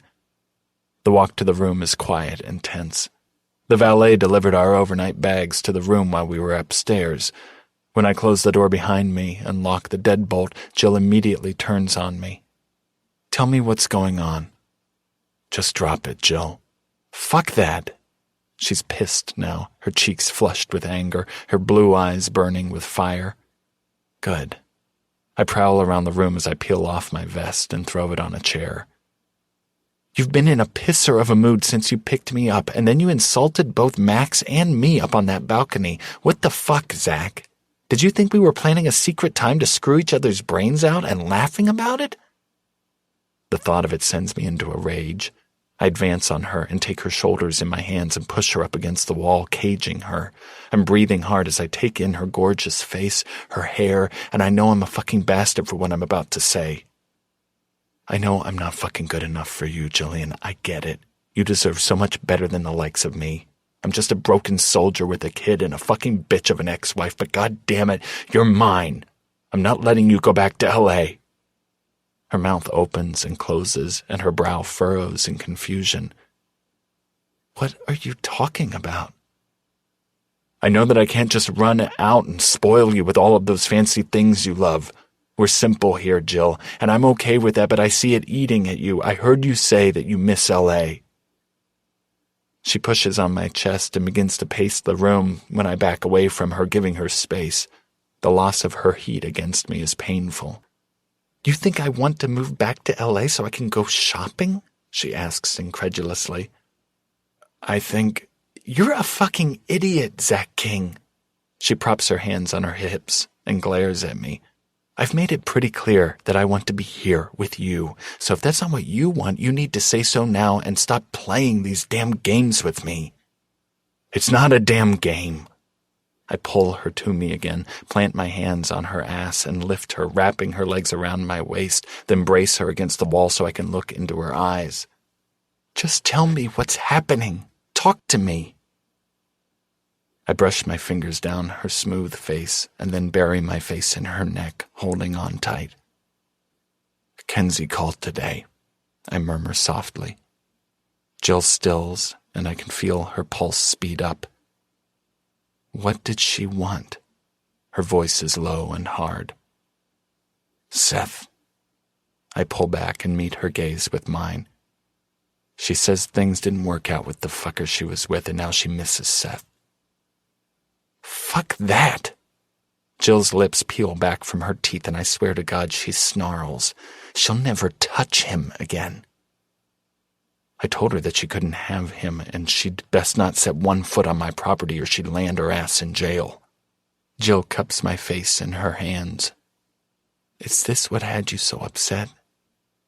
I can't have her make Seth's life any more difficult than she already has. She can't. She gave up custody, right? Yeah, I have full custody. She didn't even ask for visitation. In the court's eyes, she abandoned him. Jill's nodding and pushes her fingers into my hair. You have all the power here, babe. I nod and rest my forehead on Jill's, drawing strength from her. Jesus, she's so fucking strong. Now about the rest of it. Why in the bloody hell would you think I'd want to move back to L.A.? You deserve nice things, Jill. I deserve you. And Seth, and even that silly dog of yours. I don't want L.A. I left there for a reason, Zach. I sigh, knowing I've fucked up. It was a motherfucker of a day, Sugar. Between the lack of sleep last night, that call, the fireworks, seeing you in Max's arms. Jill throws her head back and laughs. In Max's arms. He hugged me, Zach. That happens sometimes. He had his hands on you. That happens when a person hugs you. I didn't like it, I growl. I turn with Jill in my arms, cross to the bed, and crawl onto it with her still clinging to me. I kneel between her legs and tug her expensive shoes off her feet and toss them on the side of the bed as she pulls her shirt over her head. I think I should remind you who you belong to, Sugar. Is that so?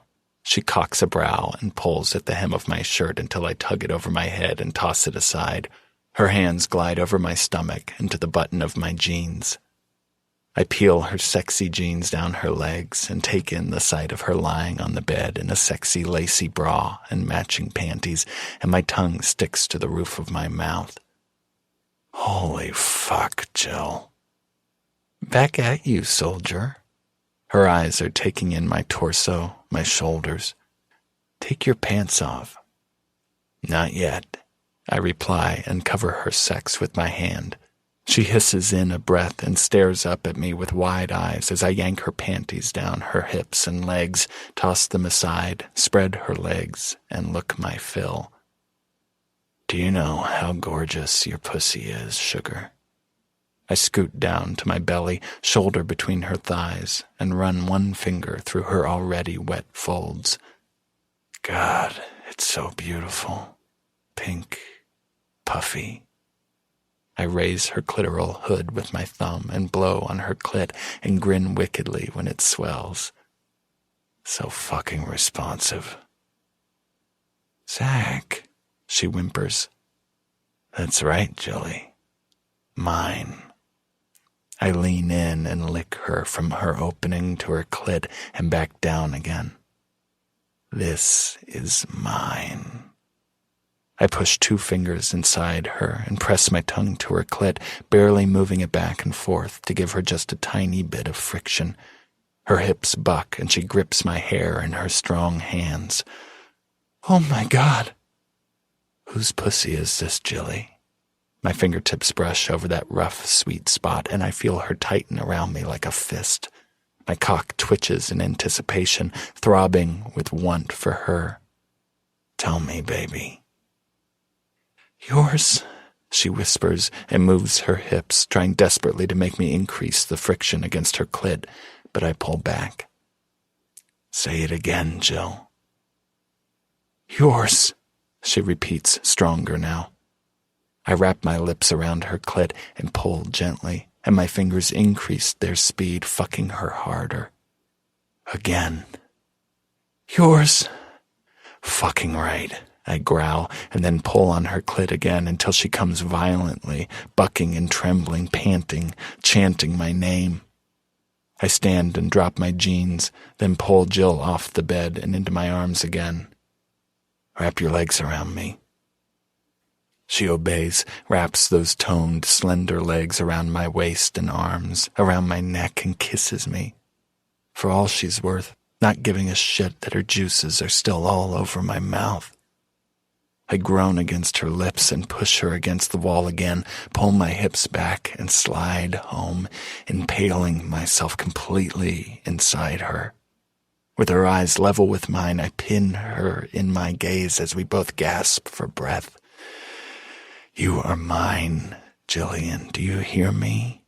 Mine. Yes, she sobs as I begin to move in hard, quick strokes. This isn't soft and slow like before. It's hard and urgent, and I know exactly what I'm doing. I'm claiming my woman. My cock is harder than it's ever been, pulsing and throbbing inside this amazing woman. Every time I pull back, she whimpers. Dragging against your sweet spot, sugar? God, yes. Her legs tighten on my hips as her pussy clenches around me. Do not come yet, I command. Her eyes burst open with surprise, and she bites her plump lower lip. Not yet. Please, she whispers and circles her hips again, almost frantically. I'm almost there. I plunge inside her and stop abruptly, holding her against the wall with my body, filling her with my cock. I watch her for a moment as her breath heaves in and out, pressing her hard nipples against my chest. Zach. Yes, Jilly? I need to fucking come. She makes a small fist and gently pounds it on the top of my shoulder in frustration. Please. I hook an arm under her knee, cup her ass with my hand, opening her wider, and push against her even more tightly. I love the way you feel wrapped around me, I murmur. I love the way you taste and smell. I can smell how fucking turned on you are. Do you have any idea what that does to me? She shakes her head. I pull back, then slam home again, making her cry out. It makes me fucking crazy. It makes me want to fuck you all night long. Would you like that, Jilly? Yes. I begin to pound in and out of her again, my pace quicker now. She's so fucking slick. Her wetness pouring down over my cock and balls, and her entire body is clenched around me like a vice. She's fucking amazing. Oh my God, Zach. Please. I can't wait. I watch her face in awe as she begins to succumb to her release. Do it, baby. Come. Instead of screaming like I expected, she grows silent, bites her lip, and her body is racked with shudders as she pulses and contracts around me. It's the most beautiful thing I've ever seen. My spine tingles and balls lift as I surrender to my own release, rocking into her. She cradles me in her arms as I bury my face in her neck and come harder than I can ever remember coming before, my entire body stiff, feeling like it's going to turn inside out. After a few long moments of us clinging to each other, supported by the wall, Jill giggles softly. We made a mess. We'll clean it up. I brush a few strands of her hair back from her face. You're mine, Jilly. I get it. She grins and kisses me softly. And you're mine, soldier. Damn right. Chapter 12. Jillian. Someone is nibbling on my neck. I stretch under the soft sheets and smile sleepily, not opening my eyes yet. Zach's pressed to my back, leaving damp kisses down my shoulder, then back to my spine. His hand drifts down to my arm, to my hip, up my side, and then around to cup my breast. I moan softly and wiggle my hips, pressing against his hard erection. Good morning, sugar, he whispers against my ear. Did you sleep okay? He pulls me onto my back and smiles down at me. His dark hair is mussed, and his big brown eyes are heavy with sleep. The dimple in his cheek winks at me. You're gorgeous in the morning, he murmurs and kisses my forehead, and just that press of lips to my skin has my body on full alert.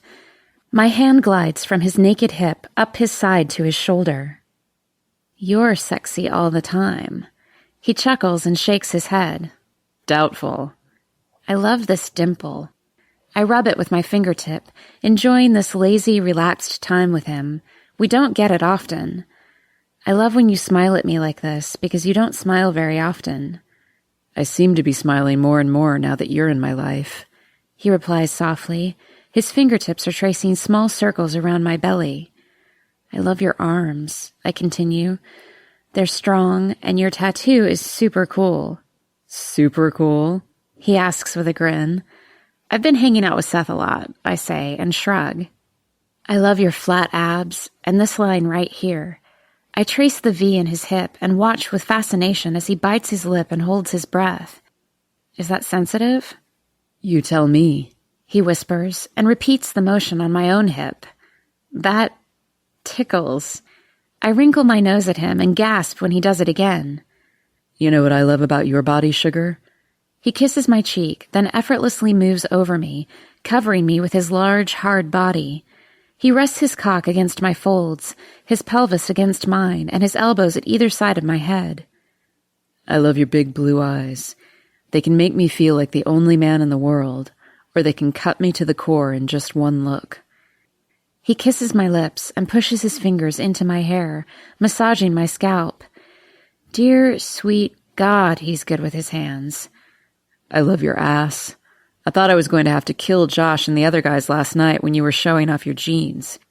You have an ass that's just the right size for a nice handful, and fuck me if it doesn't look amazing in jeans. So you're an ass man. My voice is raspy and heavy with desire. I'm not finished, he replies, and kisses down my jawline to my neck. I love your hands. They feel amazing on me. They can be comforting and gentle, or they can grab onto my hair and clench so tight I don't think you'll ever let go. His words are intoxicating. My body is humming, moving slowly beneath him. He's rocking his hips, sliding his cock between my wet folds, and continuing to massage my scalp while kissing his way down my neck and across my collarbones. But Jesus, Jilly, your pussy is just fucking amazing. He pulls his hips back and then slides deep inside me, and when he's seated completely, he drags his lips up my jawline back to my lips. You fit me perfectly, like you were made for me. He moves leisurely in and out of me. The only sound in the room is our panting breaths as we slowly make love, as though we have all day to explore each other's bodies.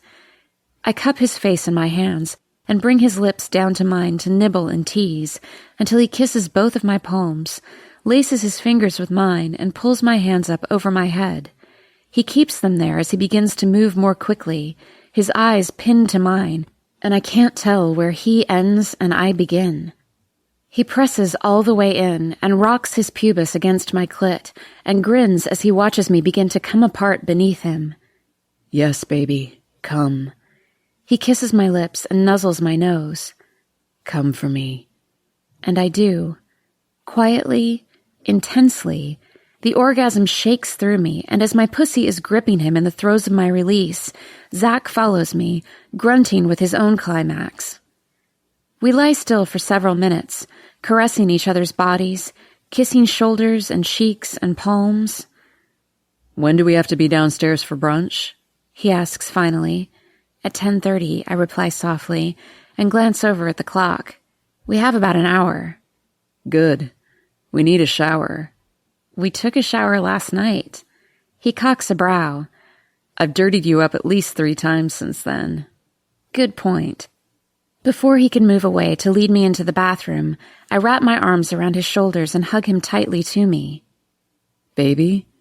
He hugs me back, but his voice sounds a little confused. Are you okay? Yes. I just think this might be one of the best moments of my life, and I want to take a minute to enjoy it. God, Jilly, you destroy me when you say shit like that. He rolls us to our sides and tucks me more securely against him, rubbing my back soothingly and kissing my forehead. We need to get in the shower, I remind him with a whisper. It'll wait. This is more important. He kisses my forehead again and takes a deep breath. You're always more important. Don't ever forget that. So what is everyone doing for Christmas? Kara asks. We're back up in the penthouse, seated around a huge dining room table and too stuffed to move after the incredible brunch Grace and Jacob provided. I'm not ready to have to go back down the mountain yet. It's less than a week away already.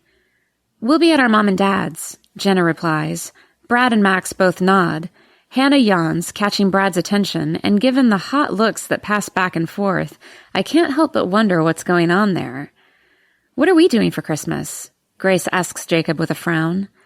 I may have something up my sleeve, darling. He winks at her, and all of us girls sigh at the romance of it. I think that accent is what gets you all of the attention, Josh comments. I mean, I could say to Tara, I may have something up my sleeve, darling, and she'd say, you forgot again, didn't you? He shakes his head in disgust as we all laugh.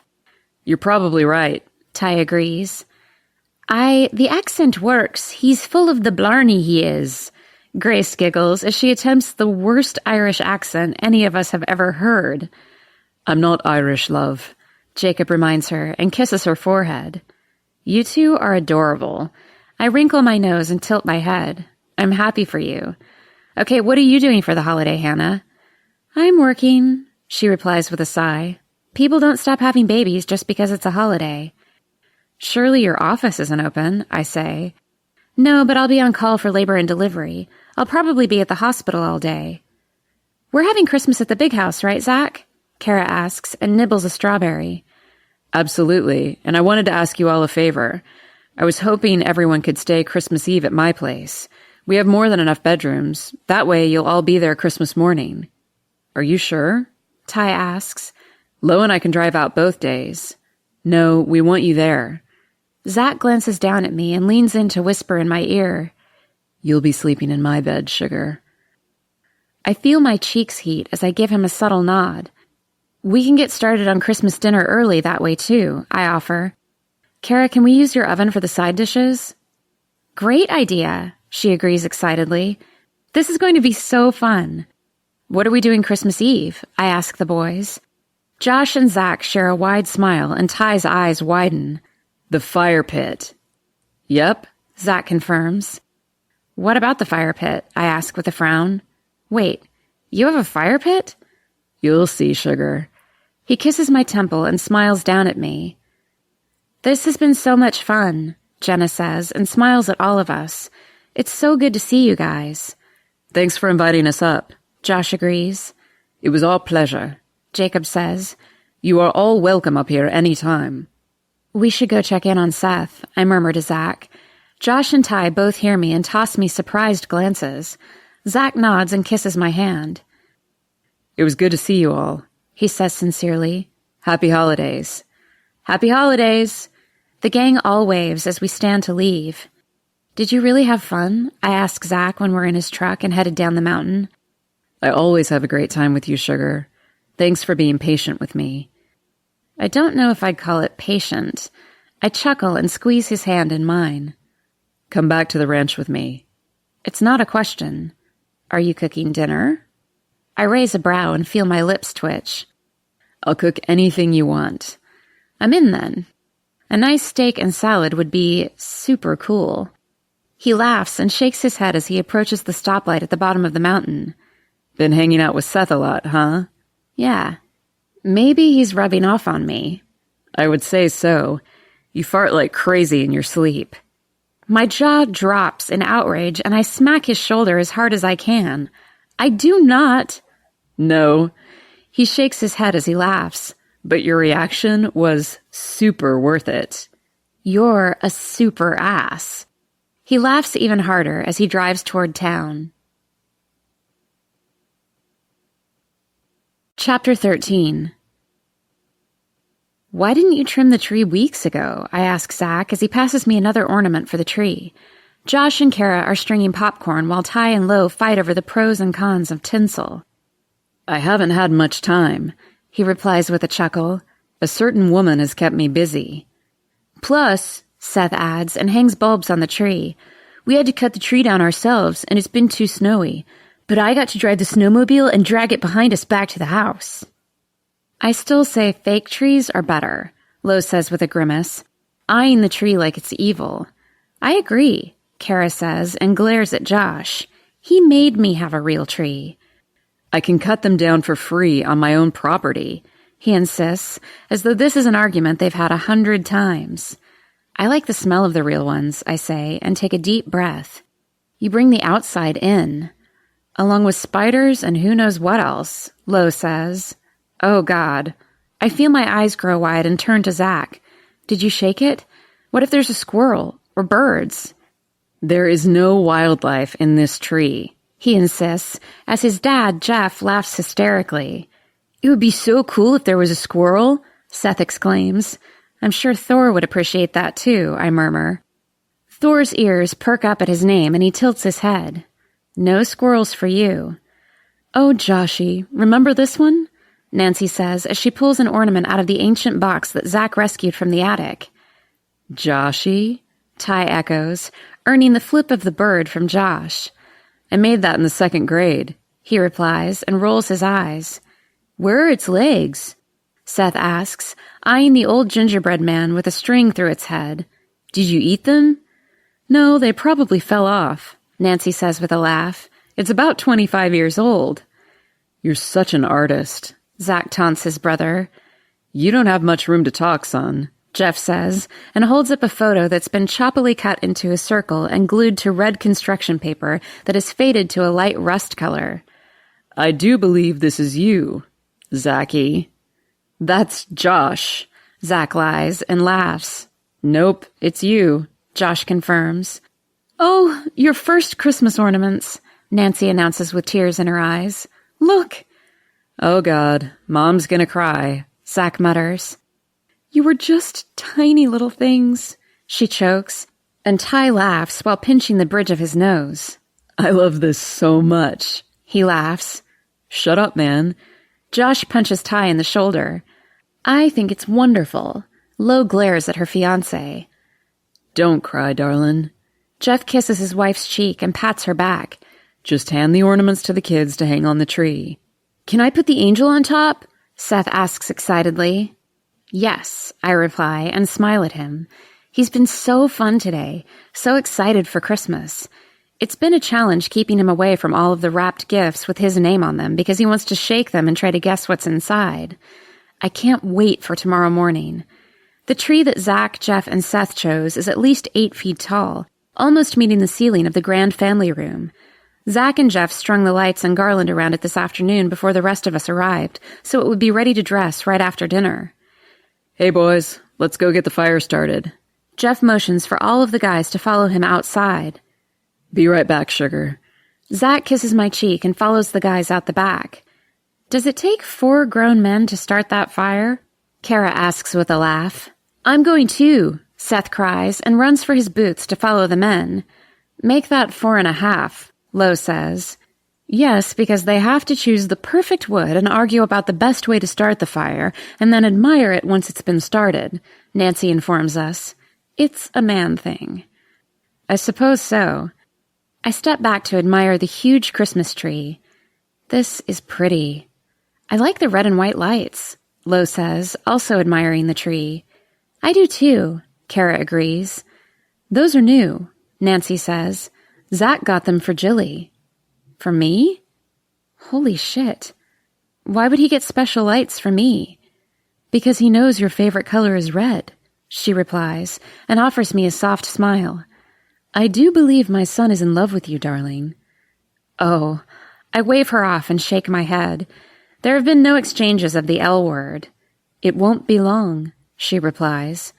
How did your little project turn out? What project? Lo asks, and hangs a pretty red bulb on the tree. Nancy found a photo of Zach and Seth when Seth was a tiny baby for me. You'll see what I did with it in the morning when he opens his gift. I hug Nancy and kiss her cheek. Thanks again. You're welcome. What did Ty get you? I ask Lo. He says we're exchanging our gifts tomorrow night when we get home. He won't tell me what it is. She rolls her eyes. How about you, Kara? Josh says I can open it tomorrow morning. She shrugs and continues to string her popcorn. It doesn't really matter to me, though. I have everything I need. What do you and Jeff usually do for each other, Nancy? We typically don't exchange gifts, but this year Jeff bought us tickets on an Alaskan cruise. Awesome, I exclaim. You'll love that.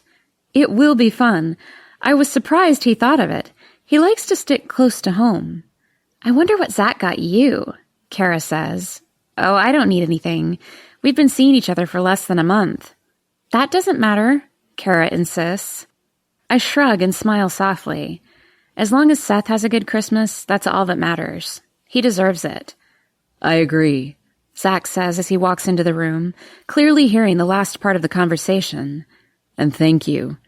He pulls me in for a big hug, and when my breasts press against his chest, I have to catch my breath. They've been so sore the past couple of days. I must be about to start my period. Merry Christmas to me.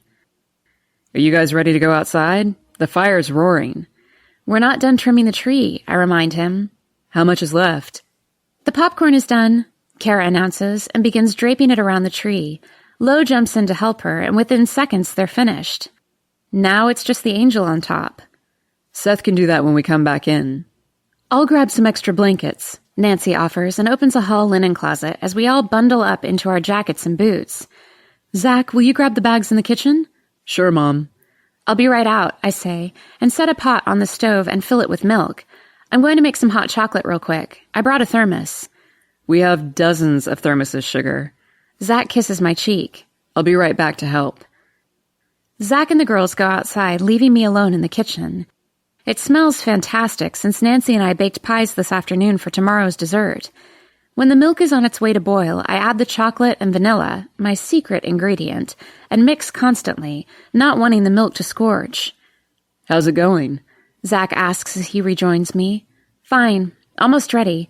I think I'll need one of your thermoses, too. I made a lot. He fetches me the thermos as I fill the first, then helps me fill the second. I brought disposable cups with lids, too. Thought of everything, didn't you? I'm a planner. Can't help it. I turn to carry the hot drinks outside, but Zach stops me, sets everything back on the kitchen counter, and pulls me in for a long, firm hug. I'm so glad you're here, Jilly. Me too.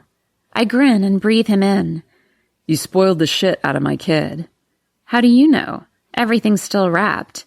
Because there are at least 10 gifts over there for him from you. He massages my lower back gently. You didn't have to do that. Once I started with that damn one-click button, I couldn't quit. It was fun, and I really want him to be spoiled rotten this year. Zach kisses my forehead, then leans his forehead against mine. Thank you. You're welcome. Tomorrow morning is going to be fun. I kiss him quickly before pulling out of his arms. Let's go. I want s'mores. How do you know we're having s'mores? I saw the chocolate. I'm no dummy.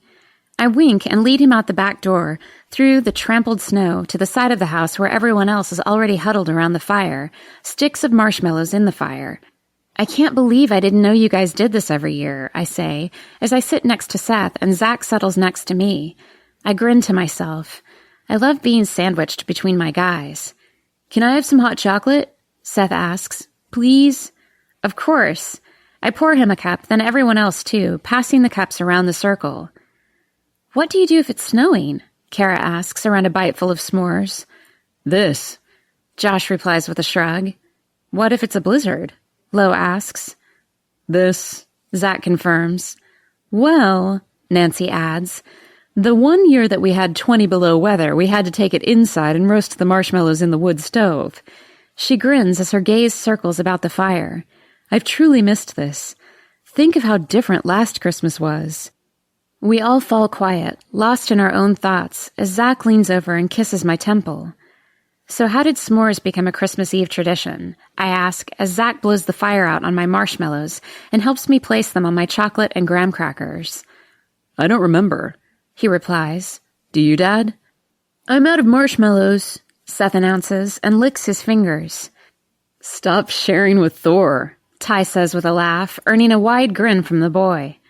The boys were about 5, Jeff begins and passes a fresh bag to Seth. And they wanted to sit outside to watch for Santa. That's right. Nancy nods with a laugh. I've always loved the King family. Nancy is slim with dark hair like her boys. Jeff is tall and broad, but where his boys are dark, he's got light hair, sprinkled with gray. They had the twins in their 30s after many years of struggling to have children. They refused to sit inside and watch out the window. They didn't want to miss it. So Jeff built the fire and we bundled up and made s'mores to pass the time. Did you ever see Santa? Kara asks with a nudge to Josh's arm. We always fell asleep, he replies with a grin. And how did you know about this? I ask Ty with a frown. The guys invited me out here on Christmas Eve in high school, and we'd hang out here, make the s'mores that Mama King bought for us, and lie to each other about girls. You never mentioned it, I reply. It wasn't a secret, he says with a laugh. I guess I never thought to tell you. Hey, I never lied about girls, Zach insists. Right. Ty rolls his eyes and then kisses low on the temple. Do you need anything, sweetness? Nope, I'm good. Warm enough? Mm-hmm. She nods and smiles happily. The fire is nice. So Seth, I say, and tousle the boy's hair. Are you going to stay up long enough to see Santa with me? There's no Santa, he insists as he blows out a burning marshmallow. What did I say last week in my kitchen? Yes, there is. If you keep saying there isn't, he won't show up tonight, and I, for one, want to see what he brings you. Seth raises a brow and stares at me like I'm crazy. Conversation swirls around us as I scoot closer to the boy and wrap my arm around his shoulders and speak softly to him. Even if you don't believe in the man himself, you have to believe in the magic of Christmas, Seth. That's what Santa is. What do you mean? It's the whole season. The lights and decorations and good food. It's sitting right here by this fire in the middle of a snowy Montana winter, eating s'mores and slipping marshmallows to your dog. Seth smirks and flips another marshmallow to Thor as I continue. Christmas is the magic of being generous to others, and it's about remembering that a little baby was born so that you and I are forgiven our sins. Christmas is special. I lean back to find that everyone sitting around the fire is watching us, listening. Nancy is smiling widely and nodding and murmurs simply, "Well said." I shrug and feel my cheeks heat. I like Christmas. And that's saying something considering how shitty Christmases were in our house, Ty mutters with a grimace. I shake my head in warning. I don't want to talk about Mom and Dad now, here in this special place. We're having too much fun to bring old bad memories into it. Zach pulls me into his arms, cradles my face in his hands, and kisses me long and slow, right here in front of all of our family. When he finally pulls away, Josh yells, "Get a room." What was that for? I ask breathlessly. You're a special woman, Jillian Sullivan. I'm just a girl who loves Christmas. And s'mores. Give me some of those marshmallows, brat. I steal the bag from Seth and giggle when he sticks his lower lip out in a pout. Jeff stands to throw more logs on the fire and glances around the yard, taking in a deep breath. We lucked out on the weather. Stopped snowing just in time. And it's not too cold, Kara agrees. It's just perfect. Keep an eye on the sky, I warn everyone. Wait, I'm going to download that Santa Tracker app on my phone. I pull my phone from my pocket to download the app and see that I've missed a text. Shit, I whisper. What's wrong? Zach asks. I look up into his brown gaze and then shake my head and look over at my brother, who is also watching me. Did you check your phone? He pulls his phone out of his pocket, frowning down at it. He swears under his breath, kisses a troubled low on the cheek, then stands and pulls me into a hug. It's okay, princess. I don't ever want to hear from her, Ty. She knows that. He drags his hand up and down my back soothingly, murmuring in my ear, Just delete it and go about your holiday. What is going on? Zach demands. It's my mom, I reply softly and glance over at Kara. She texted. What did she say? Kara asks quietly. Just Merry Christmas, I mumble. And that she's sure to remind us that she's spending it without my dad because we killed him. I don't like hearing from her. It's okay. Seth speaks up and surprises me by rubbing my shoulder. I don't like hearing from my mom either. We all still and watch Seth carefully. When did you last hear from her? I ask calmly. Today. What the? Zach begins, but I hold my hand up to stop him. Did she call you? Yeah, she called my cell phone. He nibbles his s'more as though it's no big deal at all. She said Merry Christmas. I wonder how she got your number. Jill should have been a lawyer, Ty mutters to Lo. She said the school gave it to her. Seth shrugs and then frowns. Did she say anything else? I ask. Zach has begun pacing behind us in the trampled snow. Jeff and Josh both look like they're ready to punch someone out, and Nancy is wringing her hands in agitation. Seth nods uncertainly and glances over at me. But I'm not supposed to say. It's okay. I rub his back and shake my head at Zach when he opens his mouth. You know you can tell us anything, Seth. She said she might make a trip up here from Vegas soon to see me. Oh? I raise my eyebrows as though I'm surprised. She's living in Vegas, huh? I guess. He scowls. I told her not to come here. I nod thoughtfully. That was probably a good idea. Will you do me a favor? Sure. If she calls again, please tell your dad right away, okay? She's not supposed to be calling you. Oh. He looks back at Zach and frowns. I'm sorry, Dad. I didn't know. It's not your fault, buddy. Zach ruffles his hair and smiles reassuringly. Just let me know next time, okay? Okay. Stick a marshmallow on my stick, will ya? Lo asks Seth with a grin. Everyone exchanges looks, and I know there will be a discussion about Kenzie after Seth goes to bed. If that woman so much as steps foot on this property, I'll beat the crap out of her myself. I wish we could have piped Christmas music out here, Nancy murmurs softly as she snuggles into her husband's side. Here. I wake my phone up and pull up Pandora, set it to a classic Christmas music station, and turn the volume up before setting it in the cup holder of my camping chair. There you go, Mama King. Thank you, sweet girl. Nancy sighs happily as O Holy Night plays sweetly around us. Zach pulls me in for a snuggle, tucking me against his chest.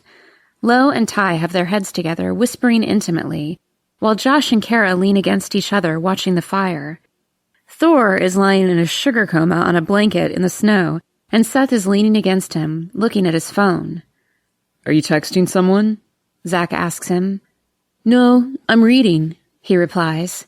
I smile to myself and wink at Nancy, who catches my eye. I don't see Santa yet. I lean back to look up at the sky that is magically cleared, putting on a grand display of stars. I think he hits us up last, on his way back up to the North Pole. Jeff replies with a smile.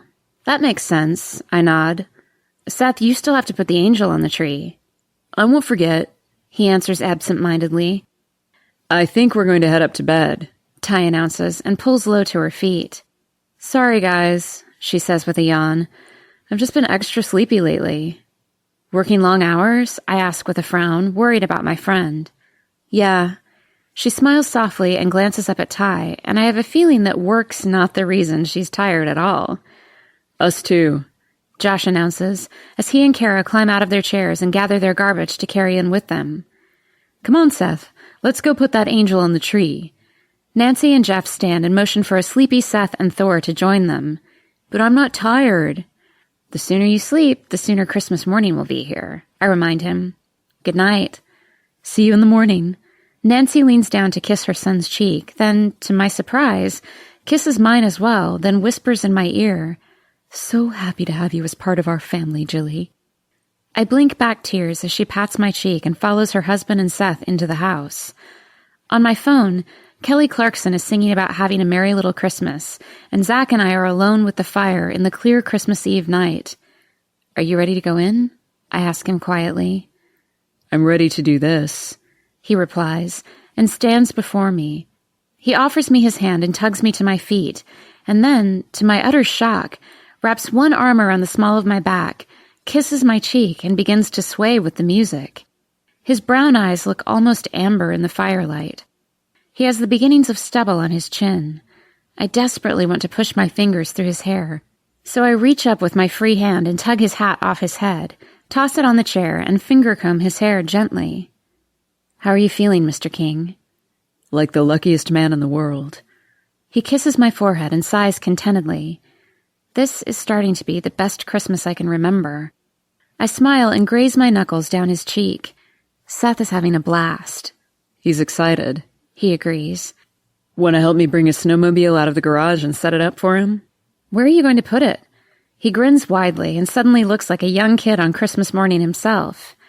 You'll see. Chapter 14. Zach. This is the best fucking dream I've ever had.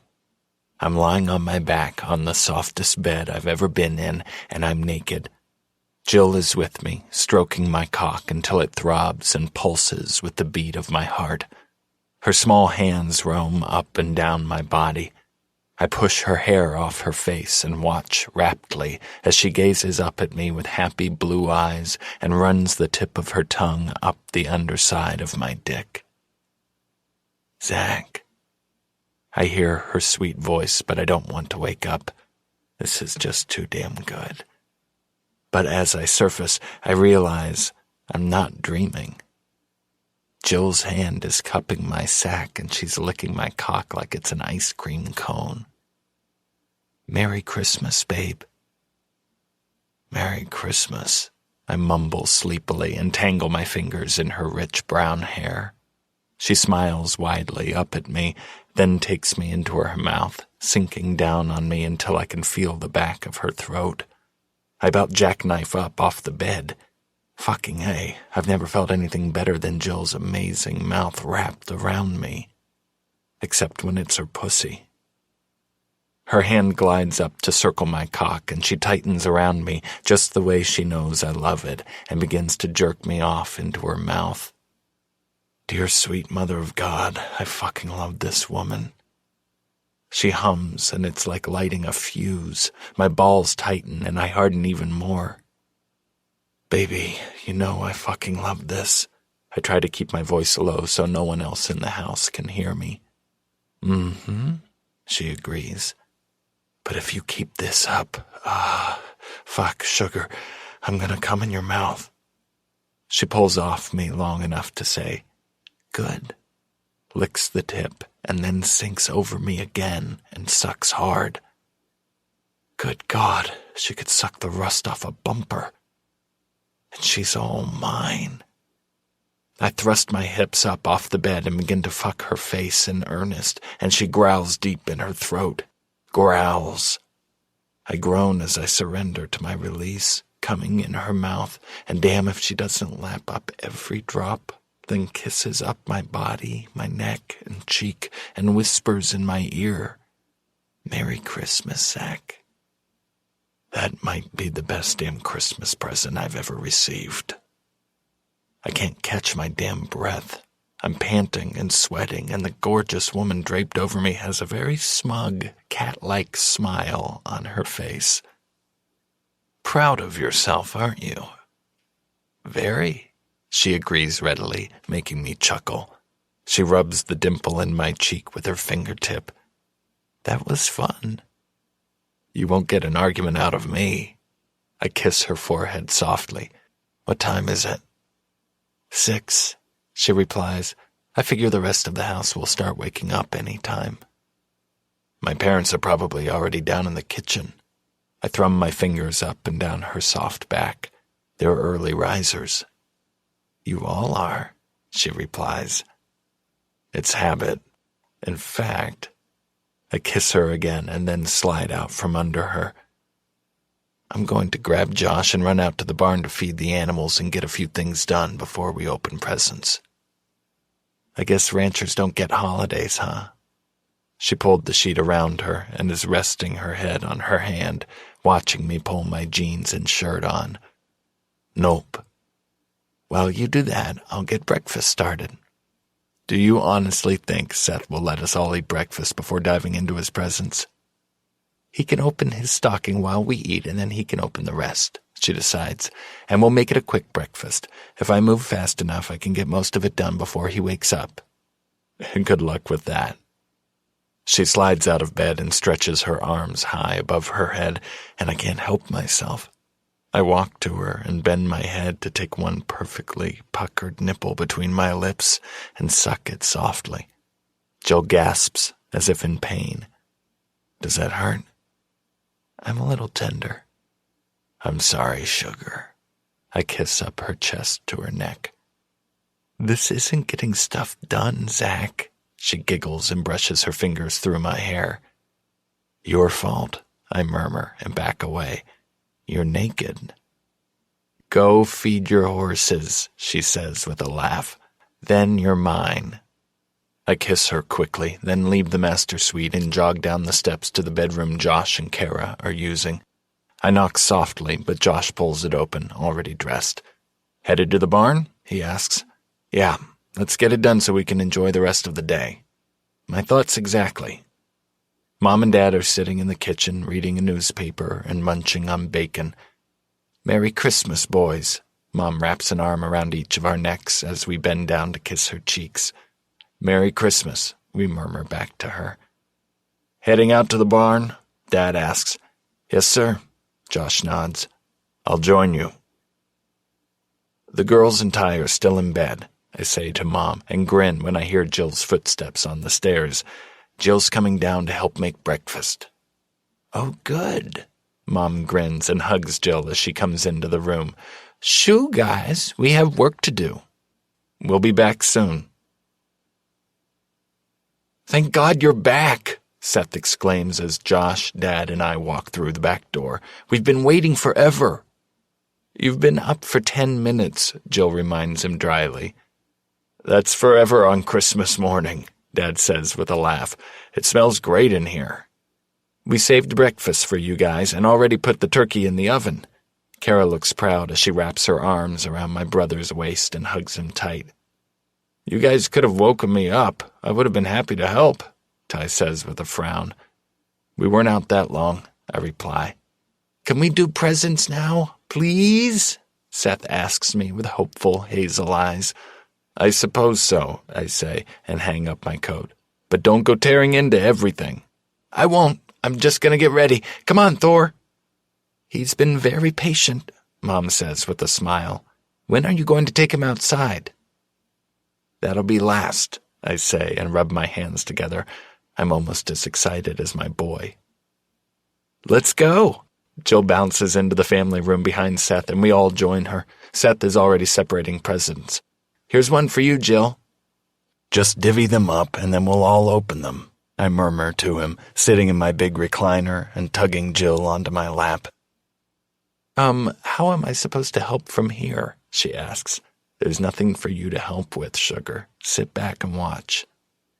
She settles against me, and a small pile of presents for each of us grows in her lap as Seth hands out the gifts from under the tree. When they're all passed out, Mom says, Seth, go get one of those chew bones that Thor loves, so he has something to enjoy too. Okay.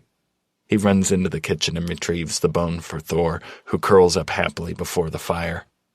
Go ahead and dig in, Seth. The adults all set their gifts aside, excited to watch Seth tear into his loot. For the next 20 minutes, he opens everything from new clothes from Josh to a Kindle Fire from Jilly and video games from Mom and Dad. Holy crap, Seth exclaims. A rifle? That, Dad says with a stern voice, is only to be used when you're with your dad. But yes, you're old enough to start learning. Thank you. He continues through his pile, coming away with the binoculars he told Jill he wanted, and a whole slew of crap that he didn't need, but that every 12-year-old loves. This is so cool, he whispers as he sits back on his feet and takes in all the loot before him. He looks up at me with wide eyes, and his lip quivers. I stand with Jill in my arms, then lower her into the chair and turn to my boy. Come here, bud. Seth throws his arms around me and hugs me close. You okay? Yeah, he nods against my chest. I didn't expect all this. You deserve it, Kara says with a grin. You've worked your butt off this year. Definitely, Josh says. No one deserves it more, Ty agrees as Lo nods. We love you, sweet boy, Mom tells him with tears in her eyes. Seth sniffs and pulls away from me with a watery smile. Thanks, everyone. I think maybe we forgot to do something outside, I say with a sudden frown. What's that? Dad asks. I think Seth should go check. I have to go outside? I thought you said I didn't have to do any chores on Christmas. It's not a chore. I'll go with you, Jill offers. Seth looks at all of us with a frown. You're all weird. You haven't opened your presents. We will in a minute, Josh assures him. Okay. Seth shrugs and stuffs his feet in his boots, throws his jacket on, and stomps outside. We all hurriedly shove our feet in shoes and clamber outside after him, and just as we round the house, we hear, No freaking way! I have Jill's hand in mine as we join Seth, who is standing next to a black and yellow snowmobile with a bright red bow stuck to the hood. Are you serious right now? He asks me. He has the biggest smile I've ever seen on his face, and his whole body is vibrating in excitement. I'm completely serious. Holy crap! He jumps up and down and throws himself in my arms to hug me tight. I love it! It's so super cool! I got you a new helmet, too, and you will be careful. I promise, he says. Can we take it out now? Let's finish up with presents, and while we cook dinner, maybe your dad and your uncles can take you out for a ride, Mom suggests. Okay. Seth hugs me hard again. Thanks, Dad. It's the best present ever. You're welcome, buddy. I kiss his head, and we all file back into the house. After shedding boots and coats, we settle back into the family room to open the rest of the gifts. I pull Jilly back in my lap and settle in to watch her. Open this, she murmurs softly.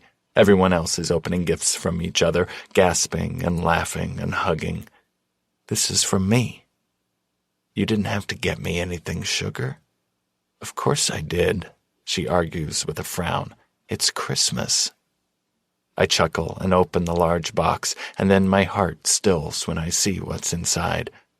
It's a picture frame with a 2-photo mat. On the left is a photo of me and Seth when Seth was just a tiny baby, maybe a week old. I'm holding him against my chest, and my lips are planted on his tiny head. God, I look young in this photo, I murmur. You were young in that photo, Jill says. The photo on the right is of Seth and me and Thor playing and laughing in the snow. Jill was standing over us, and we were all smiling up at the camera. Even Thor looks like he has a big grin on his dopey face. I took that the day we went snowmobiling, she says. I nod and look into her eyes. Thank you. It's perfect. Your mom helped, she says shyly, and smiles over at my mom, who is, of course, watching us raptly. I love it. I kiss her lips chastely, then reach down at the side of the chair and lift her gift onto her lap. This is for you. She smiles in excitement and tears the paper away, then pauses with her jaw dropped as her eyes take in every inch of the framed photo before her. He's a local artist, I begin. This was taken in Glacier National Park last year. The photo is of the mountains during winter, with a lake cradled between them, and lighting up the sky are the northern lights, spreading across the sky in streaks of green and blue, just like the ones we saw a few weeks ago out in the pasture. It's so beautiful. Her eyes fill with tears, and she turns her face into my chest. Hey, it's okay, sugar. It's just a photo. I'm hormonal, she mutters, but leans up to whisper in my ear. But this was the moment, Zach, our special moment, and I'll treasure this forever. I hug her tight and kiss her temple, and I want to tell her how much I love her. It's Christmas, and God knows I'm so in love with her I can barely breathe. But just as I'm about to whisper in her ear, Kara comes running over to us with a squeal to hug Jill and thank her for the earrings Jill gave her. "You're welcome," Jill says brightly. "They reminded me of you." "You went nuts this year, girl," Kara says as she rejoins Josh. "I couldn't help it," Jill replies. "I had the best time shopping for Seth." She winks down at him and then focuses on Kara again. "You two need to start having babies so I can spoil them rotten." Ty and Lo suddenly share a glance, and it's not missed by Jill. "What's up with you two?" Jill demands. "Well, we weren't going to tell yet because it's still pretty early, but we just found out the day before yesterday that—" Lo clears her throat and glances up at Ty. "We're gonna have a baby," Ty finishes with a proud smile. "Oh my God," Jill breathes. "Honest?" Ty nods, and then he looks at Jill with uncertainty, but she jumps up off my lap and he stands just in time to catch her mid-air. "Oh my God," she yells. "Are you okay?" Ty asks. "Why in the hell wouldn't I be okay?" she demands and hugs him tightly around the neck. "You're having a baby. I think I'm the one who gets to actually have it," Lo says. "I'm so excited." Jill hugs Lo tightly too, then pulls her brother back into her arms. "This is the best Christmas ever." "You're sure?" "Ty," she says and wipes the tears off her face. Fuck, she's crying again. I can't stand it when she cries. "You deserve a dozen babies if that's what you want." "So do you," he replies softly, and my heart trembles. Jill can't have babies. "Stop it," Jill insists. "I couldn't be happier for you." Kara leaps to her feet and hugs Lo close to her, and suddenly the room is a flurry of activity of hugs and well wishes. "I'm happy for you, man," I say to Ty as I shake his hand and pull him in for a hug. "You're going to be a hell of a father." "I have a good teacher," he replies, and if I'm not mistaken, his eyes mist over as he looks from me to my dad. "You and Jeff have taught me everything I know about being a dad, man. I'm terrified, but knowing I have you guys makes it a little easier." "You won't need us," I assure him, but then pull him in for another hug. "But I'm happy to help out in any way I can." "Thanks." He looks a bit shell-shocked, and I can't blame him. Being a father may be the best thing that's ever happened to me, but it's scary as hell, too. "There's going to be a new baby around here to snuggle," Mom exclaims excitedly. "If you need me to, I'll come stay with you after he or she arrives to help out." Lauren's jaw drops, and her eyes water as she stares at my mom. "You would do that?" "Of course. You're our family." She hugs Lo close, and then pats her cheeks in that way she does with those of us she loves. "This baby is our family, too. I'm happy to help." "I might take you up on that," Lo admits and smiles shyly. "I don't know what in the hell I'm doing." "I get to help, too," Jill exclaims. "And me," Kara adds. "This baby won't be lacking for women to love on it." "Thank you, everyone," Ty says and hugs his sister again. "Thanks for including us in your family." "You've been a member of this family since you were a teenager, son," Dad says and claps Ty on the shoulder. "Don't you forget that. Now, when are you going to marry this beautiful woman?" "Well, we've decided to move the wedding up to Valentine's Day. It's going to be a small wedding anyway. And this way I won't be showing yet, so I can still wear a beautiful dress," Lo adds. "Great idea," Kara says. "Jill and I can help." Jill nods enthusiastically and then yawns. "You okay, baby?" I murmur down to her as I wrap my arms around her from behind. "Yeah, I'm fine. Don't know why I'm suddenly tired." She shrugs, and when I tighten my arms under her breasts, she flinches. Hormonal, I guess. "Do you want to take a nap?" She shakes her head and smiles happily up at me. "No way. We have to get dinner started." "Can we go ride my new snowmobile?" Seth asks. "You guys go play in the snow," Jill says. "We're going to cook and talk about you now." "Oh, good," I replied dryly. "Thanks for the warning." "I only say nice things, babe." Chapter 15. Jillian. I roll over in bed and cringe when my breast is pressed against the mattress. Holy shit, what time is it? I glance at my phone and groan. Since when do I take naps at noon? I've never been a napper. Yet today I was so exhausted after showing a house that I had to come home and sleep before my mid-afternoon appointment. This is the second time this week that I couldn't make it through the day without catching at least an hour of sleep. I frown, my breast still cradled gently in my hand, and think back over the past couple of months. I haven't had a period in a while, which isn't anything unusual since all of the extensive fertility treatments I went through. Maybe I should make an appointment with Hannah. I Google the phone number for the new OBGYN's office and click send. Dr. Malone's office, how may I help you? Hi, this is Jillian Sullivan. I have a history of abnormal menstrual cycles, and my doctor in California used to prescribe me progesterone to regulate them. Is it possible to have a prescription written for that? Are you a patient of Dr. Malone? No, I've never seen her before, but I can give you the name of my doctor in California so you can get my records if that helps. That would be helpful, but even with those records, Dr. Malone will have to see you in the office. She won't prescribe anything without establishing care with you first. Damn, I was worried about that. But, she continues, you can come in to give us a blood and urine sample anytime, and that way, by the time your appointment rolls around, you should be all set. Okay, can she see me Friday afternoon? That's the best time with my work schedule. Let's see, today's Wednesday. Yes, she can see you at 2 o'clock. Perfect. Thanks. The receptionist keeps me on the line for a few more minutes to gather demographic information, and when we hang up, I'm already exhausted again. Geez, talk about PMS.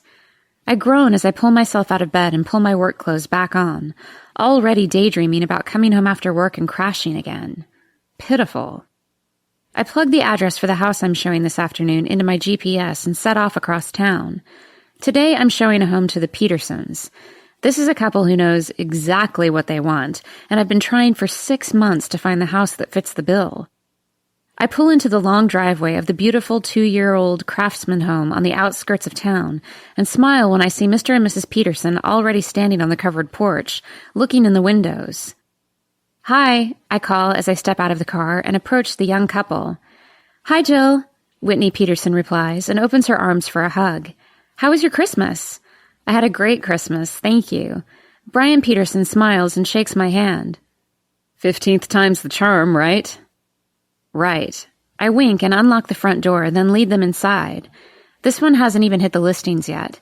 When I saw it come through this morning, I had a feeling about it, and it's priced exactly right. I tell them the listing price and feel my heart quicken when they glance at each other and nod. Let's have a look. The further through the house we go, the more excited the young couple seems to get. The bedrooms are spacious, the bathrooms equipped with exactly what they want. Even the master bathroom, which has been a bone of contention in past houses they've seen. We'll take it, Brian announces when we wander back down to the kitchen. Just like that? I ask with a laugh. Just like that, Whitney replies. This is exactly what we've been looking for. What do you want to offer them? I pull my iPad out of my purse and open my notes. The asking price. I raise a brow and do a quick mental calculation. Holy shit, that's going to be an awesome commission. You really want this house? I reply. We've been waiting a long time to find exactly what we want, and I don't want anyone to come in and snatch it out from under us, Brian says with a shake of the head. I can arrange for an inspection this week and get the paperwork in motion. I'll send the offer as soon as I get back to the office. Whitney squeals and jumps up and down, clapping her hands, then launches herself into her husband's arms. This is my favorite part of my job, helping my clients find a home they love. It's been such a pleasure working with you both, I say, as I lock up behind us and we walk to our cars. I'll be in touch when I hear from the seller. Thank you so much. I pull away with a wide grin on my face, and I immediately push the button on my Bluetooth. I need to tell Zach. Hey, sugar, he says as he answers. He sounds out of breath, and my mind immediately shifts to the way he feels when he's over me, inside me, making exactly that noise. Jilly? He asks. I'm here. Sorry. Do you have plans tonight? What do you have in mind? I need to celebrate. I just sold a house to a couple that I thought I'd never find the right house for. I want to take you out to dinner. I'll take you out for dinner. Do I have to wear a monkey suit? I hear the smile in his voice. You'll look hot in your monkey suit. I chuckle and pull into the parking lot of my office. I have some paperwork to take care of this afternoon, and then I'm heading home. I'll pick you up at 6. Great. See you soon. Bye, sugar. After adjusting my boobs and my push-up bra, I check my lipstick and grin when I hear the doorbell, then Zach coming inside. I love that he feels comfortable enough to make himself at home here. I'm almost ready, I call out, and stuff my lipstick, phone, and debit card in a small clutch bag, then smooth my hands down my long black fitted dress. It falls to my feet but is strapless, so I added a simple necklace and earrings. My hair is held up on my head with about 50 pins. Jesus Christ, Jilly. I turn to find Zach leaning against the doorframe, his arms crossed over his chest as his eyes take me in from head to toe. He's delicious in a dark gray suit and royal blue tie. He's clean-shaven and his hair has been tamed, begging for my fingers to mess it up. You look fantastic. I cross the room to him and reach up to adjust his tie, although it doesn't need to be adjusted at all. I just want to touch him. You are the most beautiful woman I've ever seen. He cradles my face gently in his hands and lowers his face to mine, tenderly sweeping his lips back and forth, barely touching them, and it drives me crazy. My thighs clench and I grab onto his tie, pulling him closer. Say stuff like that and we won't leave my house, I whisper. I'm okay with that, he replies with a wolfish smile. I have lots to celebrate, I reply, and pull away. He holds my black pea coat up for me and then lifts me in his arms and carries me out to his truck so I don't have to trudge through the snow in heels. You're very chivalrous, I comment, and plant a kiss on his cheek. No need to get your fancy shoes wet. He sets me in the truck and drives us to a restaurant that sits on the lake. It's one of the more expensive places in town with white tablecloths and excellent food. Swanky, I wink at him as he leads me inside. I'm in a tie, sugar, and you're celebrating. The hostess guides us to a table in the corner, looking out on the lake. It's dark now, but the lights from the houses along the shoreline reflect in the water. It's romantic. After taking our wine order, the waitress leaves us to read over the menu. So what exactly are we celebrating? I've been in suspense all day. Do you know Brian and Whitney Peterson? I ask. Zach frowns and moves his head side to side, thinking. I don't think so. They moved to town about a year ago and started looking for a house to buy last summer. I've shown them 15 houses and they didn't like any of them. I think all of us had given up hope that we'd ever find the right one. Then this morning, I saw a house that was just put on the market today and I had a gut feeling. So you showed it to them? And they bought it, I announce and clap my hands. They loved it, jumped right on it. I'm so happy for them. Well done, baby. He smiles widely and clinks his wine glass to mine. I'm proud of you. Thank you. I feel my cheeks heat as the waitress returns to take our order. So what happens now? Zach asks and takes my hand in his. Well, I already sent over their offer. There will be an inspection, and if all goes well, they should be proud new homeowners soon. Talk to me about your job. I cock my head to the side and think about his request. What do you want to know? Everything. Why you chose it, what you enjoy about it. I got into it because I like looking at houses. Always have. Maybe I'm just naturally nosy. I wrinkle my brow as I think about it. So it seemed natural to sell houses. It's a puzzle. I lean in, getting excited as I describe my job to Zach. Finding the perfect home for a family or couple is fun. Everyone has different expectations, different needs. So I enjoy talking with those I'm working for, get a feel for what they want, and find the perfect home for them. So it's about the people you work with. It really is, I nod, as I think about it from that perspective. When I'm working with a client, I speak with them frequently. Whitney Peterson and I email back and forth at least once a day. I develop a relationship with these people. Of course, I add and sip my wine. Some people are weird. Those I don't speak to as frequently. Your eyes light up when you talk about your job, he murmurs. I love you, sugar. I feel my eyes grow wide as I stare at this dear man before me and feel the floor drop out from under me. Did he just say what I think he did? He blinks as though coming out of a trance and begins to look embarrassed, but before he can apologize or say anything else, I lean way out over the top of the table to plant my lips on his. He grips my wrists as though grounding us both and kisses me back with all of the passion and love that were just in his eyes. I pull back just an inch and stare into his deep chocolate gaze. Say it again. I love you so much it hurts. He raises a hand and brushes his fingertips down my cheek to my jaw. You are the most amazing person I've ever met, sugar. I love you too, I whisper, and it scares the shit out of me. He kisses me again, and suddenly I hear someone clearing their throat from beside us. Your ass is in the air. You know that, right? Zach asks. I pull away and glance around the busy restaurant, which has now grown quiet. Everyone is watching us raptly. He just said he loves me, I announce with a wide smile. There are smiles and cheers and applause. Zach laughs and stands to guide me back to my chair. From across the room, I can see my 8th grade history teacher. Hi, Mrs. Anderson. She waves, and I turn my attention back to my handsome date.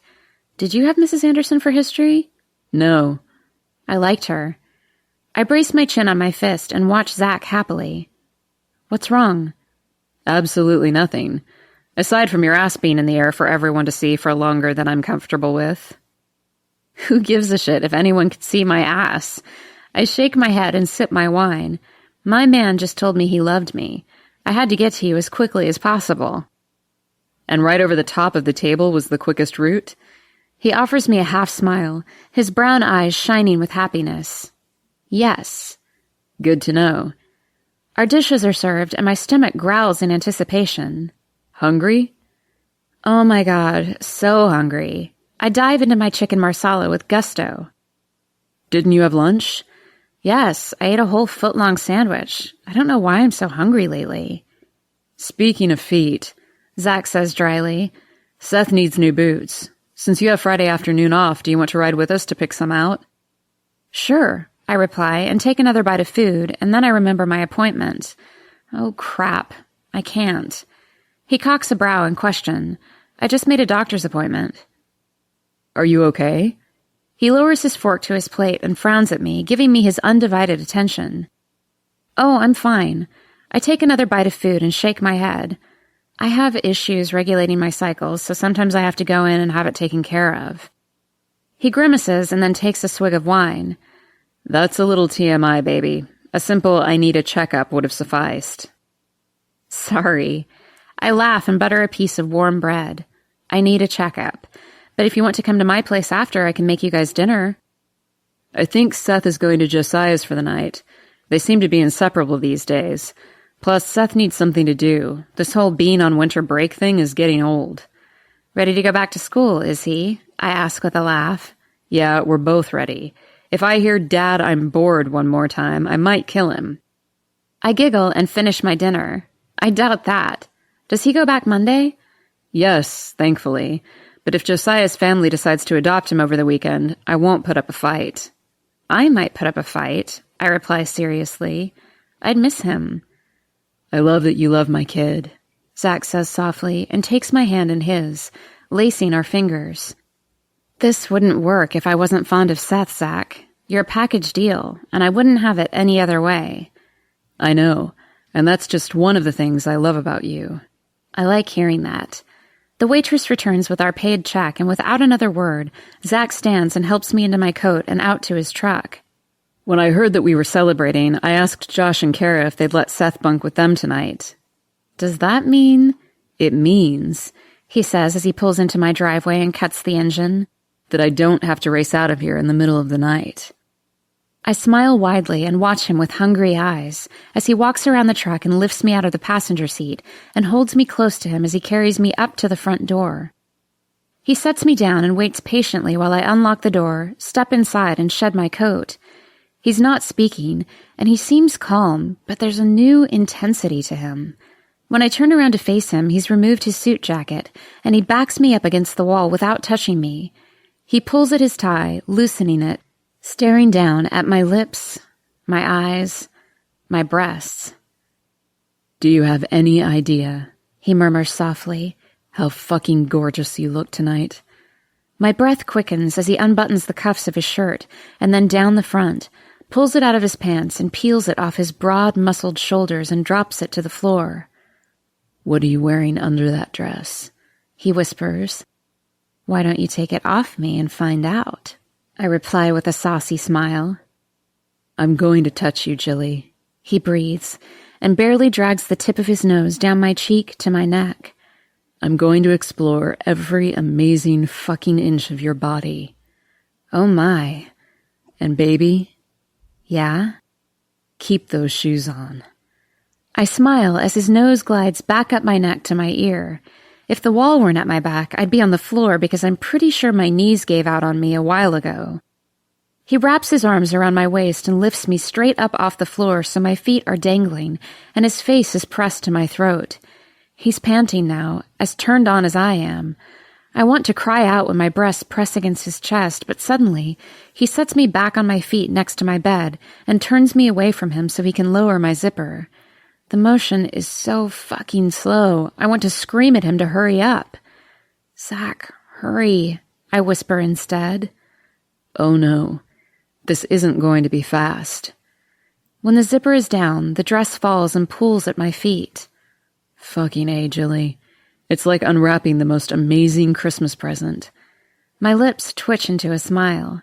Can I turn back around now? Not yet. His hands glide from my shoulders down to the hooks of my bra. He unfastens it and it falls away, making me gasp softly. Okay? He asks. I'm a little tender, I reply. I'll be gentle. His hands journey down my back, my sides, to my hips, where he hooks his fingers into my black lace panties and tugs them down until they also pull at my feet. I fucking love your ass. It's a little round, I murmur, and bite my lip when I feel him squat behind me, cup my ass, and place wet, sucking kisses on either cheek. Perfect. He spreads the cheeks of my ass and presses his face to my core, licking my pussy lips up and down, back and forth, and I have no choice but to lean forward against the tall mattress. Holy shit. I reach behind me to bury my fingers in his hair, but he takes my wrist in his grasp and holds my hand against the small of my back, rendering me helpless as he stands and, keeping me pressed to the mattress and my arm behind my back, unbuckles his belt and releases his pants.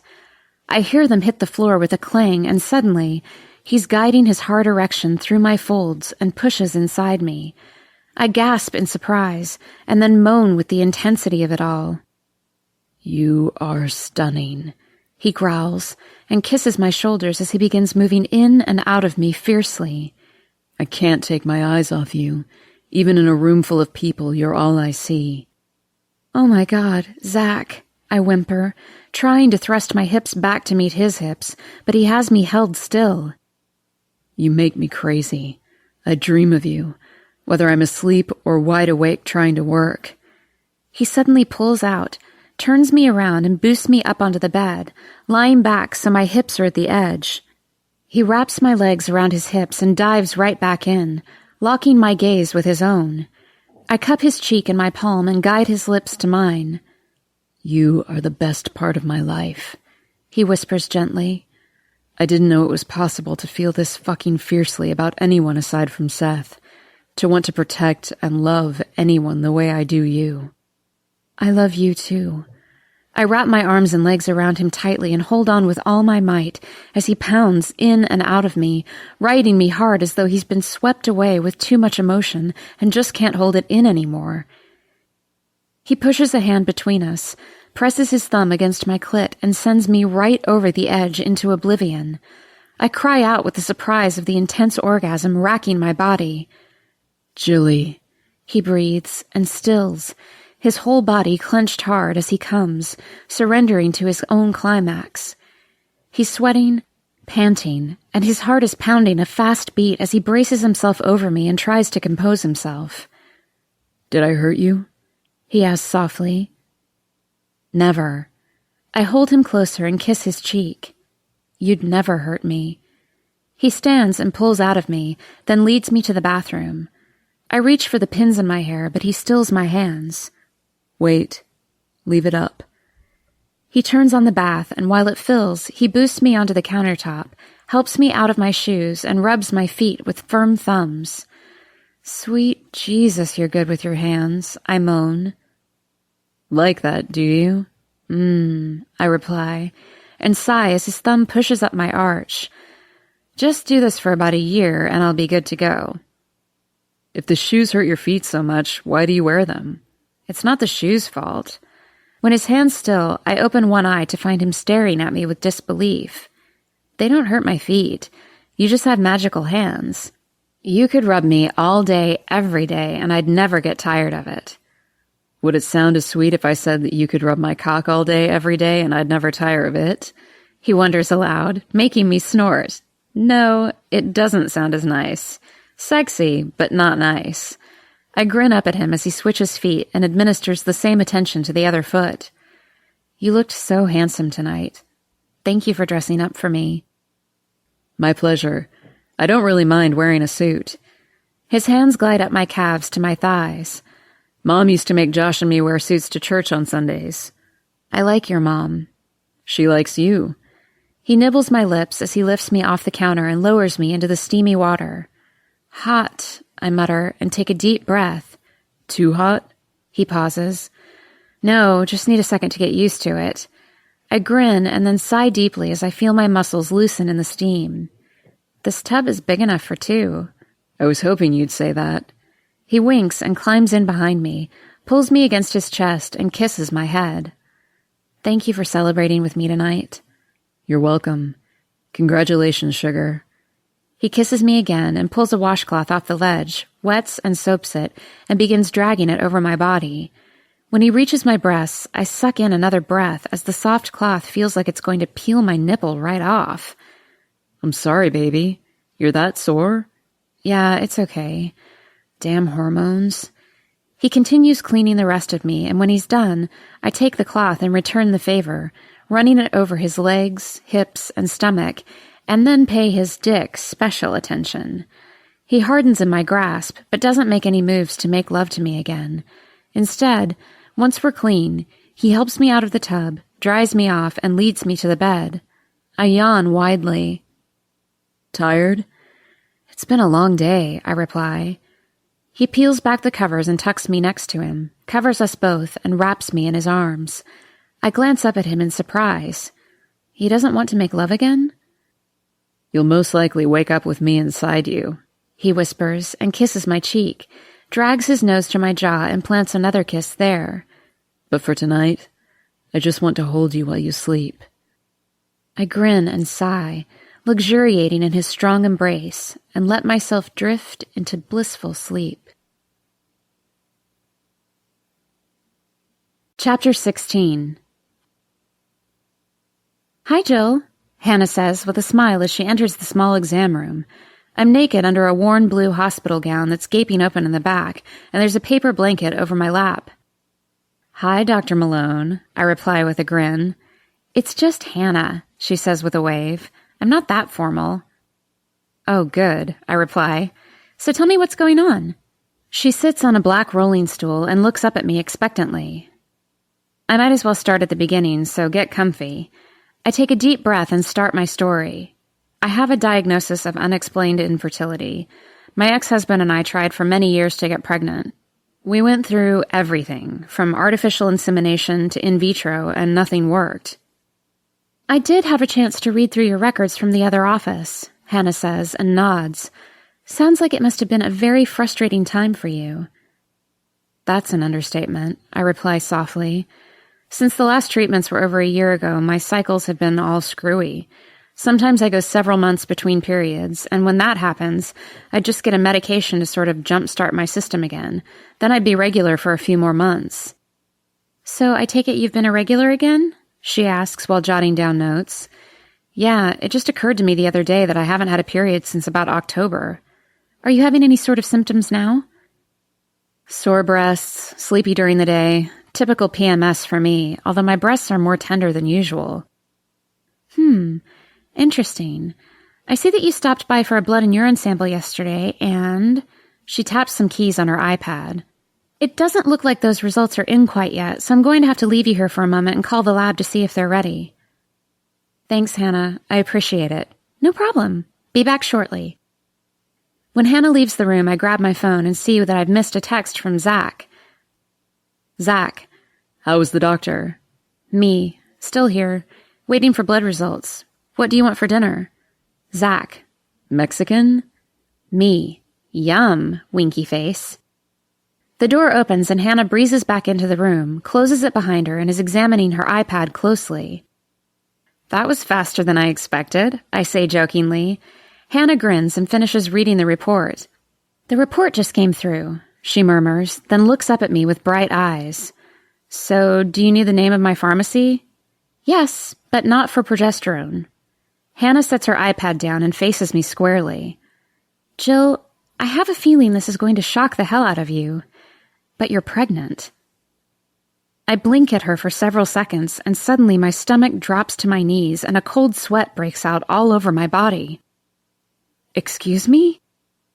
You're pregnant, Jill. I shake my head and fight to wrap my head around the words coming out of her mouth. That's impossible. No, apparently it's not. I'm infertile. You have unexplained infertility. Many things can factor into that. It doesn't mean that you can never get pregnant. It means that your doctors could never understand why you weren't getting pregnant. I bite my lip and keep my eyes trained on Hannah's face. I'm sorry, did you just say that I'm fucking pregnant? Yes. She smiles softly and waits for my mind to catch up. I take it this isn't a good thing? I don't know, I whisper. I mean, of course it's good. It's a baby. Do you know how long and how hard I tried for this? What I put my body through for years? Yes, Jill, I do. So now we need to figure out how far along you are. My heart stills and I feel my eyes go wide. I haven't had a period in a while, but Zach and I first started sleeping together at the beginning of December. If I'm having symptoms already, that must be when I ovulated. Hannah is nodding in agreement. I agree. The symptoms you're having are typical for a pregnancy this early. No morning sickness yet?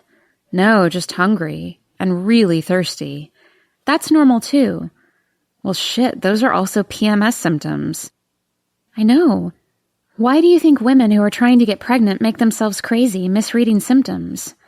This wasn't even in the realm of possibility for me, I whisper. I think I'm in shock. That's perfectly normal too. I'm going to prescribe some prenatal vitamins for you. Get plenty of sleep, watch what you eat, and take care of yourself. No ultrasound? It's way too early for that yet. Hannah smiles gently and squeezes my shoulder. Congratulations. I'll want to see you again in 4 weeks. Thank you. I smile back at her and watch as she leaves the room. I move in what feels like slow motion, pulling my clothes on with shaking hands. I can't make the shaking stop. Holy shit. I'm going to have a baby. Zach and I are going to have a baby.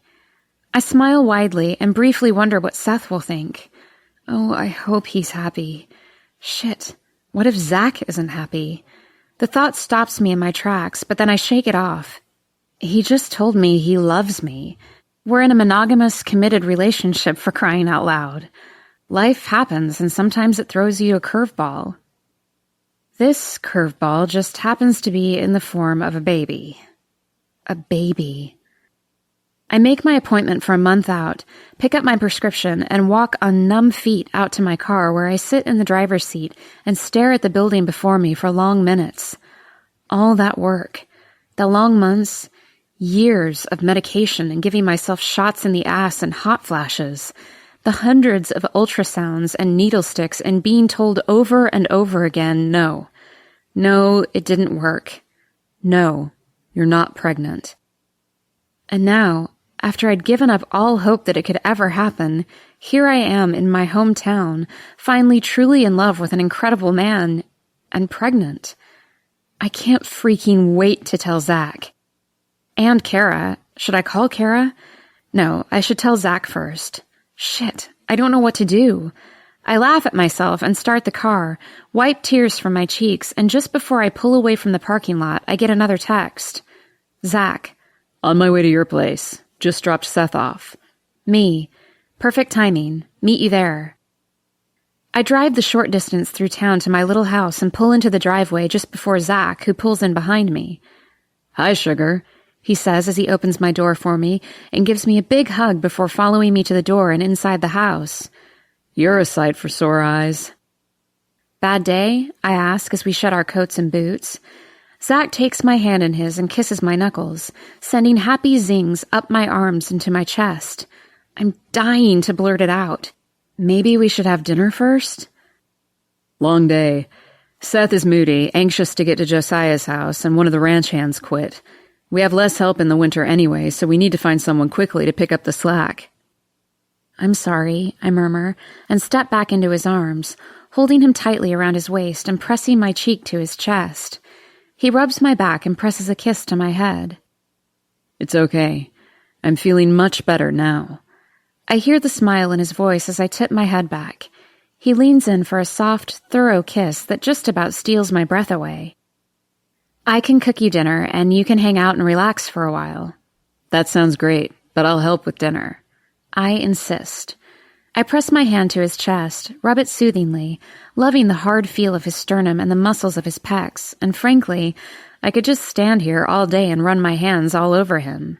I want to tell him about the baby and watch his face light up with joy, but I also want to pick the perfect moment.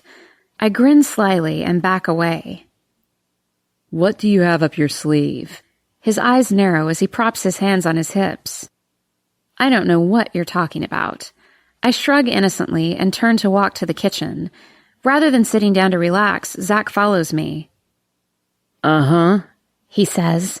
You're not a good liar. I'm not lying. I laugh and shake my head. Not really. It's good news. If you insist on being in here, can you grab the chicken breasts out of the fridge? I turn to the pantry and pull out ingredients to make chicken enchiladas. The inspection on the Peterson house was this morning. That seems fast. It was. I pulled a few strings, I shrug, and set a pan on the stove to brown the chicken in. They're excited to move in, and I'd like for it to move as quickly as possible. Do they have kids? Yes, 3, and a 4th on the way. Holy shit, that's a lot of kids. I laugh as I turn the chicken. The house is plenty big enough for all of them. That's one of the things they wanted. Plenty of bedrooms and a nice yard. They've been renting a smaller place, so moving into this nice new big house is going to feel like heaven to them. I'm happy for them, he replies, and leans his hips against my kitchen counter as he watches me work. You're a good cook. Thanks. I like to cook. This kitchen seems kind of small. I nod and glance around the kitchen, then shrug. It's just me here most of the time, so it's sufficient. But it won't be just me for long. I smile softly and begin shredding the chicken. Remember how I mentioned that I want to remodel my kitchen? I do. You're brave. Remodeling a kitchen is a pain in the ass. I know, he agrees with a chuckle. I remember the last time Mom and Dad remodeled, but this time I have Josh's place and Mom and Dad's new place nearby so we can go there for meals if need be. True. And you guys can come here too. That will help for sure. I want you to help with the remodel. I'm not great with a hammer, and I know nothing about buzzsaws, I reply, as my heart picks up speed again. Funny. He swats my ass playfully as I wrap the enchiladas and lay them in a glass pan to slide into the oven. You're a regular comedian. I know. Don't forget to tip your waitress. Bum. Zach grins just as his phone rings in his pocket. He frowns when he checks the display. I'll be right back. He stomps through the kitchen and out the back door. His entire demeanor changed from just a few moments ago. I wonder who that was. I shrug and set the timer on the oven, then set about cleaning up the small mess. Just as I toss the sponge into the sink, Zach comes back into the kitchen. He's scowling and his body is tense. What's wrong? I ask. He shakes his head and takes a deep breath. Nothing important. I tilt my head and watch him as he scrubs his fingers through his hair. Are you sure? Yeah, it's nothing. Maybe the baby news will cheer him up. So, I wring my hands and am suddenly so damn nervous that cold sweat is back.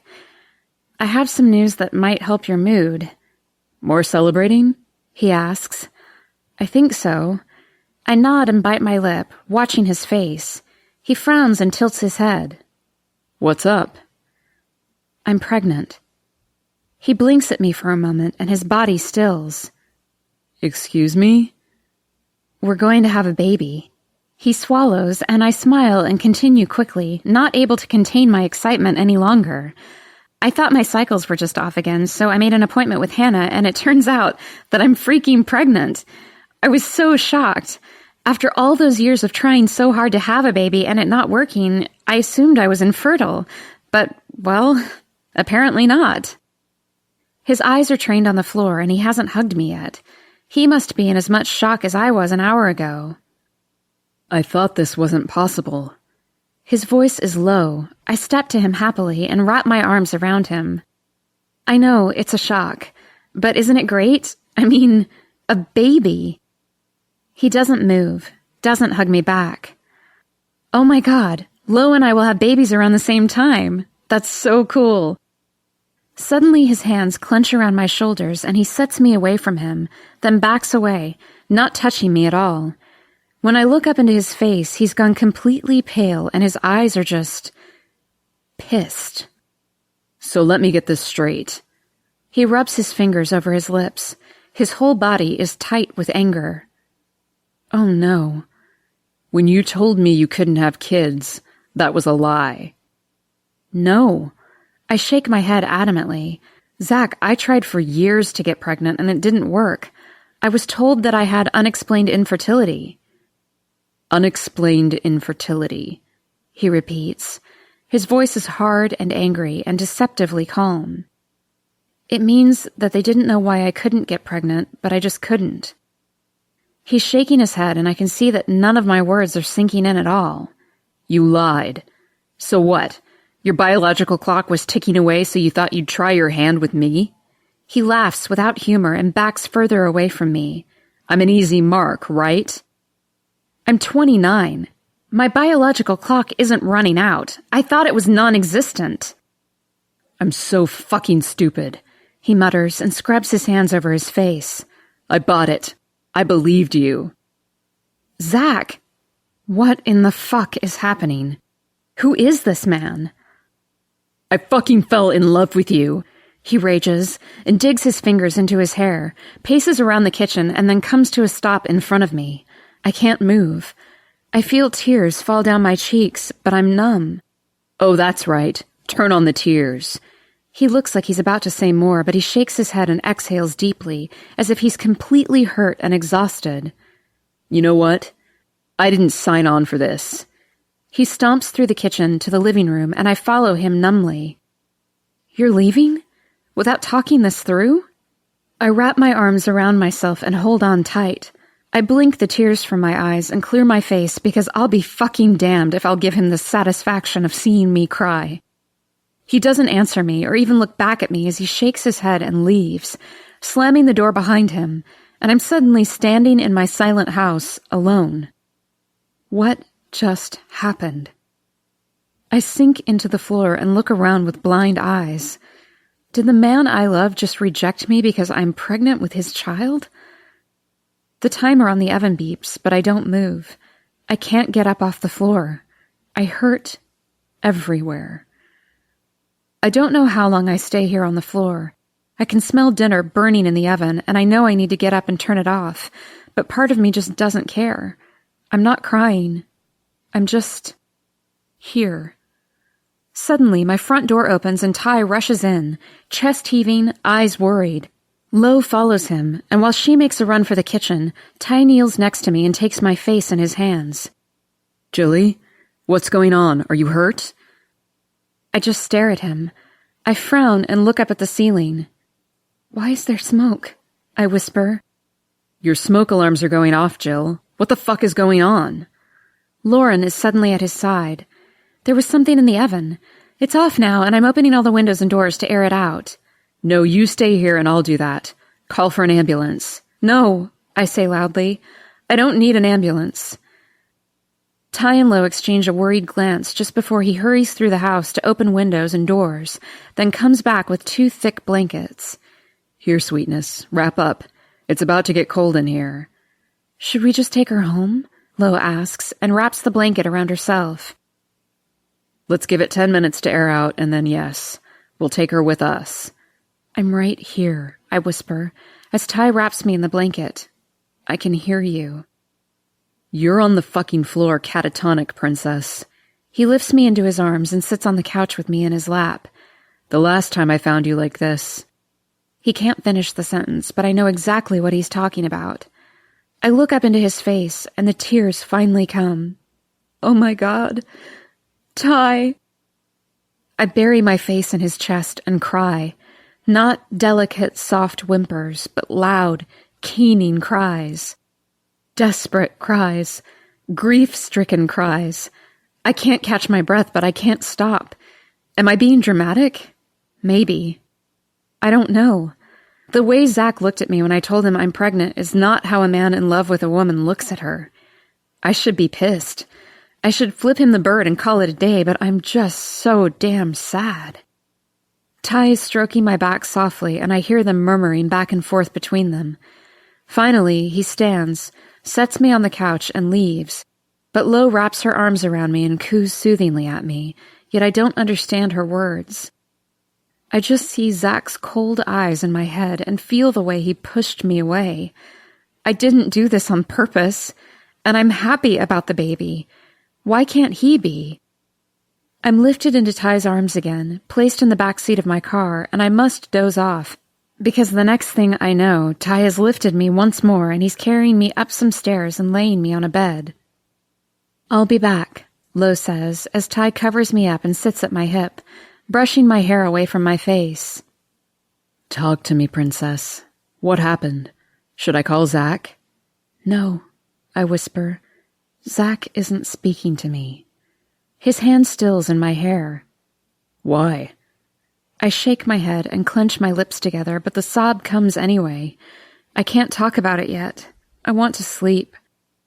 Suddenly, someone is wiping my face with a cool, wet washcloth. It feels heavenly and makes me even sleepier. Sleepy, I whisper. Go to sleep, Jilly. Ty kisses my forehead. I can hear the concern, the frustration in his voice, and I want to open my eyes and tell him everything, but I can't. All I can do is sleep. There's a cat lying on my back, purring, digging his claws into my shoulder in rhythmic little pushes. I roll to my side, pushing him off, and turn my head to open one eye, but it's swollen shut and crusty. Jesus Christ, did I get punched in the face? Here's a fresh washcloth. Lo's soft voice comes from beside me, and it all comes back again. The baby, Zach, Ty and Lo showing up at my place and bringing me home with them, and I feel the tears start again. Oh, honey, don't cry. She presses the washcloth against my forehead and brushes it over my eyes and cheeks. I take it from her and wipe my eyes clean, then struggle to open them. It's dark outside now. My head is pounding with the biggest headache of my life, and my mouth is dry. Can I have some water? I ask. There's a bottle right here, along with some Advil. I can't have Advil, I reply as I sit up and sip the water. Really? She asks with knowing eyes, but I don't want to tell her. Not yet. I shake my head and wince at the pain that comes with it. I lower myself back to the bed and take a long, deep breath. Where's Ty? Downstairs making soup. He doesn't know what to do with himself, so he thought he'd make you some soup for when you wake up. A few seconds later, Ty enters the room quietly, walks around to the other side of the bed and sits on it cross-legged, watching me closely. Talk to me, princess. I'm pregnant. My voice is hollow. That's awesome! Lo exclaims and takes my hand in hers. Ty holds my gaze in his face sober, and I feel tears gather again. Why were you at my house? We came by to say hi. Brought dessert. We could hear your smoke alarm from the driveway. I nod and frown, glance down at my hands. He left me. What happened? I shrug one shoulder and wipe my eyes with the washcloth still in my hand. I thought my cycles were off again. I hiccup and Lo offers me more water. I dealt with infertility issues for a long time. I quickly fill Lo in on my history with my ex. So I made an appointment with Hannah for today, thinking I just needed to get some meds and I'd be on track again. My hands shake as I push them through my hair. But I'm pregnant. I start to laugh at the absurdity of it all, and once I start, I can't stop. Seriously? Pregnant. It's hilarious to me all of a sudden. I took medication that made me throw up, get hot flashes, caused mood swings to rival those of an unmedicated schizophrenic, and I gave myself shots in my own ass for years to get pregnant. Years. I laughed some more and wiped my eyes with the cloth. And now that I'm happily divorced and things are going well, and I finally came to grips with the fact that I'd never have kids, here I am, pregnant. What happened next, Jill? Ty pulls my hands from my face and pins me in his stare. When we found you, your house was about to burn down and you were unresponsive on the floor.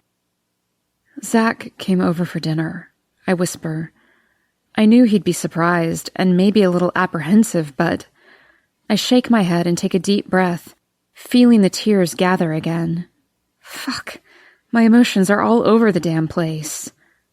But he was angry. He thinks I did it on purpose. What the fuck? Ty exclaims, but I grip his hand in mine and hold on tight. I need you to leave it be, Ty.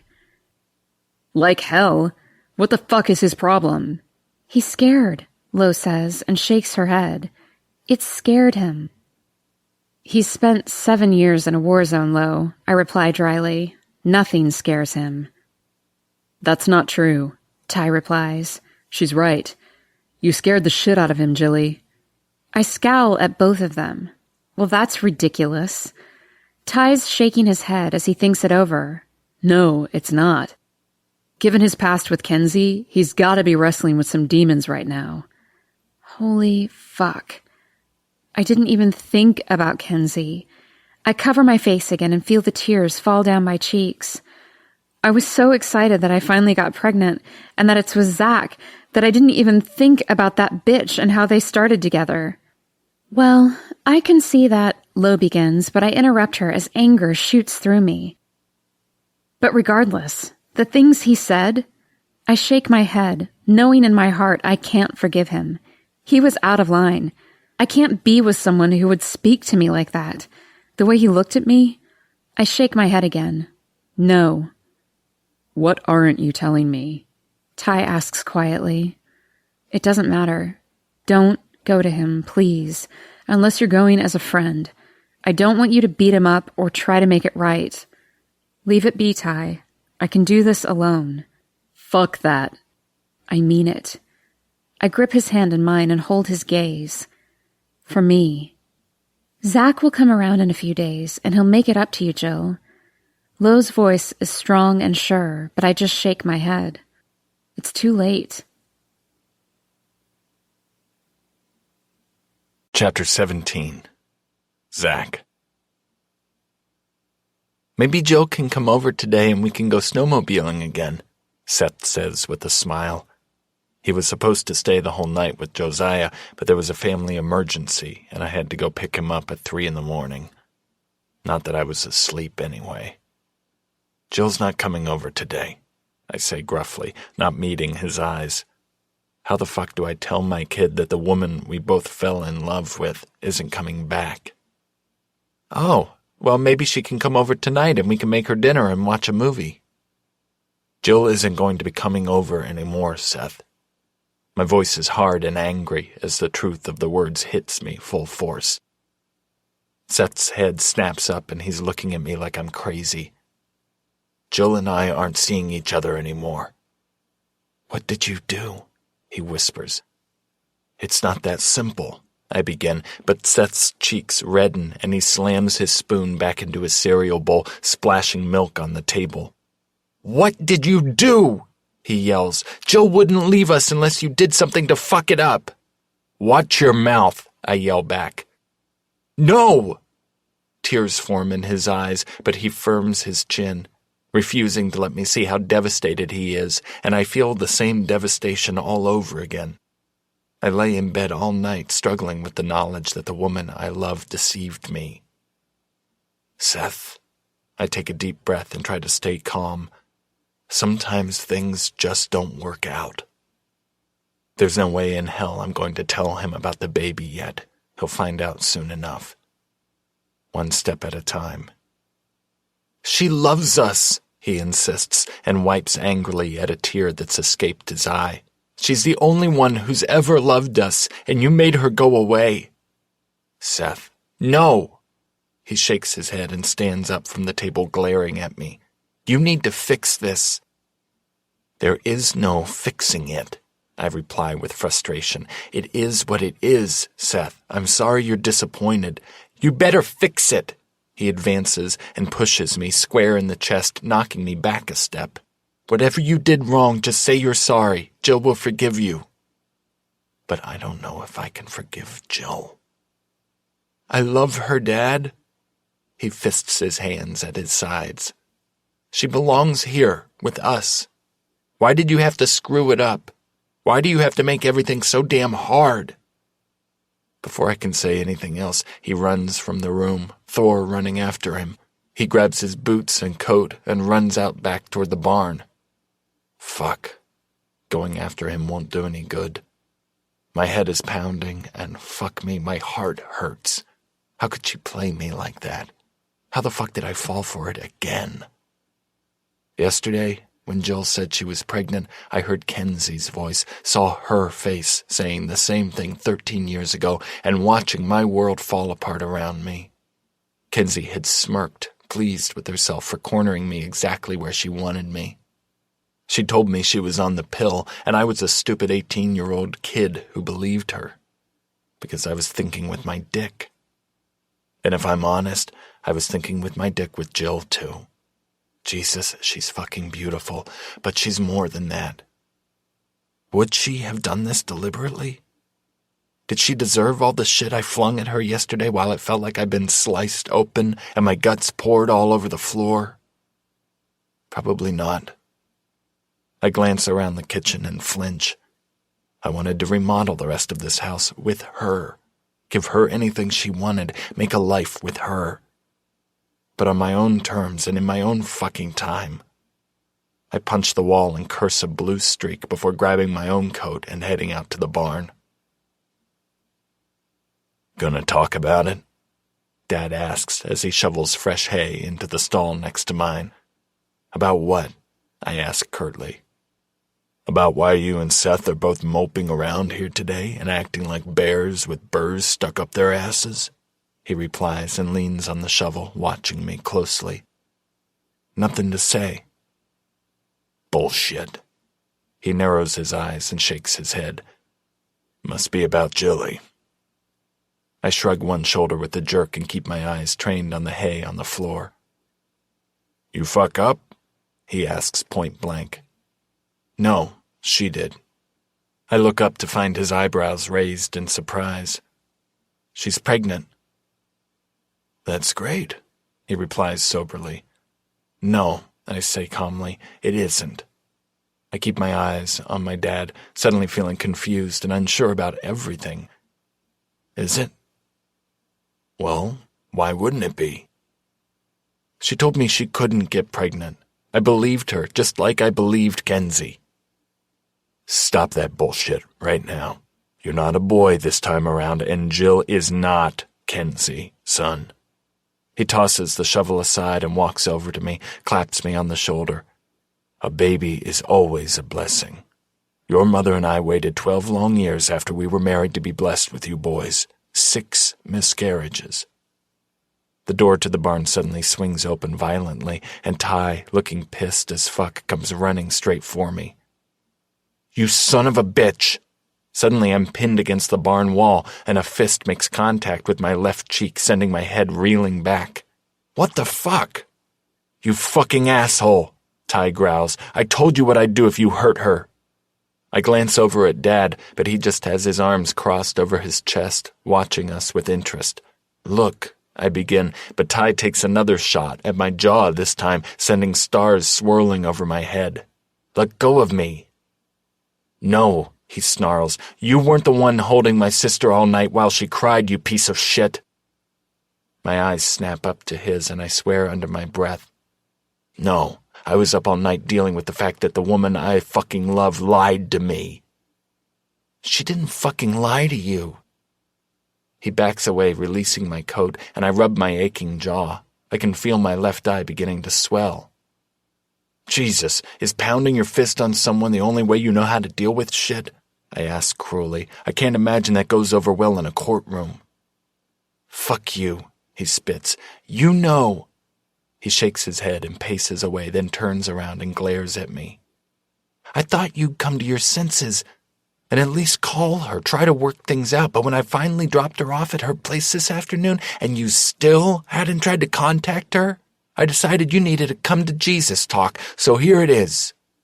I don't need your shit, I begin, but my dad shakes his head and points to the metal chair in the corner. Have a seat, son. I'll stand. Well, get comfortable, 'cause I'm about to tell you one hell of a story, Ty warns. Did you know that Jill tried to get pregnant for 5 years? She said she's infertile.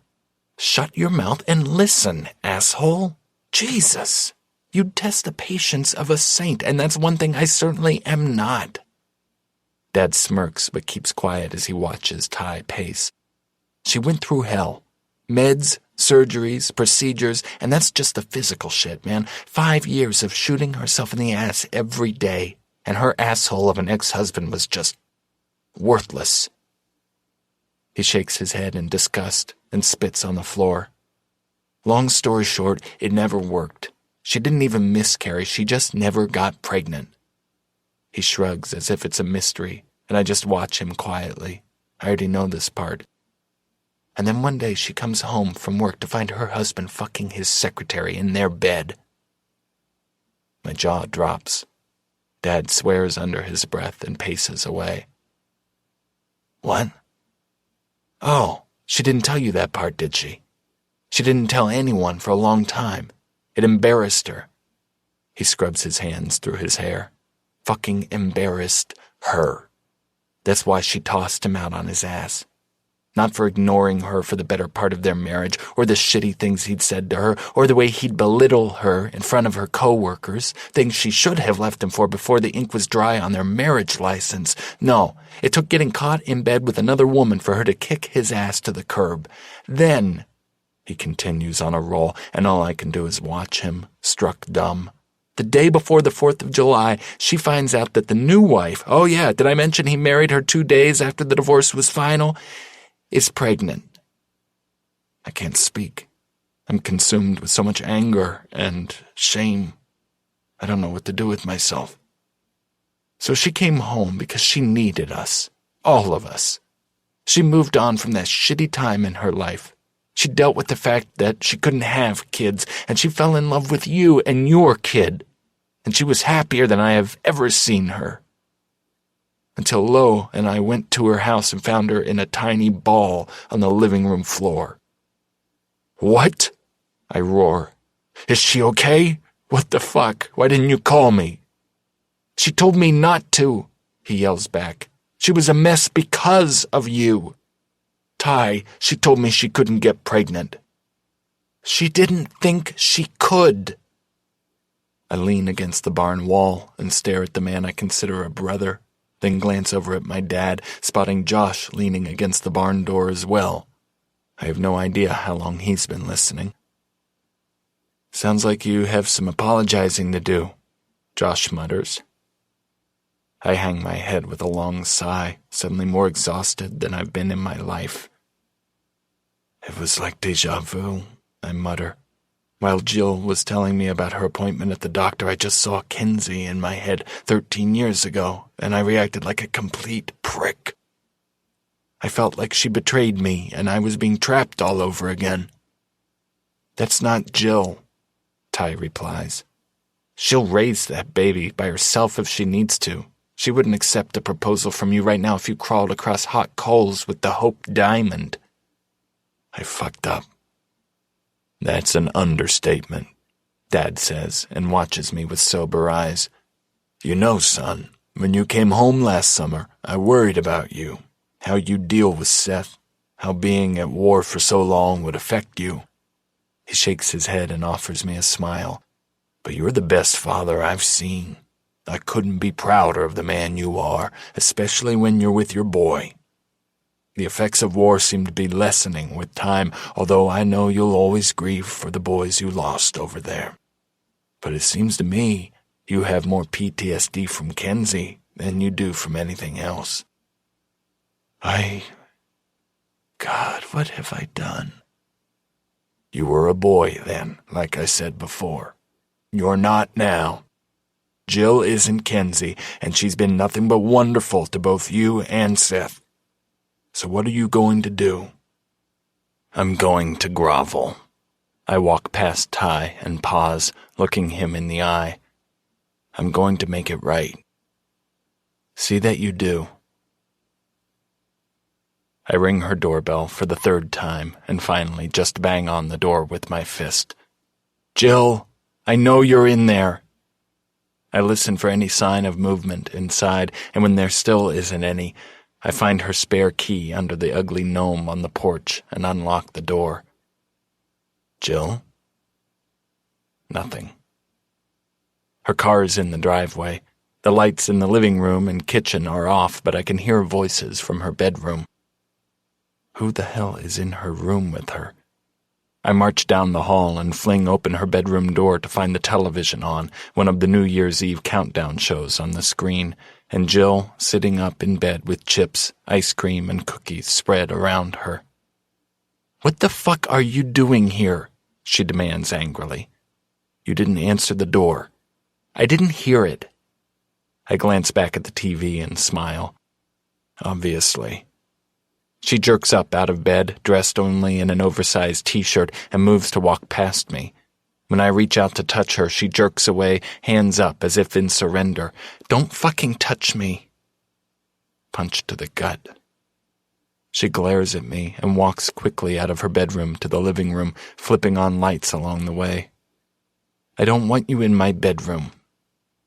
Look, Jilly, I'm here to apologize. Good. She crosses her arms over her chest and watches me with an impassive face, but her cheeks are red and her eyes look glassy. Who beat the shit out of you? Ty, I reply. He came out to see me today. I told him not to do that, but you deserve that black eye. I wish I'd been the one to give it to you. I'm sorry for the way I reacted yesterday, Sugar. You didn't deserve that. I didn't lie to you. I know that now. I swallow hard and rub my hand over my mouth. It was a shock, and it knocked me on my ass. Good to know how you handle surprises. Remind me never to throw you a surprise party. I deserve that. I look at her longingly. Fuck, I want to pull her into my arms and hold her tight. I love you, Sugar. No. Her voice is loud and strong, and her eyes are on fire. You will not say that to me. You lost that right yesterday. I frown and shove my hands in my pockets to keep from reaching for her. I don't need anyone who speaks to me the way you did yesterday. I was an idiot, I insist. Jill, you need to know that it was a mirror image of what happened when Kenzie got pregnant. No, she says again, it's not. I'm not that woman. This baby, she points to her flat stomach, is not Seth. You have to understand. And frankly, that's all bullshit anyway. No matter what happened in your past, it's not okay for you to ever speak to me or anyone else like that. You have an issue with your ex-wife, take it up with her. I'm not your punching bag. You have to understand, I try again. I understand. She interrupts. I get it, Zach. I'm not a moron. After the initial shock wore off and I could think clearly, I understood your reaction. I sigh in relief, but before I can say anything, she continues. But it doesn't excuse you. I understand you, but I can't trust you. I'll survive without you. Life is about so much more than surviving, Sugar. Oh, really? She laughs humorlessly. Those are your words of wisdom right now? I fucking love you, Jill. Tell me what to do to make this right and I'll do it. There is no making it right. Love never really lasts, Zach. It's just one big fucking disappointment. I won't invite you back into my life, love you and your boy, and then wait for the day to come that I have to watch you decide to leave me like I'm nothing. That's not going to happen, I insist. I take a step toward her, but she holds her hands up again, stopping me. God damn it, let me hold you. No. She shakes her head and wipes a tear from her cheek. Jesus, Jilly, I begin, but she shakes her head and walks away. Just leave, Zach. No, we can work this out. There's nothing to work out right now. I want you to go. I don't want to see you. Fine. I back toward the door. I'll give you time, but Jill, you're mine. Baby or no baby. She firms her lips and glares at me. Those are the words I needed yesterday, Zach. I'm giving them to you now, and by God, I'll prove it. I walk out of her house, shutting the door quietly behind me, and jog to my truck as the plan begins to form in my head. 20 minutes later, when I pull up to my house, I rush inside. Seth? In here, he calls from the family room where the Christmas tree is still standing, playing his video game. He sets the controller aside as I walk into the room. Well, did you fix it? We're going to fix it, but I need your help, buddy. He eyes me for a long moment, then shrugs. Okay. Chapter 18. Jillian. How are you feeling? Kara asks, and joins me on her couch. I can't believe I'm at the ranch, but I refuse to tiptoe around, afraid of running into Zach. Fine. A little woozy now and then, but it's not too bad. Josh said Zach's been a mess this week. I shrug and sip the decaffeinated tea Kara brewed for me. It's been a hell of a week. What's been going on? The last I heard from you, Zach showed up at your place New Year's Eve and you put him in his place and kicked his ass out. I'm sorry I haven't talked with you much, I murmur softly. I'm still trying to wrap my head around everything, and I don't want to put you in the middle since he's your brother-in-law. What's been happening? Well, Zach wasn't lying when he said he'd prove to me that he's in it for the long haul. It started with flowers being delivered the next day. Such a man move, Kara says and rolls her eyes. Of course, it's a man move because it works. They were pretty. I don't mention that I spent an hour crying and sniffing over them, missing Zach like crazy. Then on Tuesday he had lunch delivered to my office from the diner. That's your favorite place, she replies with a raised brow. I know, and he didn't just have it sent for me, but for the whole office. Then on Wednesday, Seth showed up after school to shovel my driveway. Aw, she replies, and her face goes all gooey. That's sweet. I know, I admit, and sip my tea. So of course I invited him inside for cookies and to chat. But he never said anything about his dad or getting back together with him. He just acted like everything was normal, and he came all week. We got a lot of snow last week, Kara says. Who picked Seth up? Zach, but he didn't come to the door, he just honked from the driveway. Why didn't he come inside? I bite my lip and look down at my mug. Because I told him I didn't want to see him. Kara nods thoughtfully. Is that all that's happened? No, yesterday I got a package in the mail. What was it? I grab my handbook and pull the heavy book out of it. What to expect when you're expecting. Kara giggles and takes it out of my hands to flip through. This is kind of sweet. I know. I sigh and push my fingers through my hair. He's softening me up a bit, but Kara, he was an asshole. She nods and continues to flip through the book. Ew. Don't look at page 328. It's scary. Thanks for the warning. So you just fell out of love with him? Just like that? Don't be stupid, Kara. I glare at my friend and then feel tears threaten when she raises her sober gaze to mine. I miss him. He's right down the road there. I don't know if we can make it work. He said some pretty horrible things. Oh, please. Jill, people say mean things, especially when they're scared and worried and have the shock of a lifetime. He apologized and is trying to prove to you that he loves you, respects you, and wants to work it out. What more do you want? I want a guarantee that he'll never hurt me again. Well, you won't get that. In fact, I can pretty much guarantee that he will, because he's a human being. She sets the book aside and takes my hand in hers. But he's a good man, and he loves you like crazy. I'm still thinking. You're still a stubborn ass, Kara replies with a smile. But it's cool.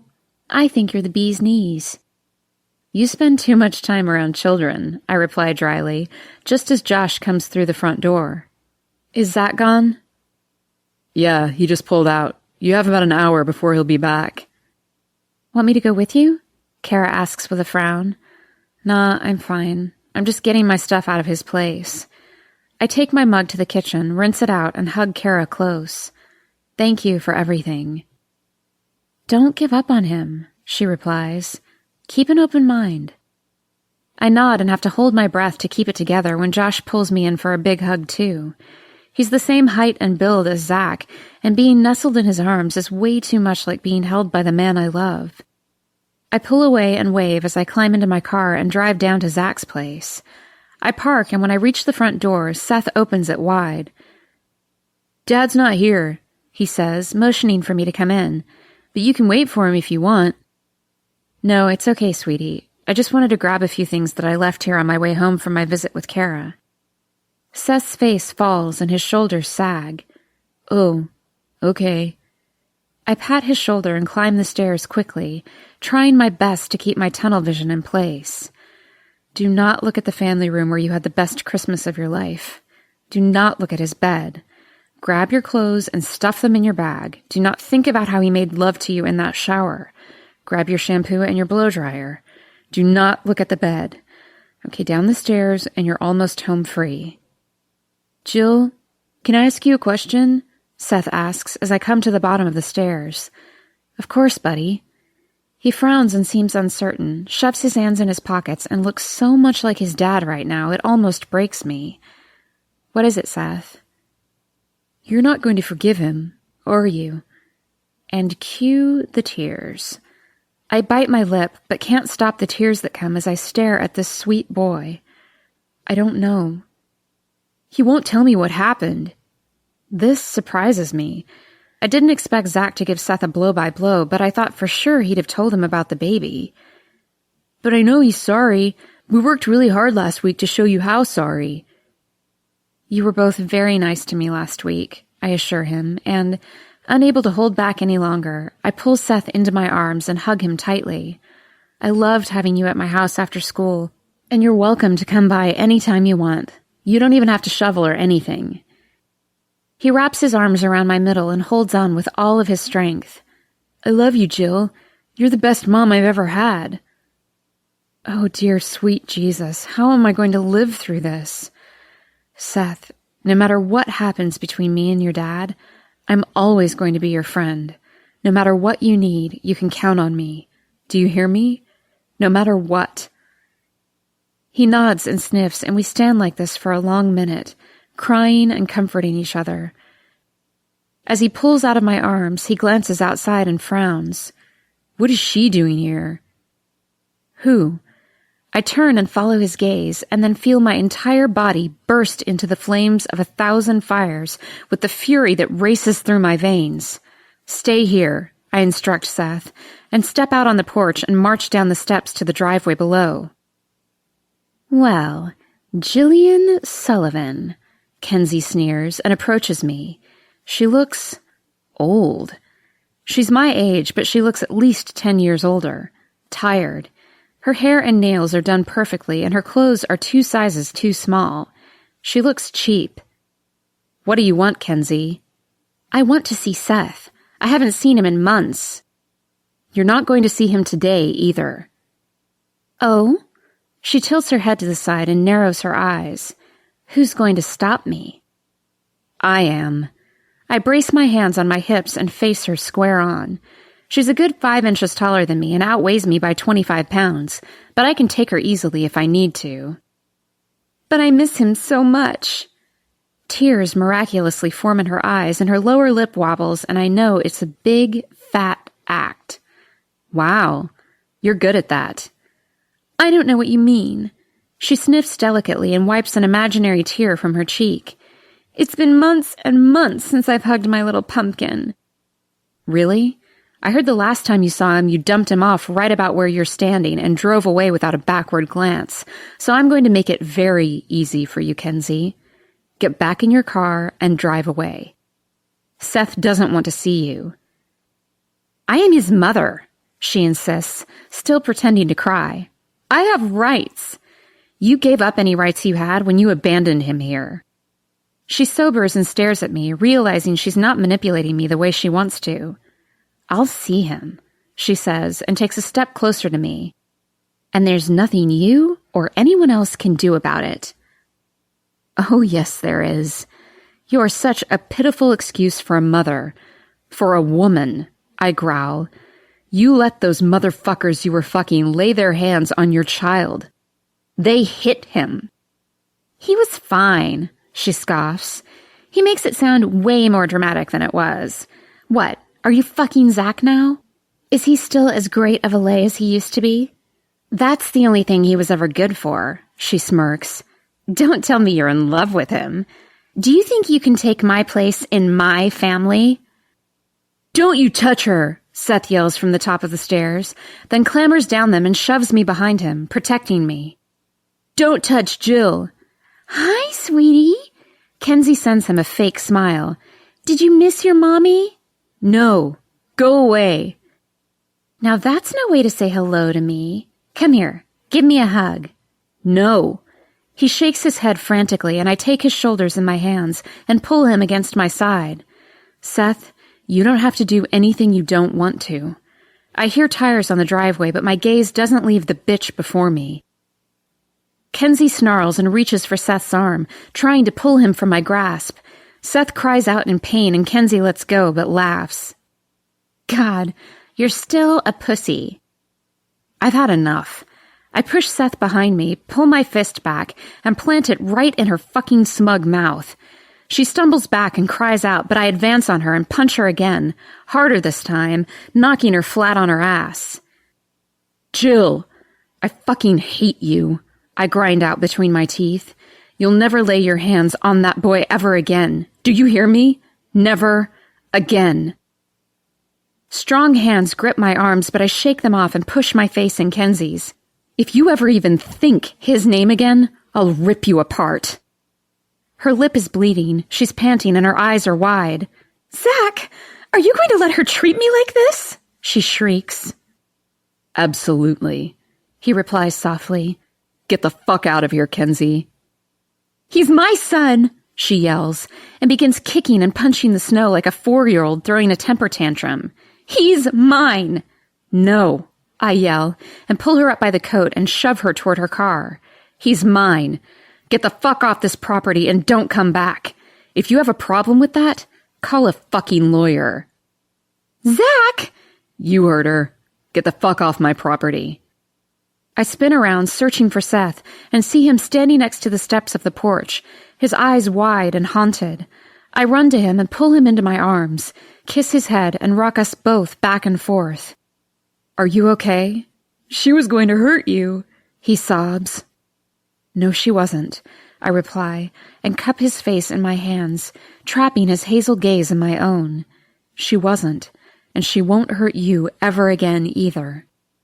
He hugs me tight, and then suddenly we're both in Zach's strong arms, being held and kissed, and for a brief moment I soak up his strength, and then the anger comes back full force. Seth, go inside now while I talk to your dad. No, I want to. She's right. Go inside, buddy. Thor's crying for you. It's then I notice that Thor is barking frantically at the window, scratching and trying to get out to us. Go comfort him, I say with an encouraging smile. Seth looks between the two of us and then nods once and trudges up the steps. Jilly, are you okay? Zach asks after Seth shuts the door behind him. I spin on him, more pissed than I've ever been. Do you understand, I begin, trying my best to keep my voice low, that you compared me to that? I point in the direction that Kenzie just drove in, toward town. No, I never... Yes. You stood in my home and compared me to the woman who fucking abused your child. The enormity of it hits me full force, and I can't stop the tears or the shaking that consumes my body. I love you with every single molecule of my body, and you compared me to that piece of trash. Are you kidding me? Jilly, that's not at all what I meant. You are nothing like Kenzie. Nothing. You bet your ass I'm nothing like her. She doesn't give two shits about your son. You know that, right? Whatever she's here for is purely selfish and has nothing to do with wanting Seth. I shake my head and pace away from Zach toward my car, and to think I was ready to move on, to put last week behind us and give us a chance. Jill, we can still do that. No. I turn and watch him, watch his face fall and go pale. No, we can't. When I told you the joyous news that I'm carrying your child, your first thought was that I was playing you the way she did. I purse my lips and shake my head, devastated all over again. You will most likely be the only man I will ever love like this, but I'll be damned if I'll be put in that category ever again. You can come with me to doctor appointments, and you'll have full access to your child. I'll co-parent with you, but that's all I'll give you. I turn to leave, but am suddenly spun around and in Zach's arms. He's holding me flush against him, from chest to knees, my feet off the ground. He holds me to him, kissing me with a desperate fervor. Finally, after nibbling the corners of my lips, he rests his forehead against mine and whispers simply, I love you so much. He sets me on my feet, releases me, and backs away. With tears in his eyes, he says, If that's what you want, I'll respect your decision. I nod once and glance at the house to find Seth and Thor staring out the window. Seth is crying, swiping at the tears with the back of his hand. I get in my car and without a backward glance, drive away. Chapter 19. Jilly. I roll over and pull the covers over my head. Go away. Jill, you have to get out of bed. Ty replies with a smile in his voice. The sadist. No, I don't. I don't have to go into the office today. It's after 9. It's time to get up, princess. I roll to my back and peek one eye out of the covers, eyeing him suspiciously. It hurts when someone you love says mean things, like it's time to wake up. Get out of bed. I brought coffee. Ty shakes his head and wanders out of my bedroom, leaving me to pull myself out of bed, yank on some yoga pants, and follow him. Why aren't you at work? I yawn and sit on my couch, curling my legs up under me. Here, I got you a decaf, he says, and hands me a to-go cup from Drips and Sips.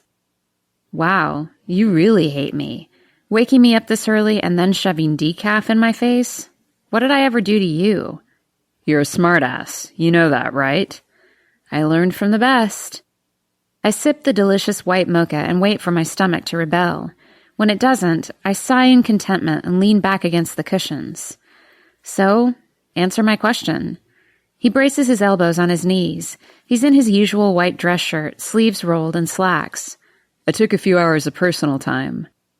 So go have sex with your fiancé. Which reminds me, I have to call her today. The wedding is less than a month away. I'm aware, but thanks for the reminder. What's up, big brother? I'm staging an intervention, Jillian. I blink at him for several moments, take a sip of my drink, and glance around the room. Where is everyone else? You're an army of one, Ty. I'm all I need. I tilt my head to the side and scowl at him in confusion. What exactly are you intervening about?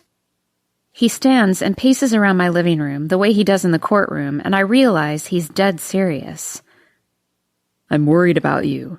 It's been 3 weeks since the incident with Kenzie, and you've barely spoken to any of us. You don't join us for dinners or get-togethers. It's obvious you're avoiding Zach. Just listen. He holds his hand up, stopping my retort, so I shut my mouth and frown at him. You look like hell, Jill. I'm pregnant, and I throw up more than I breathe, Ty. I get it, but you've let yourself go to hell. Fuck you.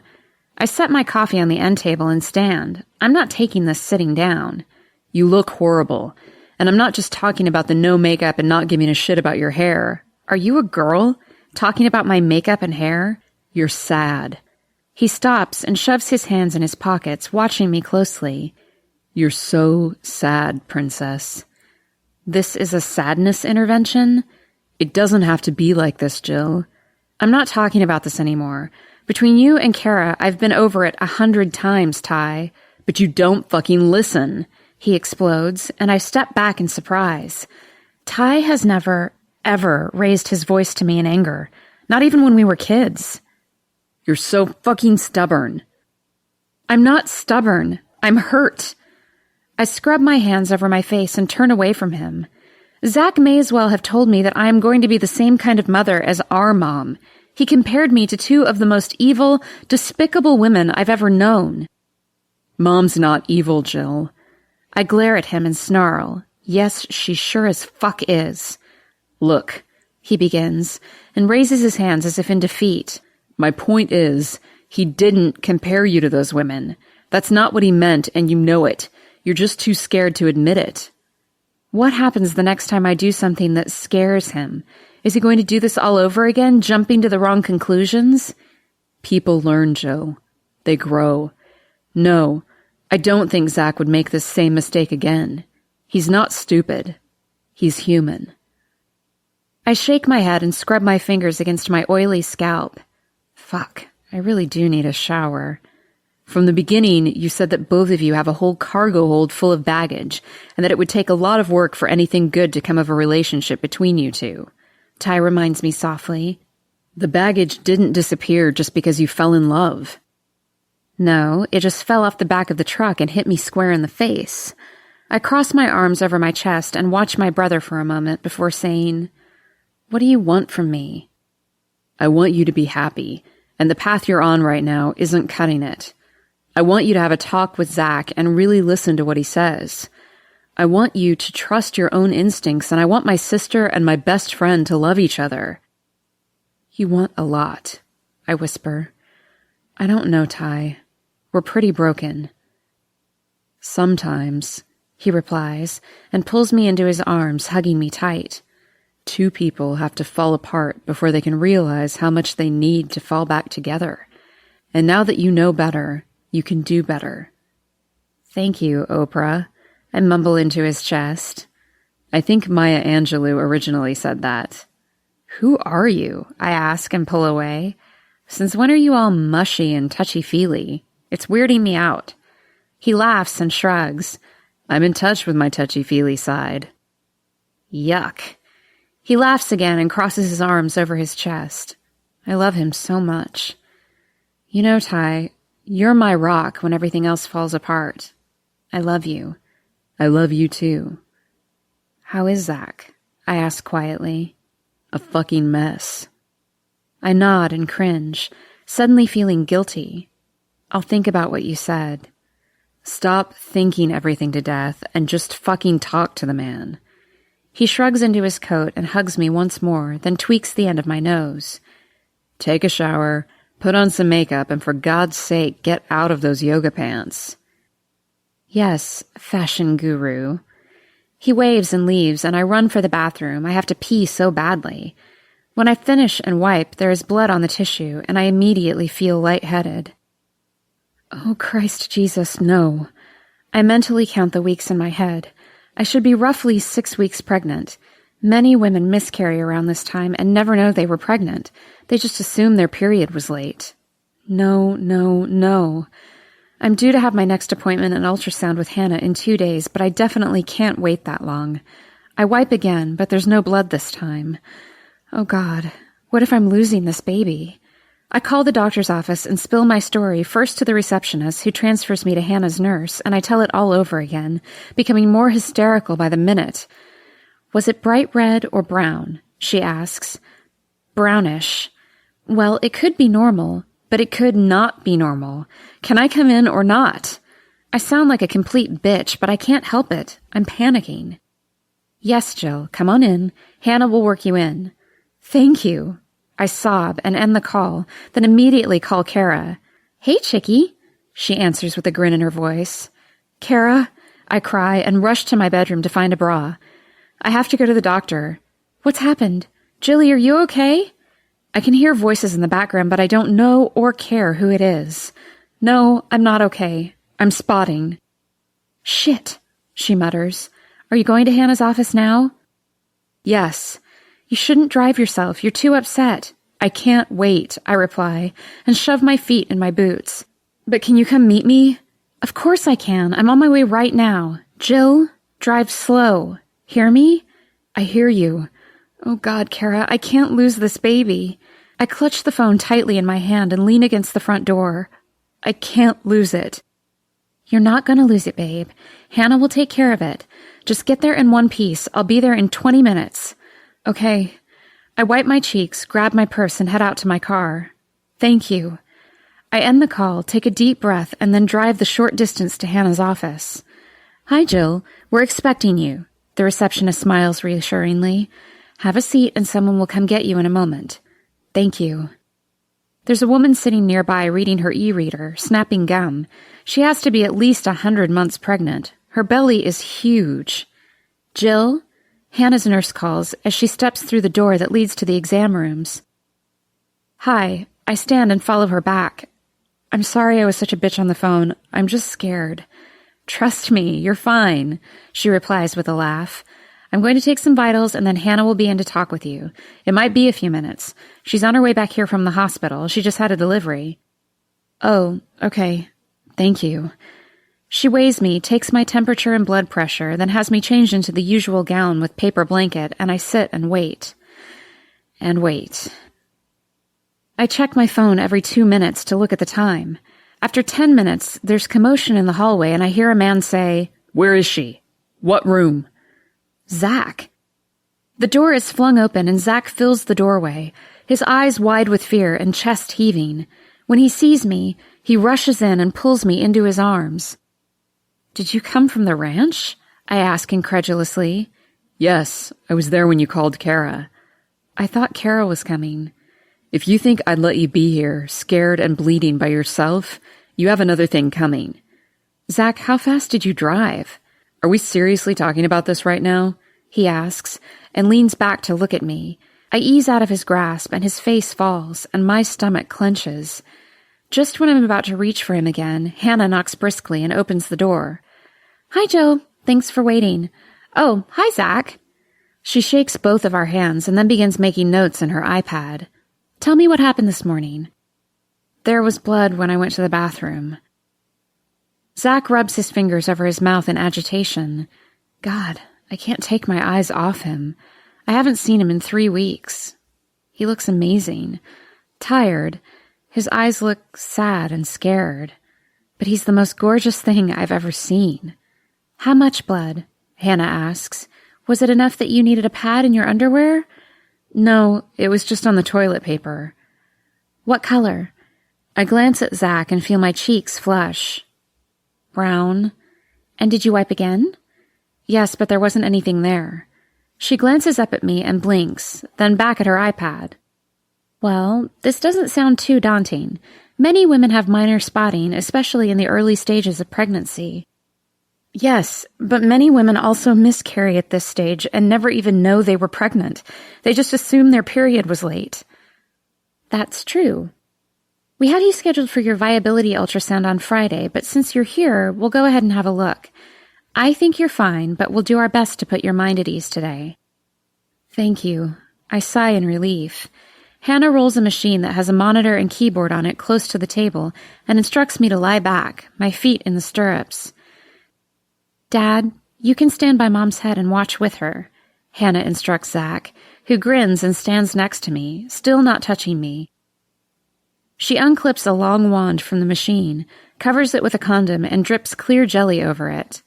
That's not like any ultrasound thingy I've ever seen, I comment. This is a vaginal ultrasound. You're still too early for us to see anything externally. Oh, goody, I reply dryly, and curl my toes when she pushes my thighs wide. No signs of blood, she murmurs and grins up at me. That's good. I nod, and then turn my gaze to the monitor as it comes to life. Hannah moves the wand back and forth, takes still photos of what looks like blobs to me. She says, and clicks the keys some more. What? Zach asks impatiently. Hannah grins. Just a second. I glance up at him. He's squinting, trying to make sense of the screen and what it is we're looking at. Well, Hannah says, there's a heartbeat. Sure enough, there's a tiny little flutter on the screen. Tears fill my eyes as I watch with awe as she points to the monitor. This is the amniotic sac. This is a baby and the heartbeat. She moves the wand just a tiny bit and then chuckles as I see the heartbeat again. And there is baby B. My head whips around to stare at Hannah in shock. Excuse me?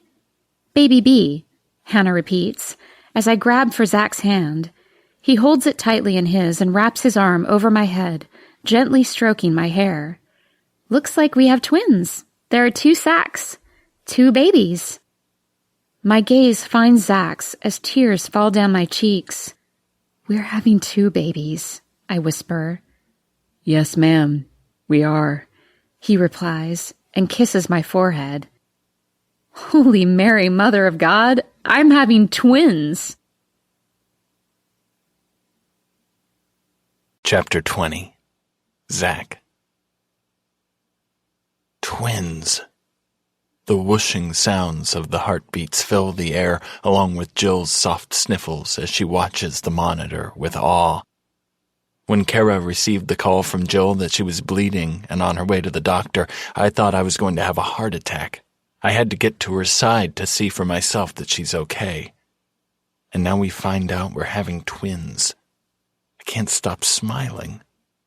I leaned down and kissed Jillie's forehead again, breathing her in. God, I've missed her. Okay, guys, I'll print out copies of the photos for you to take with you and brag to everyone about. Hannah smiles and cleans up the ultrasound wand that looks like a torture device to me. Jill sits up and wipes her cheeks dry. Is everything okay? She asks shakily. Yes, Jill, you're fine. I didn't see any signs of blood at all. Take it easy the rest of the day. No hanky-panky. She winks at us and backs toward the door. Make an appointment for 4 weeks from now, but if you have any questions or concerns in the meantime, don't hesitate to call. Thanks, Hannah, I reply as she leaves the room. I give Jill space to pull her clothes on and grab her purse and follow her out of the office to her car. Jill. She turns abruptly and wraps her arms around me, holding on with all her might. And for the first time since that horrible night in her kitchen, I feel hope spread through me. Come home with me? She asks softly. I'll be right behind you, sugar. I feel her smile against me before she pulls away and gets in her car. When we step inside her house, I help her out of her coat and boots, slip out of my own, and am shocked when she says, I'm going to take a shower. I need a minute to think. She bites her lip and looks at me uncertainly. Do you mind waiting for me? Take all the time you need, Jill. I'll be here. Have you eaten anything? No. I'll make you some soup and a sandwich. She nods and walks down to her room, and I move into her kitchen to make the meal. 30 minutes later, she comes into the kitchen, all scrubbed clean, her cheeks glowing and hair damp from the shower. You are so beautiful, I whisper, not even realizing I've spoken aloud. Thank you, she replies and turns her gaze down to her hands. Thank you for feeding me. 3 very important people need the fuel, I reply with a grin. She smiles, and then her eyes fill with tears again. Oh, sugar, please don't cry. It kills me when you cry.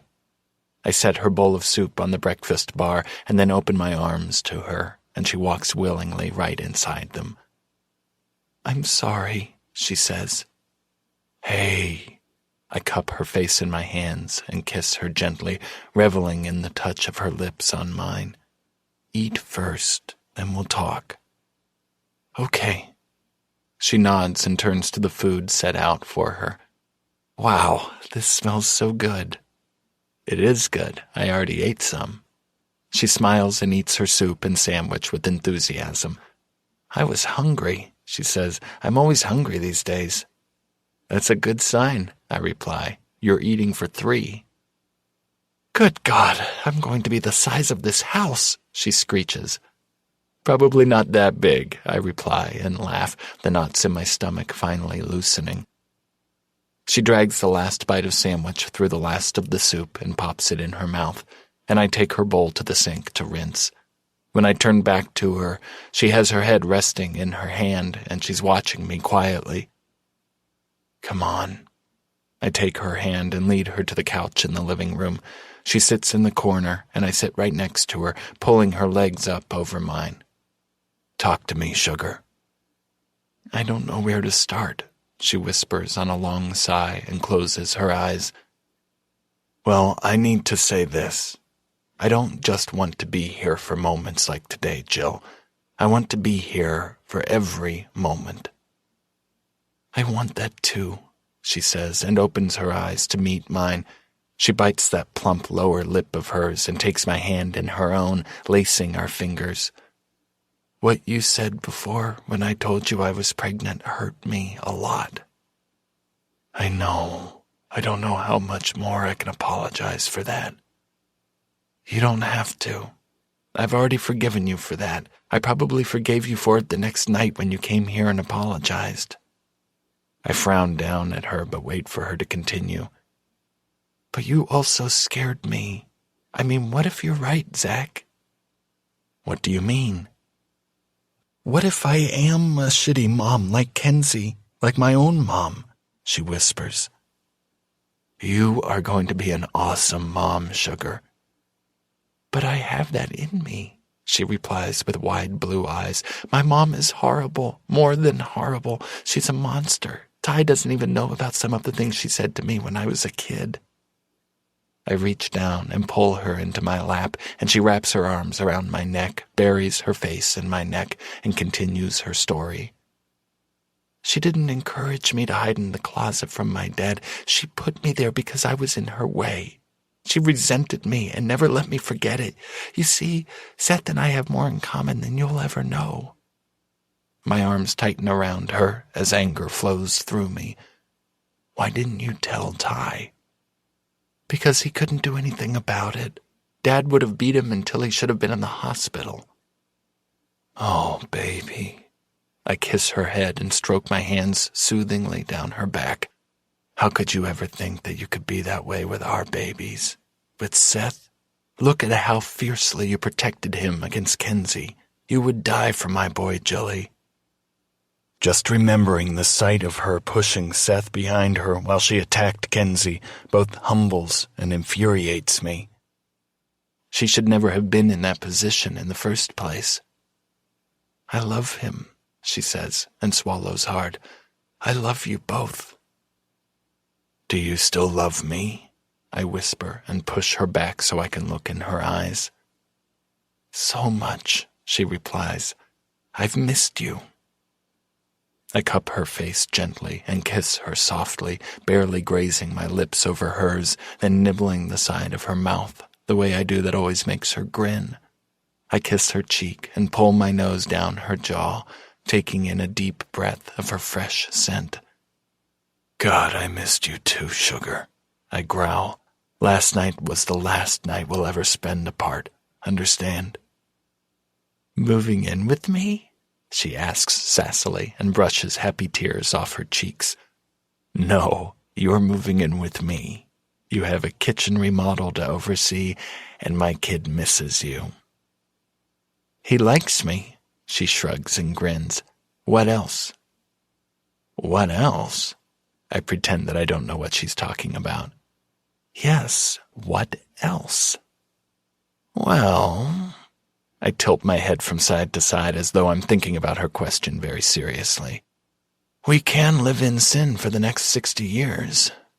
She smacks my arm and laughs. I am not talking about marriage. I am. She sobers and blinks, surprised. My life has been so much better since the day I found you, I begin, and swallow hard as I think of the words I want to say.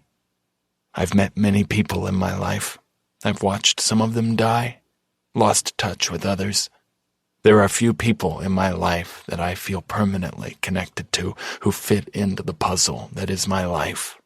My son, my parents, Josh, Ty, and Kara.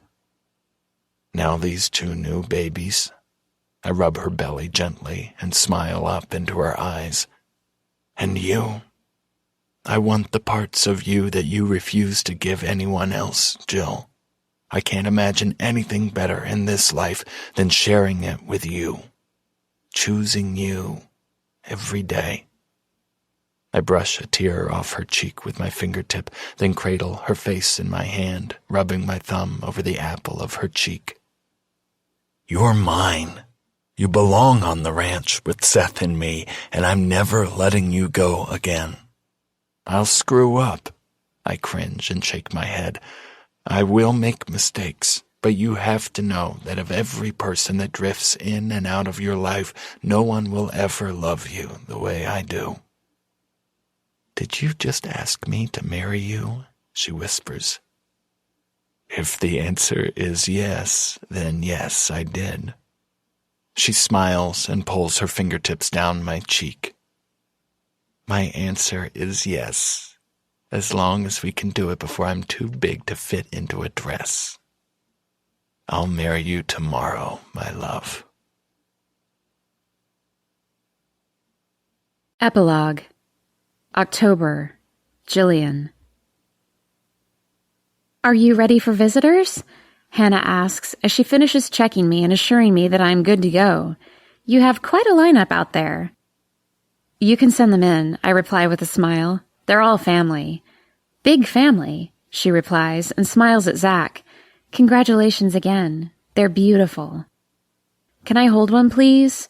I ask and hold my arms out. My handsome husband is holding both of our newborn babies, one in the crook of each arm. Wait, I need a picture of that. I grab my phone and snap the photo. Can I come in? Seth asks from the doorway. Good timing, buddy. Come stand by your dad so I can take your picture. She's going to take pictures all the time, isn't she? He asks Zach as he joins him at my bedside. Yes, I am, I reply, and feel my heart expand at the picture before me. Two handsome guys grin at me over the heads of our babies. After I snap the photo, Seth gently takes our daughter from his dad's arms, already a pro, and sits in the rocking chair in the corner, gazing down at her with awe.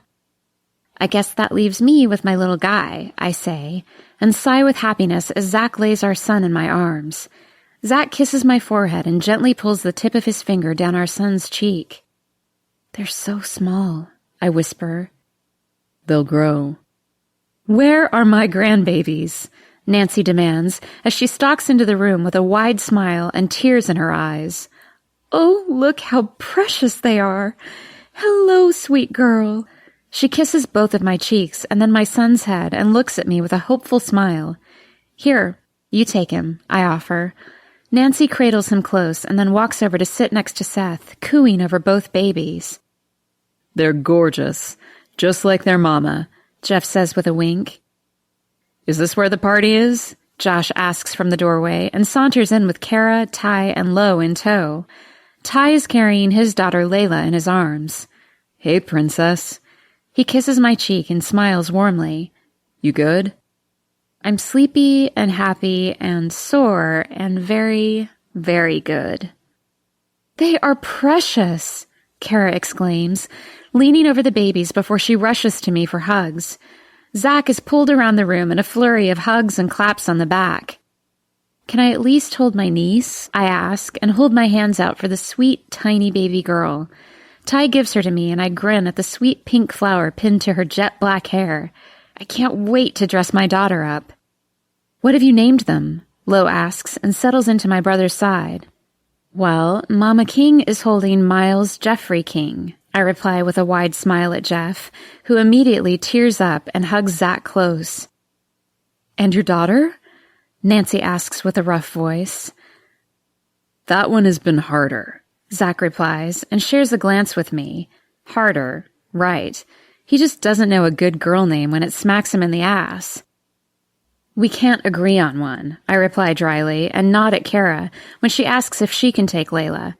I've always liked the name Sarah, Seth says as he gazes down at his sister. He hasn't been able to take his eyes off her. Mom, can we call her Sarah? My heart stops as it always does when Seth calls me Mom. I don't know if I'll ever get used to it. I certainly hope not. I like Sarah, I murmur to Zach, who is gazing at me with such fierce love it steals the breath from me. Me too. I think it should be Sarah Hope, Seth continues, because of how it all started. What do you mean, buddy? Nancy asks and runs her hand over his hair. I hoped for a real family for a long time. That's really what I wanted for Christmas. He blushes and shrugs, but doesn't look away from his baby sister. Her middle name should be Hope. I think Seth just named his sister, I reply softly. Sarah Hope King. Has a nice ring to it. Seth smiles proudly. She's pretty. Oh, speaking of pretty, here, Kara says and hands me her phone. Look at our wedding photos.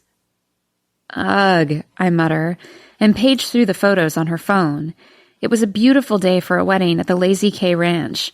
Josh and Kara chose to exchange vows by the big old tree that has all of our initials carved in the side. It's where he proposed, and it's their special place. I look like a cow. At least Lo moved her wedding up so I wasn't the size of a house in my dress, and I was kind enough to pay her the same respect. I frown over at my friend as she smiles widely and leans on her husband. You're mean. You looked beautiful that day and every day. You were carrying precious cargo, sugar, Zach says and kisses my head as he looks at the photos over my shoulder. He leans in and whispers in my ear, and I can't wait to see you round with my baby again. Jesus, how many kids do you plan on me popping out? A few more. He winks. Let's enjoy the 2 I just popped out this morning for a while before we talk about more. Josh hops on the bed next to mine that's currently empty. What do you say, baby? Want to take advantage of this semi-private room? I'll pull the curtain and everything. He wiggles his eyebrows at Kara and we all laugh, but Kara suddenly hands Layla off to Zach and makes a run for the ensuite bathroom. We can hear her hurling her guts out, and Lo and I share a look of surprise. Good God, man. Is this your version of foreplay? Ty asks with disgust. You're lucky she didn't leave you at the altar. Josh shields his hand from Seth's line of vision and flips Ty off, but Seth laughs and says, It's okay, Uncle Josh. I flip people the bird all the time. Seth King, I say sternly, you do not. I'm 13, he says with a shrug, as if that explains everything. I don't care if you're 30, you will not flip people the bird. Right. He rolls his eyes, but catches the look on my face and sobers immediately. I mean, yes, ma'am. I can't help but smile over at him. He's such a smart aleck, and he looks so sweet with Sarah nestled in his arms. Kara comes stumbling out of the bathroom and looks green. You okay? I ask. Mom? She bites her lip and glances at her husband, who is grinning smugly. We didn't want to hijack your special day, but yeah, I'm fine and very pregnant. More grandbabies, Jeff, Nancy cries and laughs as he kisses her cheek. Our babies are giving us more babies. I love you, sugar, Zach whispers in my ear as I gaze lovingly around the room at our big, beautiful family that continues to grow at an alarming rate. I love you too, I reply before kissing him softly. I search the room for my babies and hold my hands out. Someone hand me one of my babies, please. You're so greedy, Kara says with a frown and passes Miles over. My son nestles in close and sighs deeply, unaware of all of the love surrounding him. Yeah, I am, I agree and smile at her. but I have everything I ever wanted right here in this room.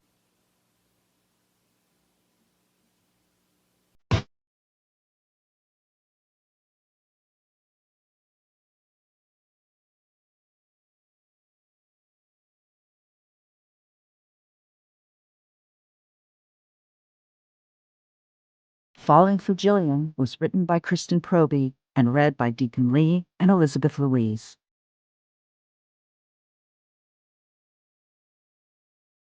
Post-production by Common Mode. Paul Fowley, Technical Director.